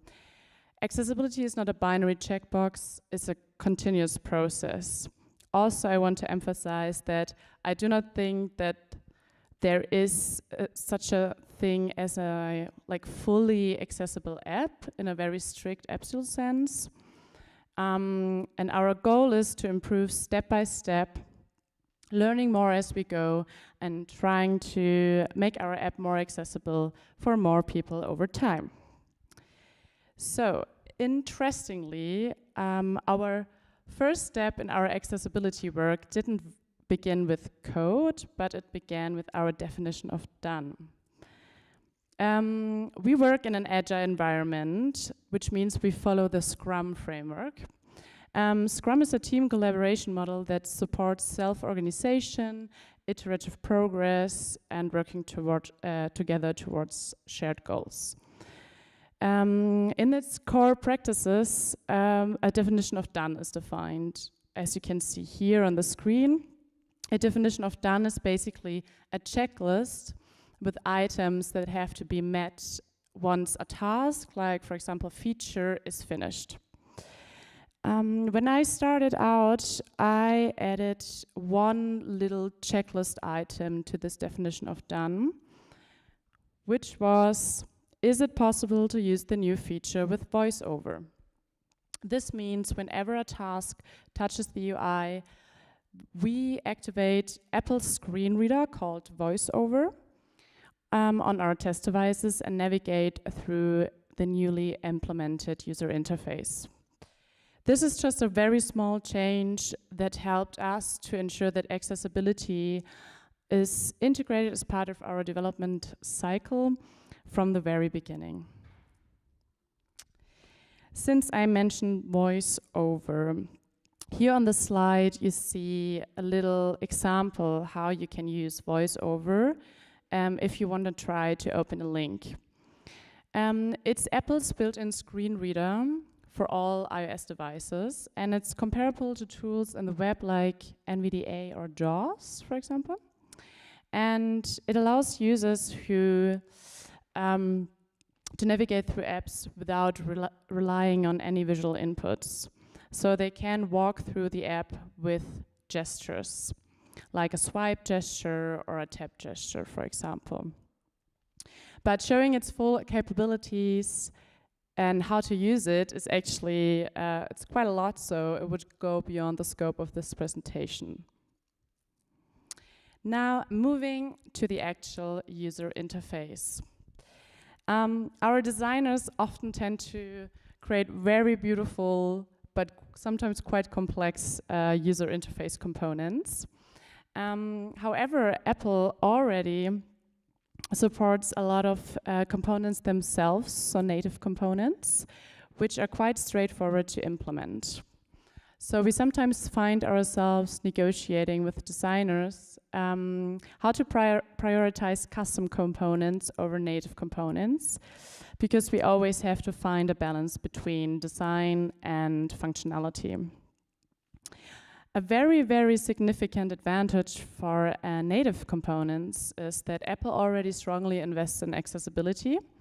So those native components often come with accessibility best practices in mind, and they generally comply the Web Content Accessibility Guidelines.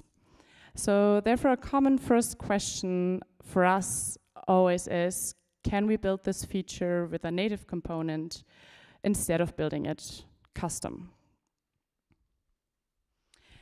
On the slide, there's an example from our production app. It's a screen from our onboarding step, where the question is, how would you like to use Satellite, which is our telephony app. You see a segmented picker, so you can decide between whether you would like to use it in a team or alone as a singular person. And this picker is quite nice because you have a very nice bright orange color, you have icons. It's just a very nice solution to visualize which item you selected. This was our designer's first propose, but we ended up using the native segmented picker, which is a bit more, not as colorful. There are no icons in it. And we decided to go for this native picker instead of the custom one because one advantage for native components is also that they have the benefit of recognition value. So there is a consistency you have throughout the app. As you can see here, this is our logged-in area, so this is not the onboarding screen anymore. This is when you already have an account and you are in our app, which is the inbox. So you would see all your call events, or like all your calls you've done. You can decide here between open and all call events, so you would be able to see or like to filter your call events whether you've already checked them or not. This is a familiar behavior and familiar appearance, which is quite nice for users because they can recognize these behaviors again and they don't have to adjust to new components they don't know how to interact with. So native components are often the best choice, but they're not always a one-size-fits-all solution. Which, for example, happened for us with our date input field. You can see on the slide, this is our native date component we currently use in our onboarding screen when you register for our app. So our designers initially wanted to have a very basic input field where you just use your keyboard, just type in numbers, and then it automatically formats to a date and validates the date. This would have been a really nice experience. However, it was quite complex to develop this or to implement this with SwiftUI. So we decided to end up using the native date component picker, which you can see here on the slide. The problem, however, is that the user experience itself is not really nice, which actually we found out when we tested our app with a blind user.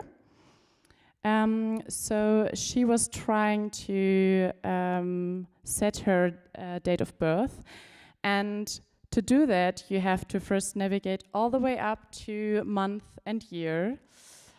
Then you get a view of a carousel where you have to scroll through all the months and all the years, set this, then you come back and then you're able to set your day.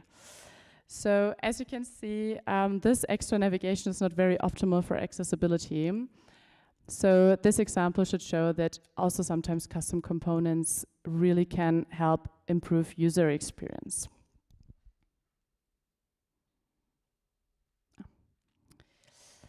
Now I've talked about how we integrate accessibility into our daily development routines and how using native components can often make our lives easier. You might think now I'll be showing a little bit of code, but that's not going to happen yet. Before diving into specific implementation details, I want to briefly talk about user flows because they play a crucial role in mobile accessible UI design. User flows are step-by-step paths a user take to complete a task or just a goal. So your goal would be, for example, I want to type in my name and for the registration process, which means you would tap the sign in button, the sign up button, and then tap into the name input field and so on. Especially on mobile, where space and navigation patterns differ quite immensely from the web, well-designed user flows are essential, and they create an intuitive and accessible experience. A good example from our app is our questionnaire screen. So here you can see a screenshot of that. VoiceOver usually always navigates from top to bottom of the screen. So by placing the skip button on the very top right corner of the screen, we ensure that VoiceOver users are able to skip the screen as soon as they wish to. However, not always user flows are sometimes good for people who do not have any visual impairments, but sometimes they can be quite complex for people who rely on VoiceOver, which happened here in this example. This is again the first screen of our onboarding. So you see a lot of content like pictures, texts, and then on the bottom the sign in and the sign up button appears. So this means when you want to sign in or sign up, you always have to navigate through the whole content just to get to the buttons, which is quite annoying. That's why, and even though I said that I don't want to show any code so far, I wanted to add a little snippet to clarify this. Basically, you just have to look at the last line of code, because we fixed that by just adding accessibility sort priority.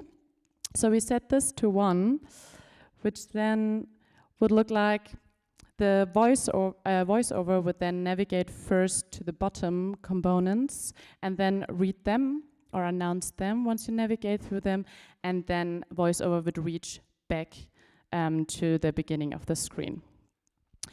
Therefore, VoiceOver users wouldn't have to, don't have to navigate through all the unnecessary content anymore.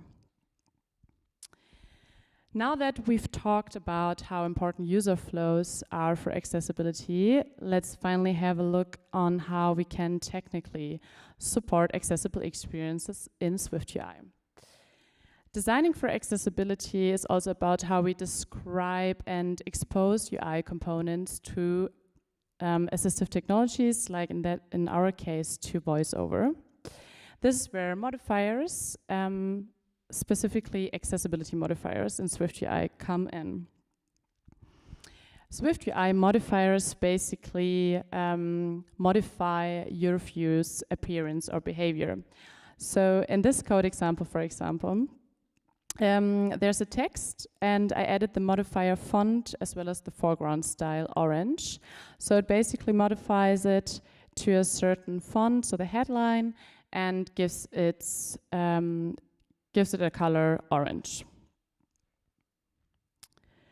For those modifiers, SwiftUI gives us a range of options to adjust your interface for VoiceOver. These modifiers help us define what should be announced, in what order, and how elements behave when interacted by users relying on screen readers. Accessibility modifiers by SwiftUI, they are conceptually similar to ARIA attributes in the web, but they're often quite strongly typed and declarative. So there are different kind of modifiers. For example, modifiers where you can set the label and the value of your component. The accessibility label modifier basically gives your component its name. So here it's a slider, and here you would set the name to volume. This is sometimes necessary. For example, if you create an image out of a file name and you wouldn't give it any other label, VoiceOver would announce the file name. So for example, it would announce profile picture _ 345. But this information is not helpful at all, so a label helps in this case. In our example with the slider, this label basically adds information. So if you would only develop or implement the slider by itself without a label, it would just tell the user that it's adjustable. The value on top of it adds information about this changed state. So when you change the value of the slider, it would announce it accordingly. So VoiceOver here, for example, would announce volume 50% adjustable. You are also able to group elements. So this means that VoiceOver, or you can tell VoiceOver that you don't want, it shouldn't perceive every single element inside the view, like here, for example. It's a vertical stack with 4 different text views. If you wouldn't add any other modifier, VoiceOver would basically go through or announce name, then you would have to swipe, Noah Morgan, swipe again, status, swipe, available for calls. But if you add the accessibility element ignore, combine, it would just combine everything into one sentence. So this is very good if content is contextually similar or close to each other. By adding the same modifier, but just with a different value, with a value, oh no, sorry, that's a different slide, this one. But with the value ignore, and adding an extra label, VoiceOver will just ignore everything that's inside your view, so everything that's inside your VStack, and then you would give it a custom label. So now here, VoiceOver would announce user Noah Morgan is available for calls. This summarizes the content in a more fluent way than simply just combining all the elements. Another accessibility modifier, which is very useful, is the accessibility representation. It allows you to present an accessible-only view that isn't visually rendered. And I saw a very good use of this at a workshop this year I attended. In this example, app users customize a coffee order by adding extra espresso shots. This is visually, in a visual sense, it makes sense. You can navigate either to the minus button or to the plus button, and then you can just add or subtract your shots, espresso shots. But it's quite cumbersome for VoiceOver users. So because they have to navigate through each element to actually adjust the value. So here again, VoiceOver would, for example, announce minus button, swipe, 0 shots, swipe, plus button, swipe, plus €0. As you can already hear, it's quite an annoying interaction. So they had a really nice solution for that. They added a accessibility representation, which was a slider. So VoiceOver users now only have to slide up or down to adjust the value. Yes, so VoiceOver now actually announces 0 shots plus €0. Then you can swipe up, and then it would announce 1 shot plus €0 and 50 cents. On this slide, just to explain it a little bit more thorough, on the left side you still see the original user interface with the minus and plus buttons. And on the right side, you see the UI with the hidden representation, so the slider. So this is not visually rendered, so the slider you wouldn't see at all, but the slider is only perceived by VoiceOver under the hood. So, but ideally, this is not always the best solution because your UI should, of course, support accessible interaction directly, but if that's not possible, this is just a good workaround. We also try to solve a problem by using the accessibility representation modifier. Here on the slide, you see again the first screen of our onboarding. It's for sighted users, it's a nice experience because you have like 3 different content pages and they progress over time once the progress timer on the bottom of the screen fills up. So they automatically switch after a while. Or you can tap in between. It's basically like the Instagram kind of story where you view things.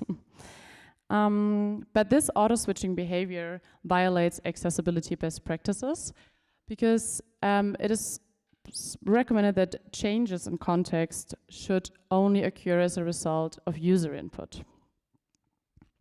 So our initial fix was also to add an accessibility representation to it by simply creating a vertical stack of all the content. So voiceover users would be able to navigate through the whole content in their own page, which led to like this crazy long stack of just content. However, there is a wide range of visual impairments, and it is suggested that voice-over interactions should stay close to the original UI structure, which you can see here on the slide. I tried to take a screenshot of how I navigated with voiceover through our view by after adding the accessibility representation with the vertical stack. The rectangles you see on the screenshots is voiceover highlighting the element, which is currently announced. So as you can see, the view you perceive visually and the things that are announced by voiceover, they just don't add up anymore. This can be very irritating and frustrating. So we basically created new accessibility barriers instead of solving existing ones. So in this case, environment values came in quite handy for us. SwiftUI offers built-in environment values that help adapt the UI to a user's system preferences. These can be accessed through the environment property wrapper, which you can see on the code example on the slide. And with these values, we can check user settings, such as their preferred text size, whether they activated reduce motion, or whether they activated voiceover. Coming back to our earlier problem, with the automated transition of our beautiful content in the very first screen we have and of our onboarding. This was, as I said, very problematic for screen reader users. To address this, we used our environment value which detects if voiceover is enabled. So when a user actually activates voiceover on their phone, this will tell you if that's activated. So we check that, and if that's the case, we just don't animate at all.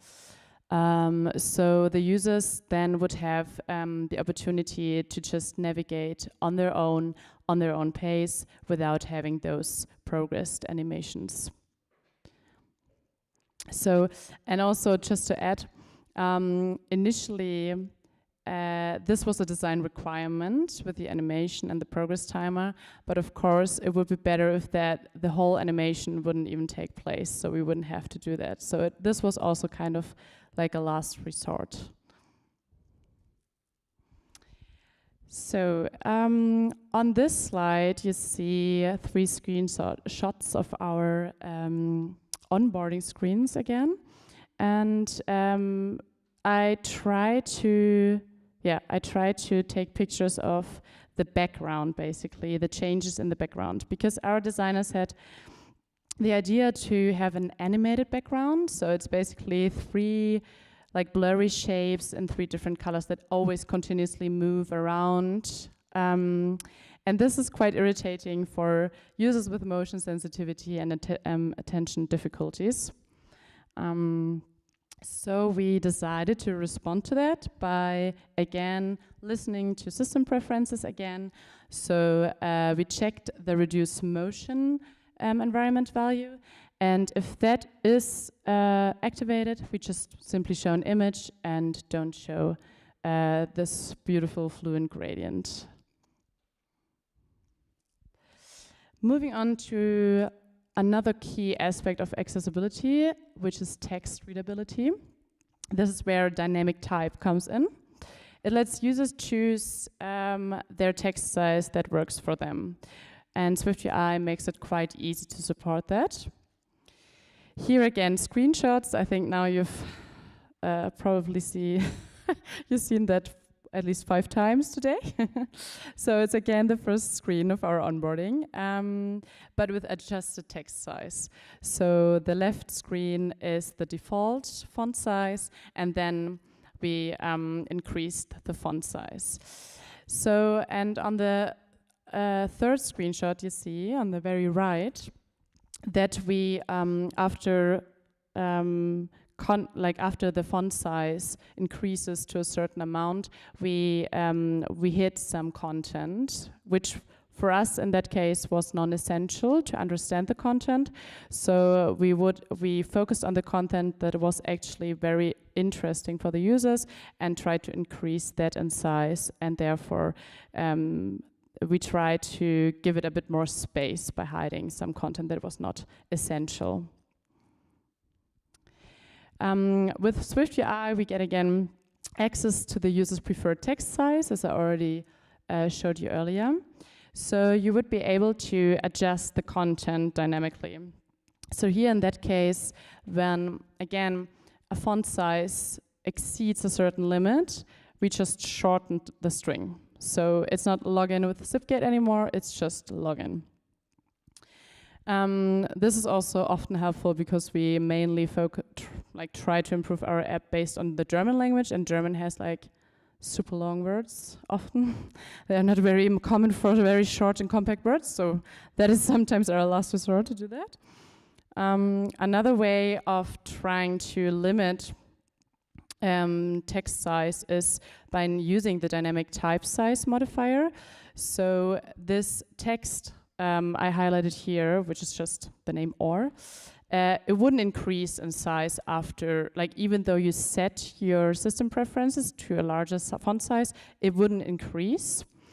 This is also the last resort. So if you have enough space for this text to increase, I would just let it increase as much as it can to support every font size. But if you do not have that and the content is not very essential, just try to scale it down. So how can we be sure that our implementation is actually as accessible as we intend it to be? There are several ways to test accessibility, both automated testing and manual tools. Automated tools and manual testing can be used. In our team, we mainly rely on manual testing. As I already said earlier, we are always using VoiceOver. And I would actually like to give you a very sophisticated reason for this, but the main reason is basically that we haven't written enough automated tests yet. But one way of testing your accessibility is by using the Accessibility Inspector. It's a built-in tool inside Xcode, which is our IDE with which we program our app. It allows the inspection of certain accessibility properties and elements. And it also simulates how VoiceOver would perceive those elements. So here, for example, I'm targeting the button 5, and I can inspect its accessibility configurations, like its label, its traits, which basically describes what this component is supposed to be. So it's a button containing static text. And I can also perform the button's action if I wanted to just by clicking perform here on the slide. Okay. The Accessibility Inspector just recently helped us understand an issue that was reported by a blind user. The user wasn't able to use our dial pad button, which is quite bad for a telephony app, so they weren't even able to type in any numbers to call. But when we tested the buttons, everything was fine. So we just tapped and everything was working. So we didn't really know why this happened in the first place. So we try to inspect the element with the accessibility inspector, and when we performed the action in the inspector, it didn't do anything. So it didn't write any number in our dialpad view. So we tried to look at the code, and as you can see here, our button component has two simultaneous gestures defined. So a tap gesture and a long press gesture. The initial idea behind this was to support two gestures, as the modifier says, simultaneously, which is a nice feature, but that's actually why this button was broken for voiceover users. Because here, in those curly brackets, the action should actually be placed. So this is this closure is defined to, so you can pass in like your custom actions or your custom functions. And we didn't use it, we just passed our actions in the modifiers I showed you before. Therefore, we fixed it by just placing the action inside the position where it's supposed to be. Yeah. And if you don't want to inspect every component of your app, you're also quite lucky, because for iOS 17 and later, testing accessibility is actually possible with just a single line of code. The perform accessibility audit method checks issues for like low contrast, unsupported dynamic type, and so on.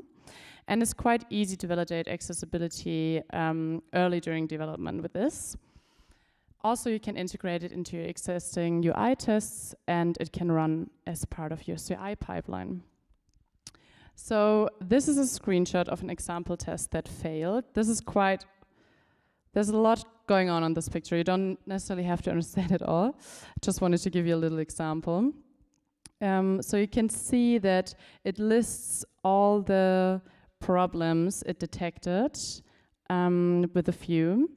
And for example, the contrast failed for a component, and it gives you the screenshot of the very component that failed. So in this case, it's this kind of available pill we have for the account.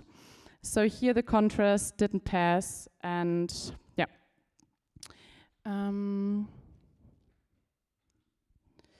Also, as I already mentioned, we are using VoiceOver for testing. I basically just added VoiceOver so it's the chapter is complete. We are using VoiceOver daily, and also, as said before in the last talk, manual testing can detect sometimes more problems in your UI, or just you will see more accessibility problems with it compared to automated tools.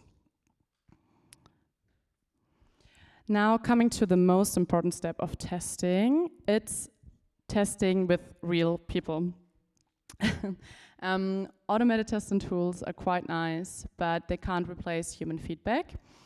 The picture on the slide shows a workshop I initiated at our work. It shows my colleagues how they test their own product with glasses they're wearing, which are simulating visual impairments. This was quite an eye-opening experience to raise awareness within our company. It's very important to talk to your users, listen to their experiences, their needs, their challenges. This is where real accessibility insights come from. Let people interact with your app early on. So invite them as beta testers. So integrate their feedback into your development process as early as it's possible. And create space for learning and sharing. Attend and host talks, workshops focused on accessibility. As we come to an end of this presentation, I want to summarize it by sharing some key takeaways I have gathered throughout the accessibility journey of my colleagues and I. This doesn't mean that our work is done. In fact, it's just getting started. As I already said, accessibility is a continuous process, and it evolves as we learn and grow. And yeah, I hope this marks the start of many more improvements and discoveries to come, so we can make our app more inclusive for all users.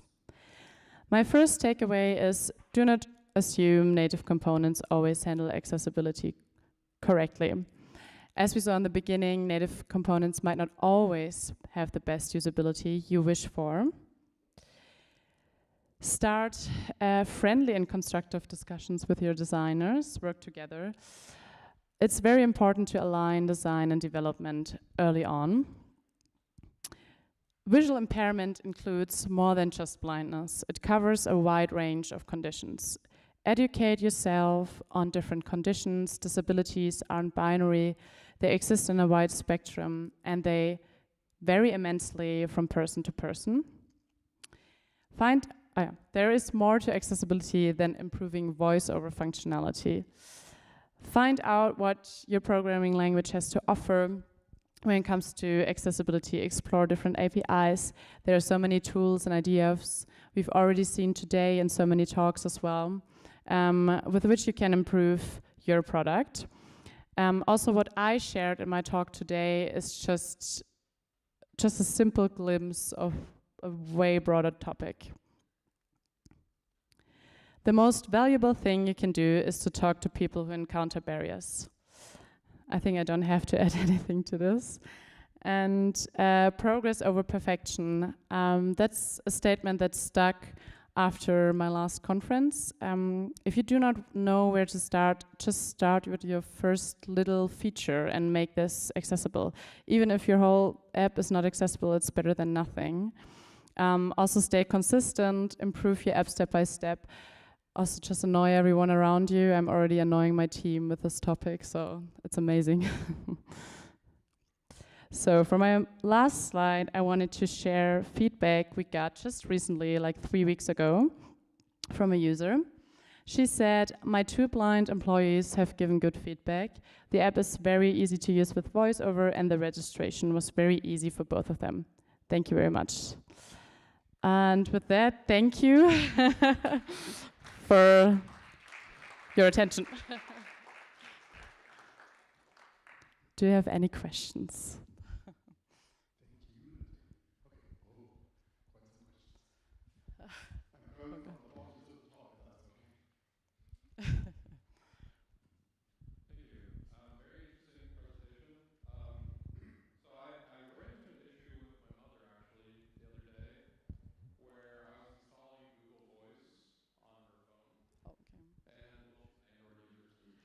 Yeah, that's okay. You're talking about native components, and where's the line between like the UI perspective on native components where it can cause confusion issues with people? Because my mom thought she was calling through Google Voice, but she was actually calling through like the Android stock telephone app. Do you understand my question? Yeah. So you mean you would be confused because of the similarities instead of like having this recognition value I talked about? Yeah, that's actually a good point, because we are also a telephony app, so we basically simulate like calling, like the native call function. But we do actually try to simulate this, because, for example, also when you call with our app, we also use call kits, so you would end up in the native call screen view as well. Actually, it really depends, right? Because I think in our case, we try to stay as close to the native design as possible, because it is the basic functionality is basically this. And also Apple now allows you to set like your default telephony app. So you would be able to also use a different telephony app instead of your native one if you wish to. But when it comes to your example, I think that's something the designers have to think of. I don't know. I think there's not always this one solution, but in this case, I definitely would have chosen to go for a custom component to just be able to differentiate between those apps, right? Because of course Google didn't want to simulate like the normal call function, right? So, but since I'm unfortunately not a Google employee, I don't. I can only assume, yeah.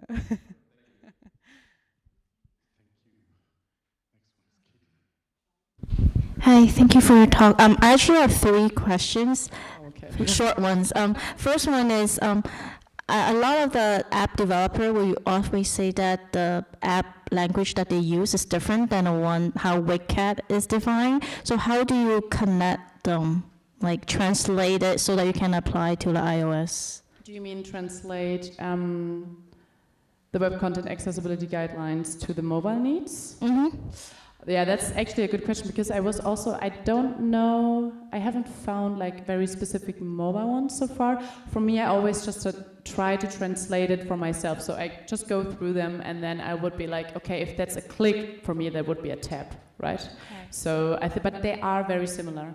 So sometimes they're, like for example, quick links, you know, if you have to support like quick links, we don't do that because we don't have like this massive screen where you can navigate through. We have this one very, very little screen.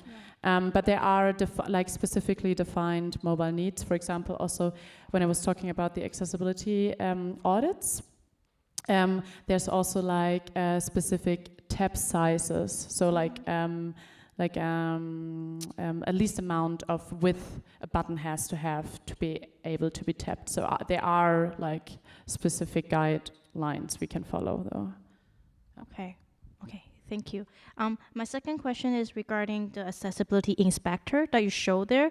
So is that you still conducted that within the MacBook, or is that a built-in feature within the mobile? No, that's MacBook. That's basically a separate program or like a separate tool, but that it is connected to Xcode. So Xcode is our IDE. So we can only use Xcode because Apple loves to lock in people. So you are not able to use any other program if you want to program native iOS apps. And Xcode offers this tool just like it comes along with this. Yeah. Okay. Do you mind spell it? Xcode? Xcode is Xcode. Okay, that's thank you. Xcode. And my last one is regarding the automatic UI test you show. So basically it's a line of code within the code that you type in, and then it will run the test and show you the issues? Yeah, it's basically a UI test. So you create like a very basic UI test where you basically just say, yeah, please test, like tap into this screen, and then you just call one function. It taps, like it just with this one function, once your UI test basically navigates to this view, this one function just tests it automatically. So but it has to be inside a test, a written test. So you guys wrote that? Or? Yeah, we rewrote that. Ah, okay. But like the function itself, we didn't write that. Okay. We just call the function. That is basically just an API from Apple we use. But everything around it, yeah, we have to write that. Yeah. Okay, thank you. Thank you. One last question, because then the time is over, and I don't know your name, but here's the microphone. It's Pavel. Thanks. Hello. I just wanted to ask, because you mentioned testing with blind users a lot and persons with visual impairments at large. What is your strategy to recruit your testers? Are there simply users who come to you and share feedback and they are a part of a closed beta stage? Or do you also use the help of third-party or interest organizations and advocacy groups and agencies to recruit the testers? That's a very good question, because I would love to have more testers. We don't actively recruit them. It's users who gave us feedback. Our support team always just transfers the mail to me, and then they say, yeah, Natalie, just talk to them, you're the accessibility person. And then I always just text them and then invite them as beta testers. And that's it so far. There is actually an Apple platform you can use. It's like it's Apple Wish something, I don't know, but there is a certain like website you can use, which is like a forum. Can you say forum? Forum? Yeah, forum. Yeah. So there are like some blind users who are willing to participate once you like post like a post where you're actively searching for people. But I haven't used it so far. I just know that it exists, and maybe I should use it. Okay, thank you. We need to wrap up at this point. I think, Natalie, you're around. So if you've got more questions, please grab her in the last break we're going to have now before we finish the day. Thank you, Natalie. See you at 20 minutes past 4, please. Thank you.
Headset.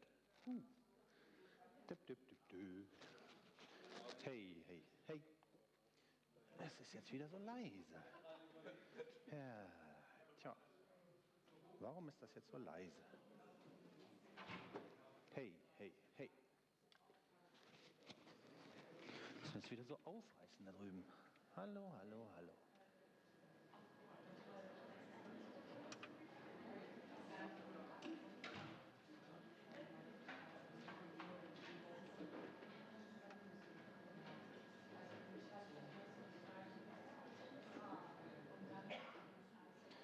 Mic level.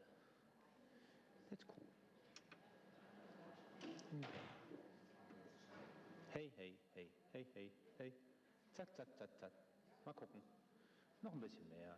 Hallo. Hey. Zu viel. Hey, hey. Das sieht doch ganz okay aus.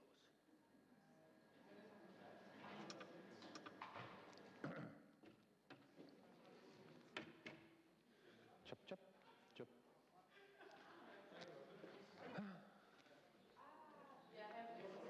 Oh, this look here. Still very subtle. Hey.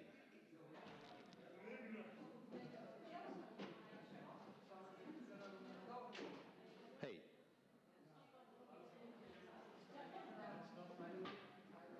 Can get these two. 1, 2. And there's 2 here, 1, 2. Still have to crank it up a lot, sadly. Hey, hey, 1, 2.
Well, there's actually not that much to say about this.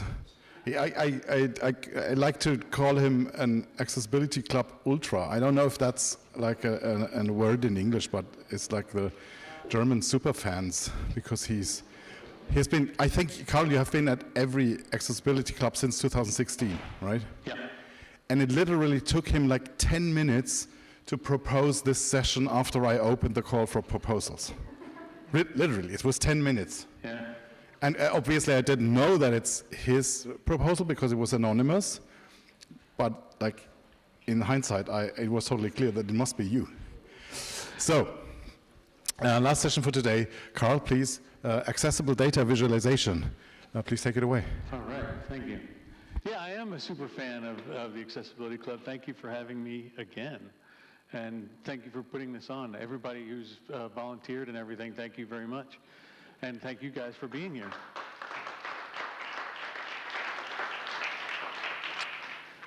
Anybody in the room right now visually impaired? Okay, I have a lot of, obviously it's a data visualization talk. I have a lot of visual things, so I'll make sure I describe it. So a little bit about me. I'm Carl Groves. I'm from the United States. I used to own a company called Tenon that was sold in 2021. Now work for my wife's company called Afixed. Afixed is a sponsor of the event, and we do accessibility consulting. And I also am a founder of a company called Eventably, which creates accessible events management and ticketing platform. This particular talk actually is one I've only given one other time. This is a pretty foundational talk on data visualization. There's not going to be too much like extremely deep geekery here, because I did want to give some foundational knowledge on the design of data visualization, and I want everybody here to be able to walk away from this talk with information they can put into use immediately if you're doing anything with data visualization. So. Unfortunately, 45 minutes isn't enough time to get into deep information on data visualization, but that's okay.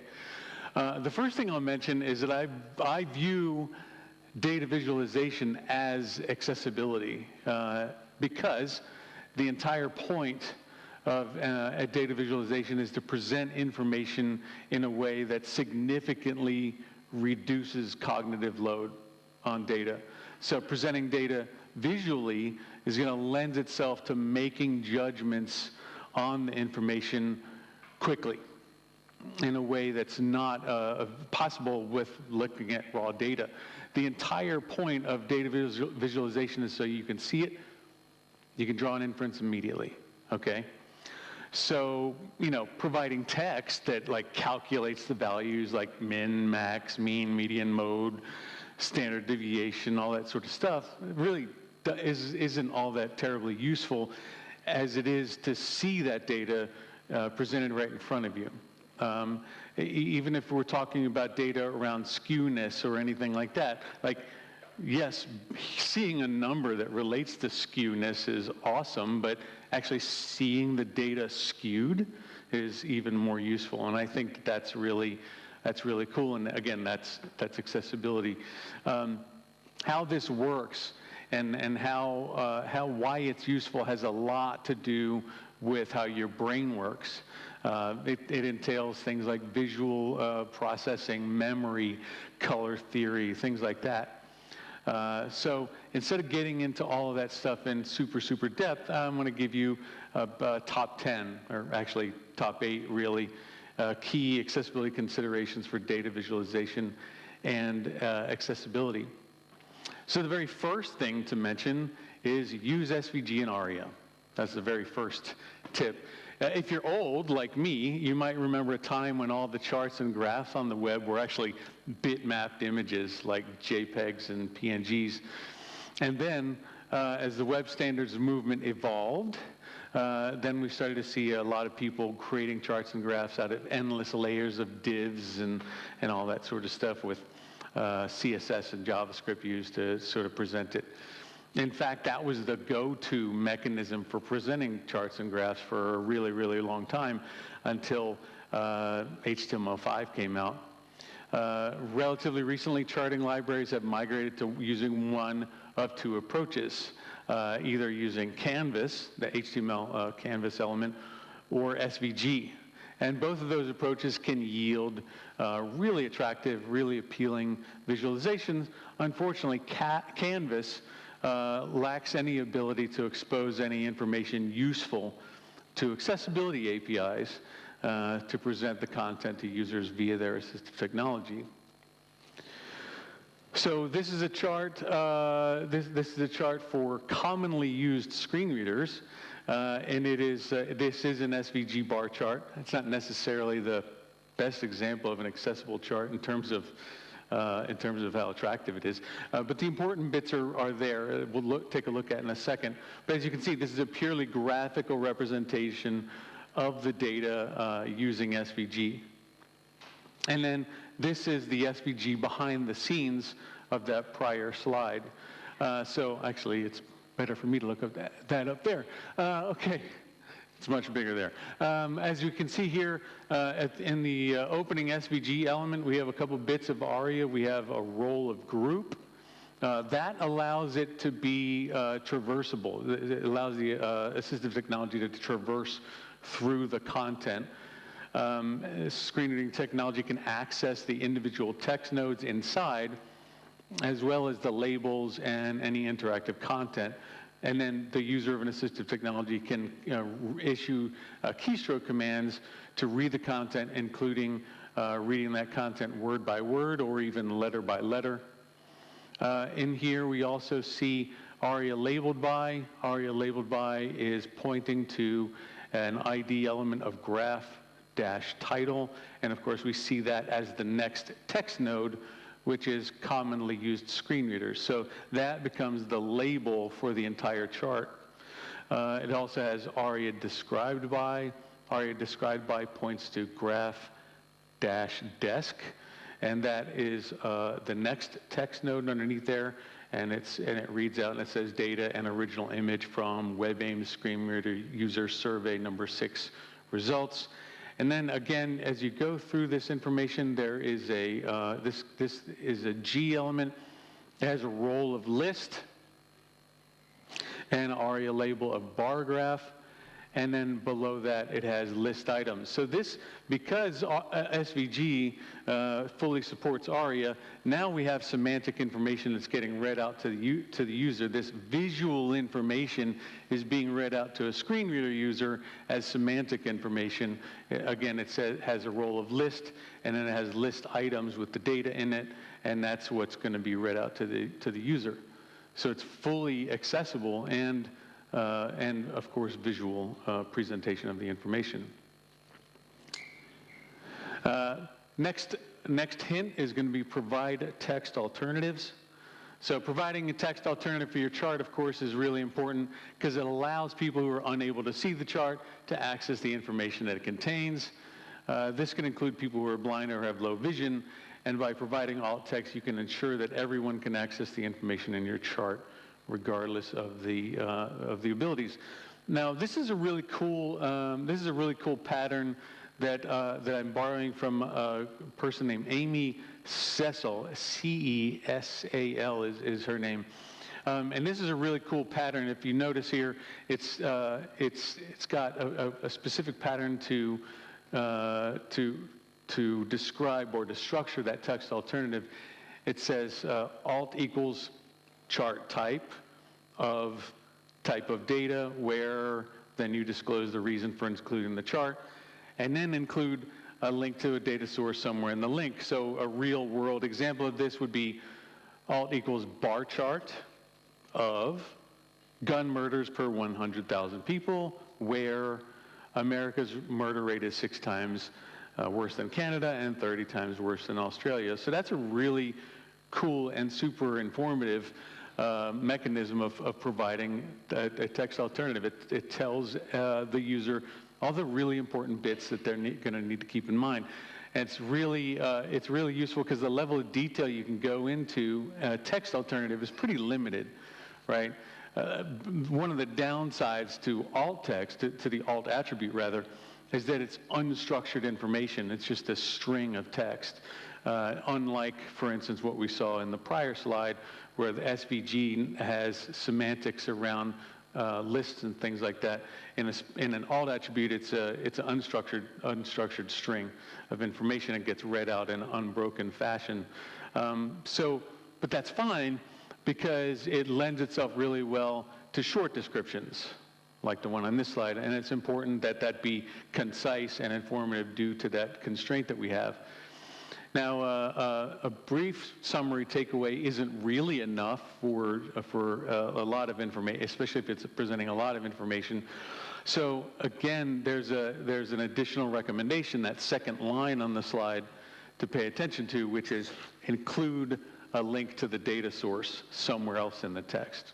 Now, how and where you do that is going to really depend on the design of the content, but it's generally just a good idea to have that data or a link to the data closely adjacent to the chart.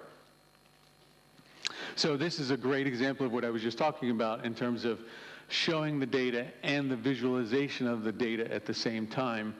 The data that supports the bar chart is presented directly underneath of it as a table. And assuming the table is accessible, it's an excellent way to provide like the full story of the chart in a structured way. Non-visual users can use built-in keystrokes to navigate the table and hear the relationships between the data at the same time. This is a relatively simplistic example, and sometimes the data is much larger. In that case, you might need to either create a link to another page that contains the data, or create something like a tabbed interface where the users can swap between the table and the data. Next tip, provide readable text. So people who are visually impaired or have difficulty reading small text might not be able to read the information in the chart if it's not easily readable. Also, providing easily readable text makes it easier for people to quickly and easily understand the information in the chart, regardless of their ability to see the chart itself. And this can help to ensure that your message is effectively communicated to the audience. Now, this is an example from datawrapper.de. And this is, frankly, it's another excellent example of, it's an example of excellent labeling, and it also shows an attention to the readability. Basically, nothing special is needed here for data visualization beyond what's needed for good content design on the web. A good, readable sans serif font of sufficient size, right? The other thing this one does well is that it provides good white space between the lines. And also the use of color would normally be a bad thing, but they make up for it in two ways. They add the data value in the bar itself, and then second is by using colors in different color families. We'll talk about that in a little bit more. The one thing I will say is the letter spacing on this is a little on the tight side. But when it comes to readability, this is another reason to use SVG. The S in SVG stands for scalable, which in a practical sense means it will it'll retain its clarity as the graphic is increased in size. So this makes it a million times better for visually impaired people to read than it would, say, if we were using images. And it also is going to honor high contrast modes. So you can even use dark mode style. You can even add like dark mode styles for your SVG. Next tip, label it. So by providing labels for the different axes, data series, and other elements of the chart, you can help to clarify the meaning of the chart and make it more intuitive for your audience to interpret. Additionally, labeling your charts can help to improve the accessibility of the chart for people who are visually impaired or who have difficulty reading small text. Overall, labeling your charts can help ensure that your message is effectively communicated to your audience. We've already seen this chart once already, but I decided to reuse it because it does such a good job of labeling. As you can see, the chart is well labeled, as is the data. For instance, we see, of course, the difference between full-time and part-time is labeled there. adjacent to each of the colors. I'm colorblind, but I think those are green, and they're two distinctly different colors of green. The other cool part, too, is that the numbers are in each bar as it goes along. And then in the table underneath of it, the table is actually, it's really cool. It's like both redundant data as well as it is labels, because each year is represented in there. Each column is a year. Each column is also the bottom label for the bar, the bar above it. And they also have the labels on the side of the table to denote which color represents what things. And then the state average label is labeled there as well. It's really, really cool the way that they've done this. I think it's pretty attractive looking as well, and it's just highly usable because they're combining the use of color with the actual data. They're using positioning and white space pretty effectively for all that stuff too. I think it's really cool. Obviously, that's a pretty straightforward bar chart. Like this, this is a little bit more complex, right? It's a little bit less straightforward than that. And this makes it a little bit more complicated to label things clearly. Although the maker of this chart actually has done a pretty good job of labeling things. They've got the chart, they've got the legend, the axes, the data itself. It's still pretty difficult to follow, especially for people with cognitive impairments and ADHD like myself. I see this and I'm like, you're just trying to follow along. And they've done a lot of other really cool things to this chart, though, to make it even more usable and more readable. One of the things that they've done is they've exposed this exposed the ability to view the information as you're tabbing through it. So from the same chart, you can traverse this data via the keyboard. And then as you tab through the chart, it sort of grays out the other lines, providing you with a tooltip exposing the exact value for the product at the given time and really reducing the opportunity for distraction. I thought that was really cool. Use accessible colors is our next tip. Using accessible colors when creating data visualization is important because it can help improve the accessibility of the chart for people who are colorblind or who have other visual impairments.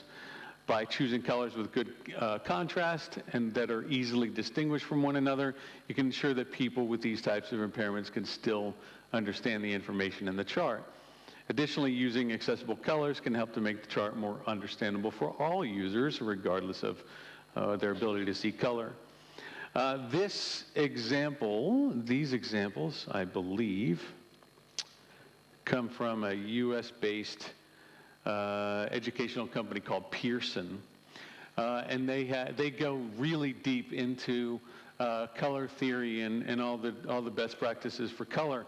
A lot of the discussion about colors and data visualization is about color contrast, and obviously I agree that sufficient color contrast is important. In fact, it's the bare minimum. But as I mentioned a moment ago, contrast is hugely important for people who are low vision and colorblind. As you can see on this slide, however, you can get really deep into the woods pretty quickly. So, for instance, people far smarter than me also get into the appropriate times when to use adjacent colors versus opposing colors and all that sort of stuff. And another point to consider is that it's best practice to use very high contrast on whatever portions of data you'd like to call out specifically for whenever you've got like a significant outlier or something like that.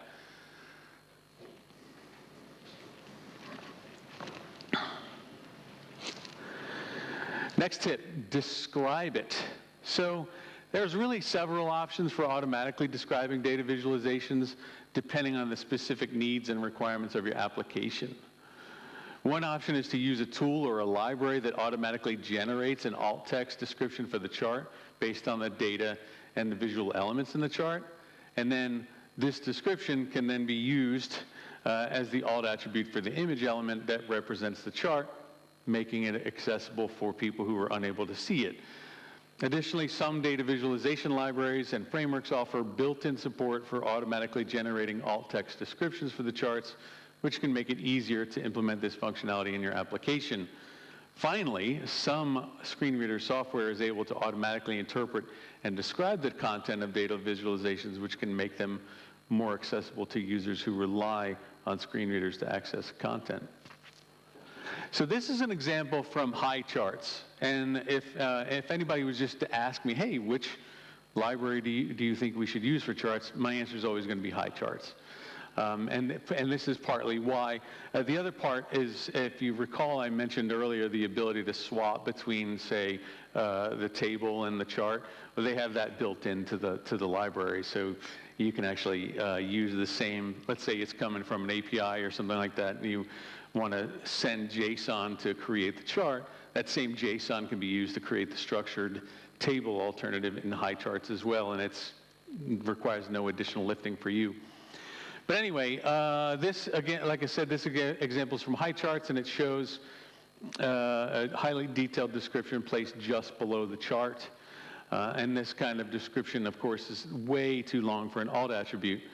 And as a matter of fact, in my opinion, is if you find yourself in a situation where your text alternative that you're writing is getting extremely verbose, that's a good argument for putting it on the page and visible for everybody at all times.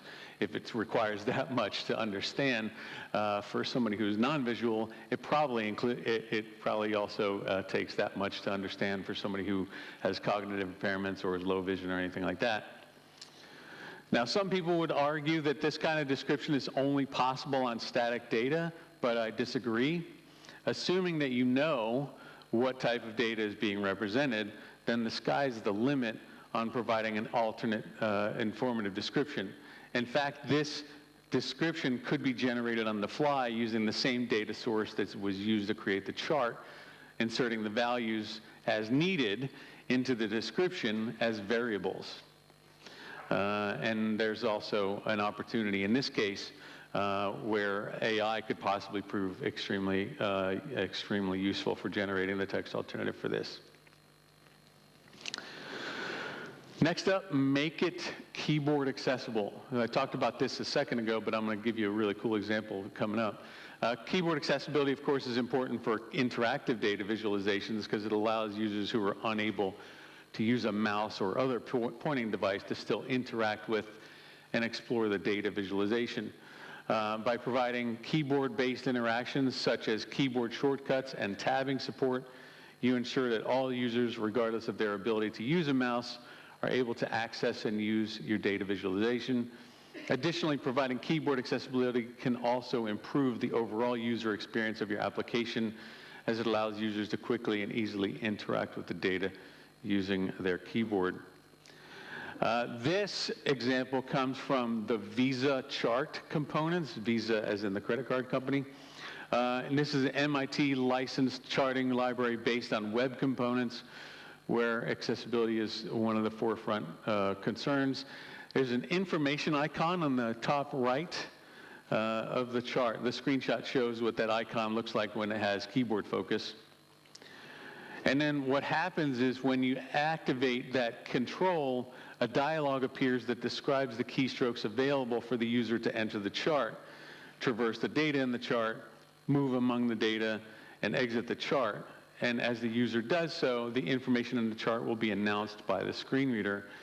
The sky's also the limit here as well when it comes to providing information to the end user. When it comes to sort of creating a keyboard accessible application in general, there's really no such thing as too many keystrokes, provided, of course, you document them for the person who needs them. But the other cool thing here is you can also, you can do things like create custom keystrokes for your application that reads everything out in a live region or reads out particular portions of the thing in a live region. There's really no limit to what you can do other than your creativity. Next hint is differentiate. So using color only to convey information can make a chart difficult or impossible to interpret for people who are colorblind or have visual impairments. by using additional color cues, such as patterns, shapes, and labels, in addition to color, then you can ensure that information in the chart is easily understandable for people with these types of impairments. So this slide shows a grouped bar chart, and the data is separated into 4 categories and 3 series in each category. The colors in use are pretty good, and each bar for each series has good contrast against the other, which is also good, and there's also good white space between the different series and indeed in between the different bars, but we can do a little bit better. So here's an example of that exact same slide, the exact same information, where the 2 of the colors have also been combined with a pattern. Actually, all 3 of the colors have been combined with a pattern. So for people who are severely low vision or have really significant color deficiency, combining color with pattern might make it easier to understand. This is especially true in more complex charts or when there are many more colors in use. The more colors in use, the more likely it'll be difficult to differentiate, and especially if any of the data is small, like we saw in this example with the lines. So we see in this example with the lines that there is obviously the use of color in between each one. Each one's a different color, but they also have different patterns. So you see 2 that have the small squared dots, and they are 2 different colors. You see 2 that have the dashes. Those are two different colors. You have a solid one, and then you have one that is dot dash, dot dash, dot dash. And so these different patterns make it super useful.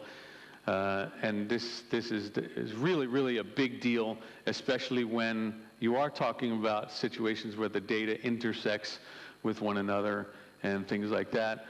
This is something that I wish they would do with the subway map in DC for the DC Metro, because as a colorblind person, in the center of the city where like the red line, the orange line, and the green line are all interacting with each other, I'm like, I don't know. I'll just get off here. Anyway, that is it for me. Thank you very much. I have a bunch of resources at the end of these slides. I'll post these slides on LinkedIn and on Mastodon. I am literally at Carl Groves everywhere that you can be. Thank you. Any questions?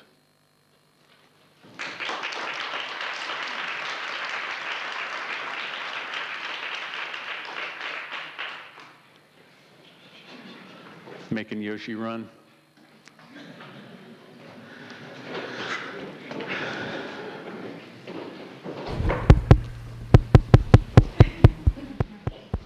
Hello, hello.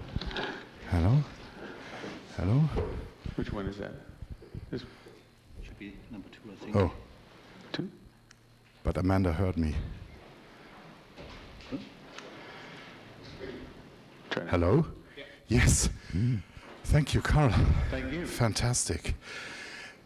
We could do a couple of questions if you want, like 3. There is John. I didn't take John's other question. I'm going to take this one.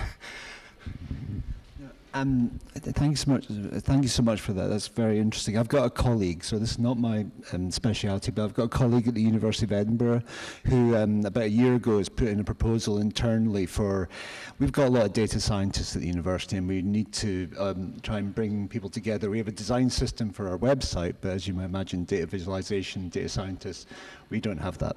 So my colleague, and as I say, I'm out of my depth, so my colleague is putting in a proposal to investigate trying to put together guidelines in the toolkit for guiding the wild beasts that are data scientists and bring people together to this very interesting subject.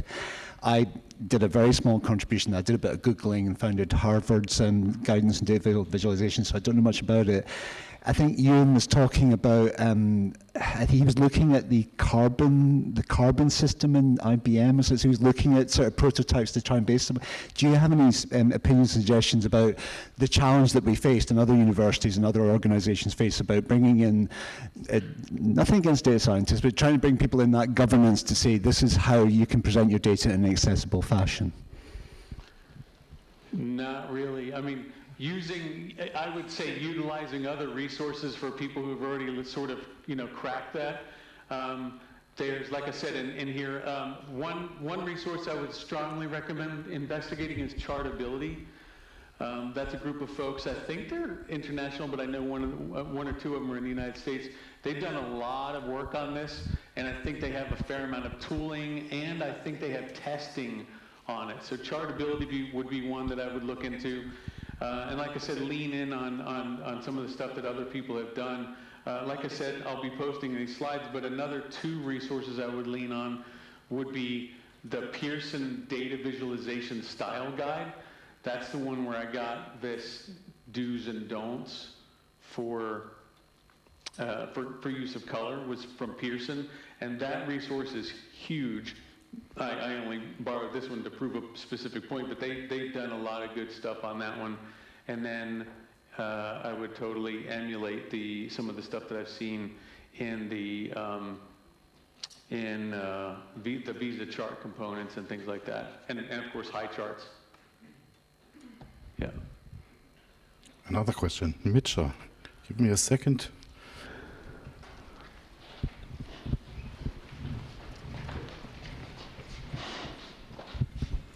Thanks, Carl. Good stuff. I think I know the answer, but that SVG code example, was that meant to be inline in HTML, or could it be used as a source of an image? That is a great question. This one was straight SVG as I understand it. Let me take a look. Yeah, that's straight SVG.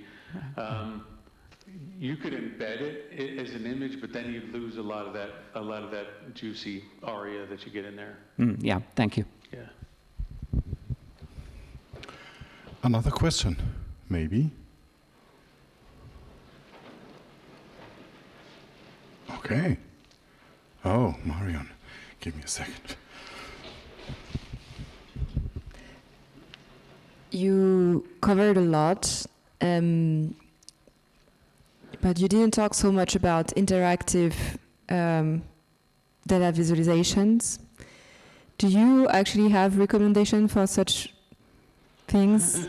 Because I know someone who is working on a data visualization with a timeline, and you are supposed to be able to play the timeline to see how the evaluation, how the data evolve over time. Right. And this kind of thing, I think, is is a bit next level. Yeah, I mean, at some level, you got to think through, like, all the other accessibility best practices that would apply for something like that, right? Which is to say that if you can interact with it, you do have to make sure all the controls are well labeled, that they're keyboard accessible, that they're in the source order, all that sort of stuff. Because SVG fully supports ARIA, you can do anything you want, provided, of course, you've made it accessible. So you can include the controls in the SVG, and you make those buttons or whatever. You can do that stuff, but when you get into really, really hardcore stuff, I don't think my brain is big enough to figure that out. Mark has had someone at his Beyond Tellerrand events who is an amazing person. Nadine Bremer. Nadia, yeah. Who I would probably ask that question about, because she is not just an amazing designer and understands data and that stuff, but also cares deeply about accessibility, and that's who I would lean on. Do you know how to pronounce her last name? I think Bremer. Yeah.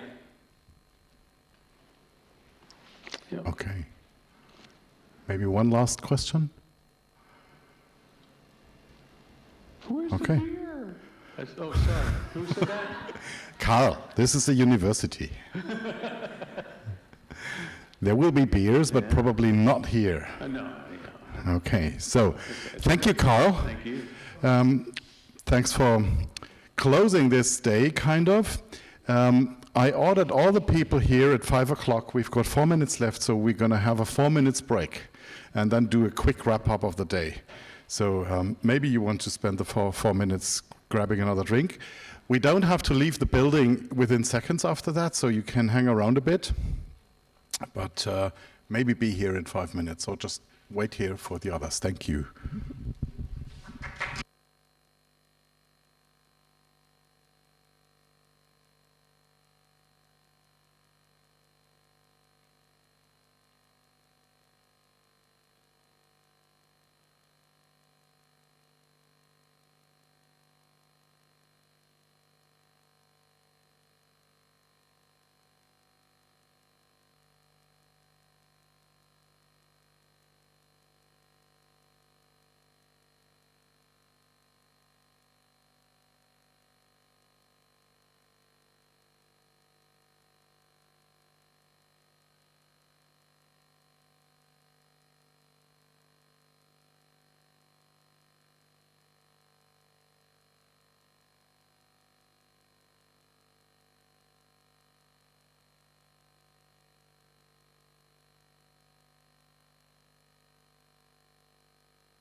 Yep.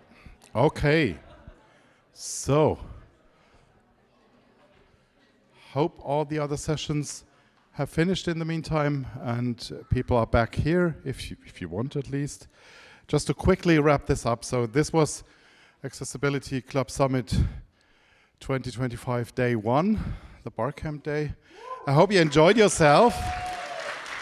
Great. Thanks for staying here so long. Just a few words in the end, just a few thank yous. First of all, thank you to Amanda, who made it for like 8 days. Amanda, I don't know if you can hear this, but this is your applause.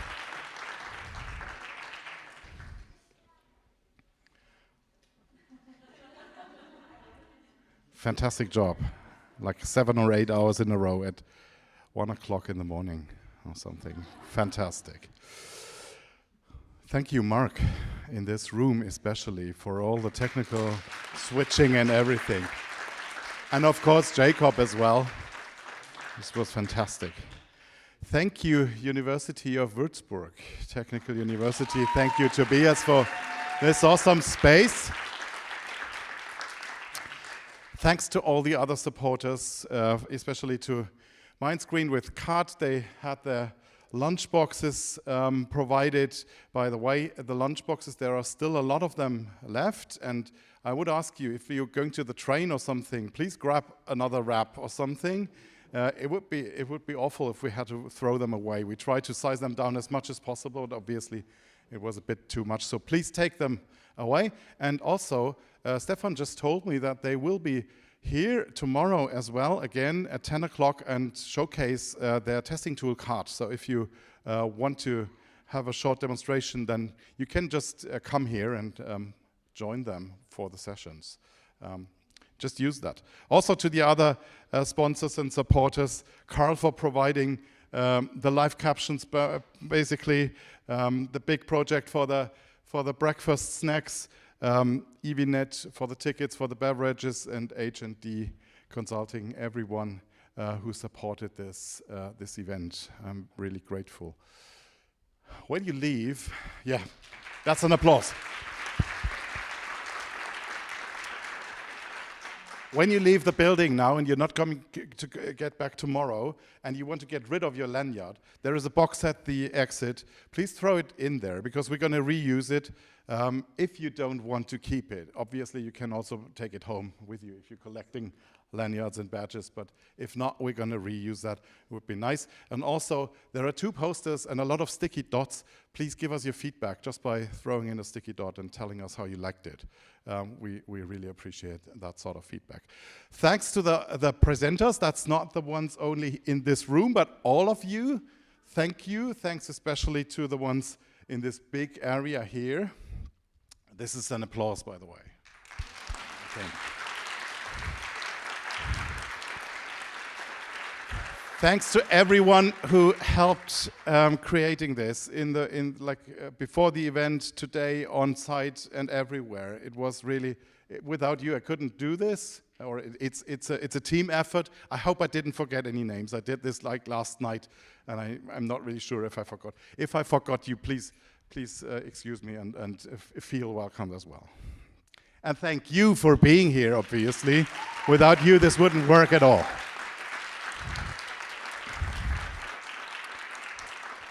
So tomorrow there will be the workshop day. Some of you bought tickets for the workshops. Please be here at around 9 o'clock. The first workshops will start then. As I said, rules workshop won't happen, but there is like this guerrilla group doing a session with the exact same name about the exact same topic at the exact same location. Please be here if you want to take part in the discussion round around pretty much the same topics, and the other presenters and workshop hosts as well. Come back, hopefully not only tomorrow, but also maybe next year or whenever the next one is. That's it. That's the last slide, and we're finished for today. Safe travels if you go home, or see you tomorrow. Have a great evening. You don't have to leave the building right now. Tobias, also give me a second. You don't have to leave the building right now. We can hang out here for like half an hour or whatever, have some chats, and obviously there will be some sort of evening things in Würzburg. Please, please connect yourself. Please come to the SEC channel. We've been at a restaurant yesterday. I guess there will be something like that this evening as well. Okay, Tobias. And please a big applause for Yoshi.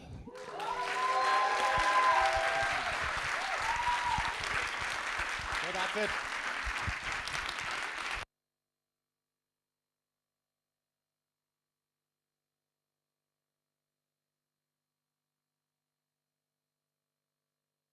I'm very sorry. There is one last thing I need to mention.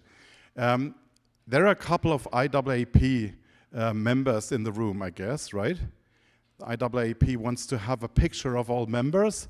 Could you please go to the upper floor at the end of the hallway, like in front of the room operable, and there will be a group photo of all the IAAP members. Please go there. That's the last thing. I'm sorry. That's why I said, please remind me of that.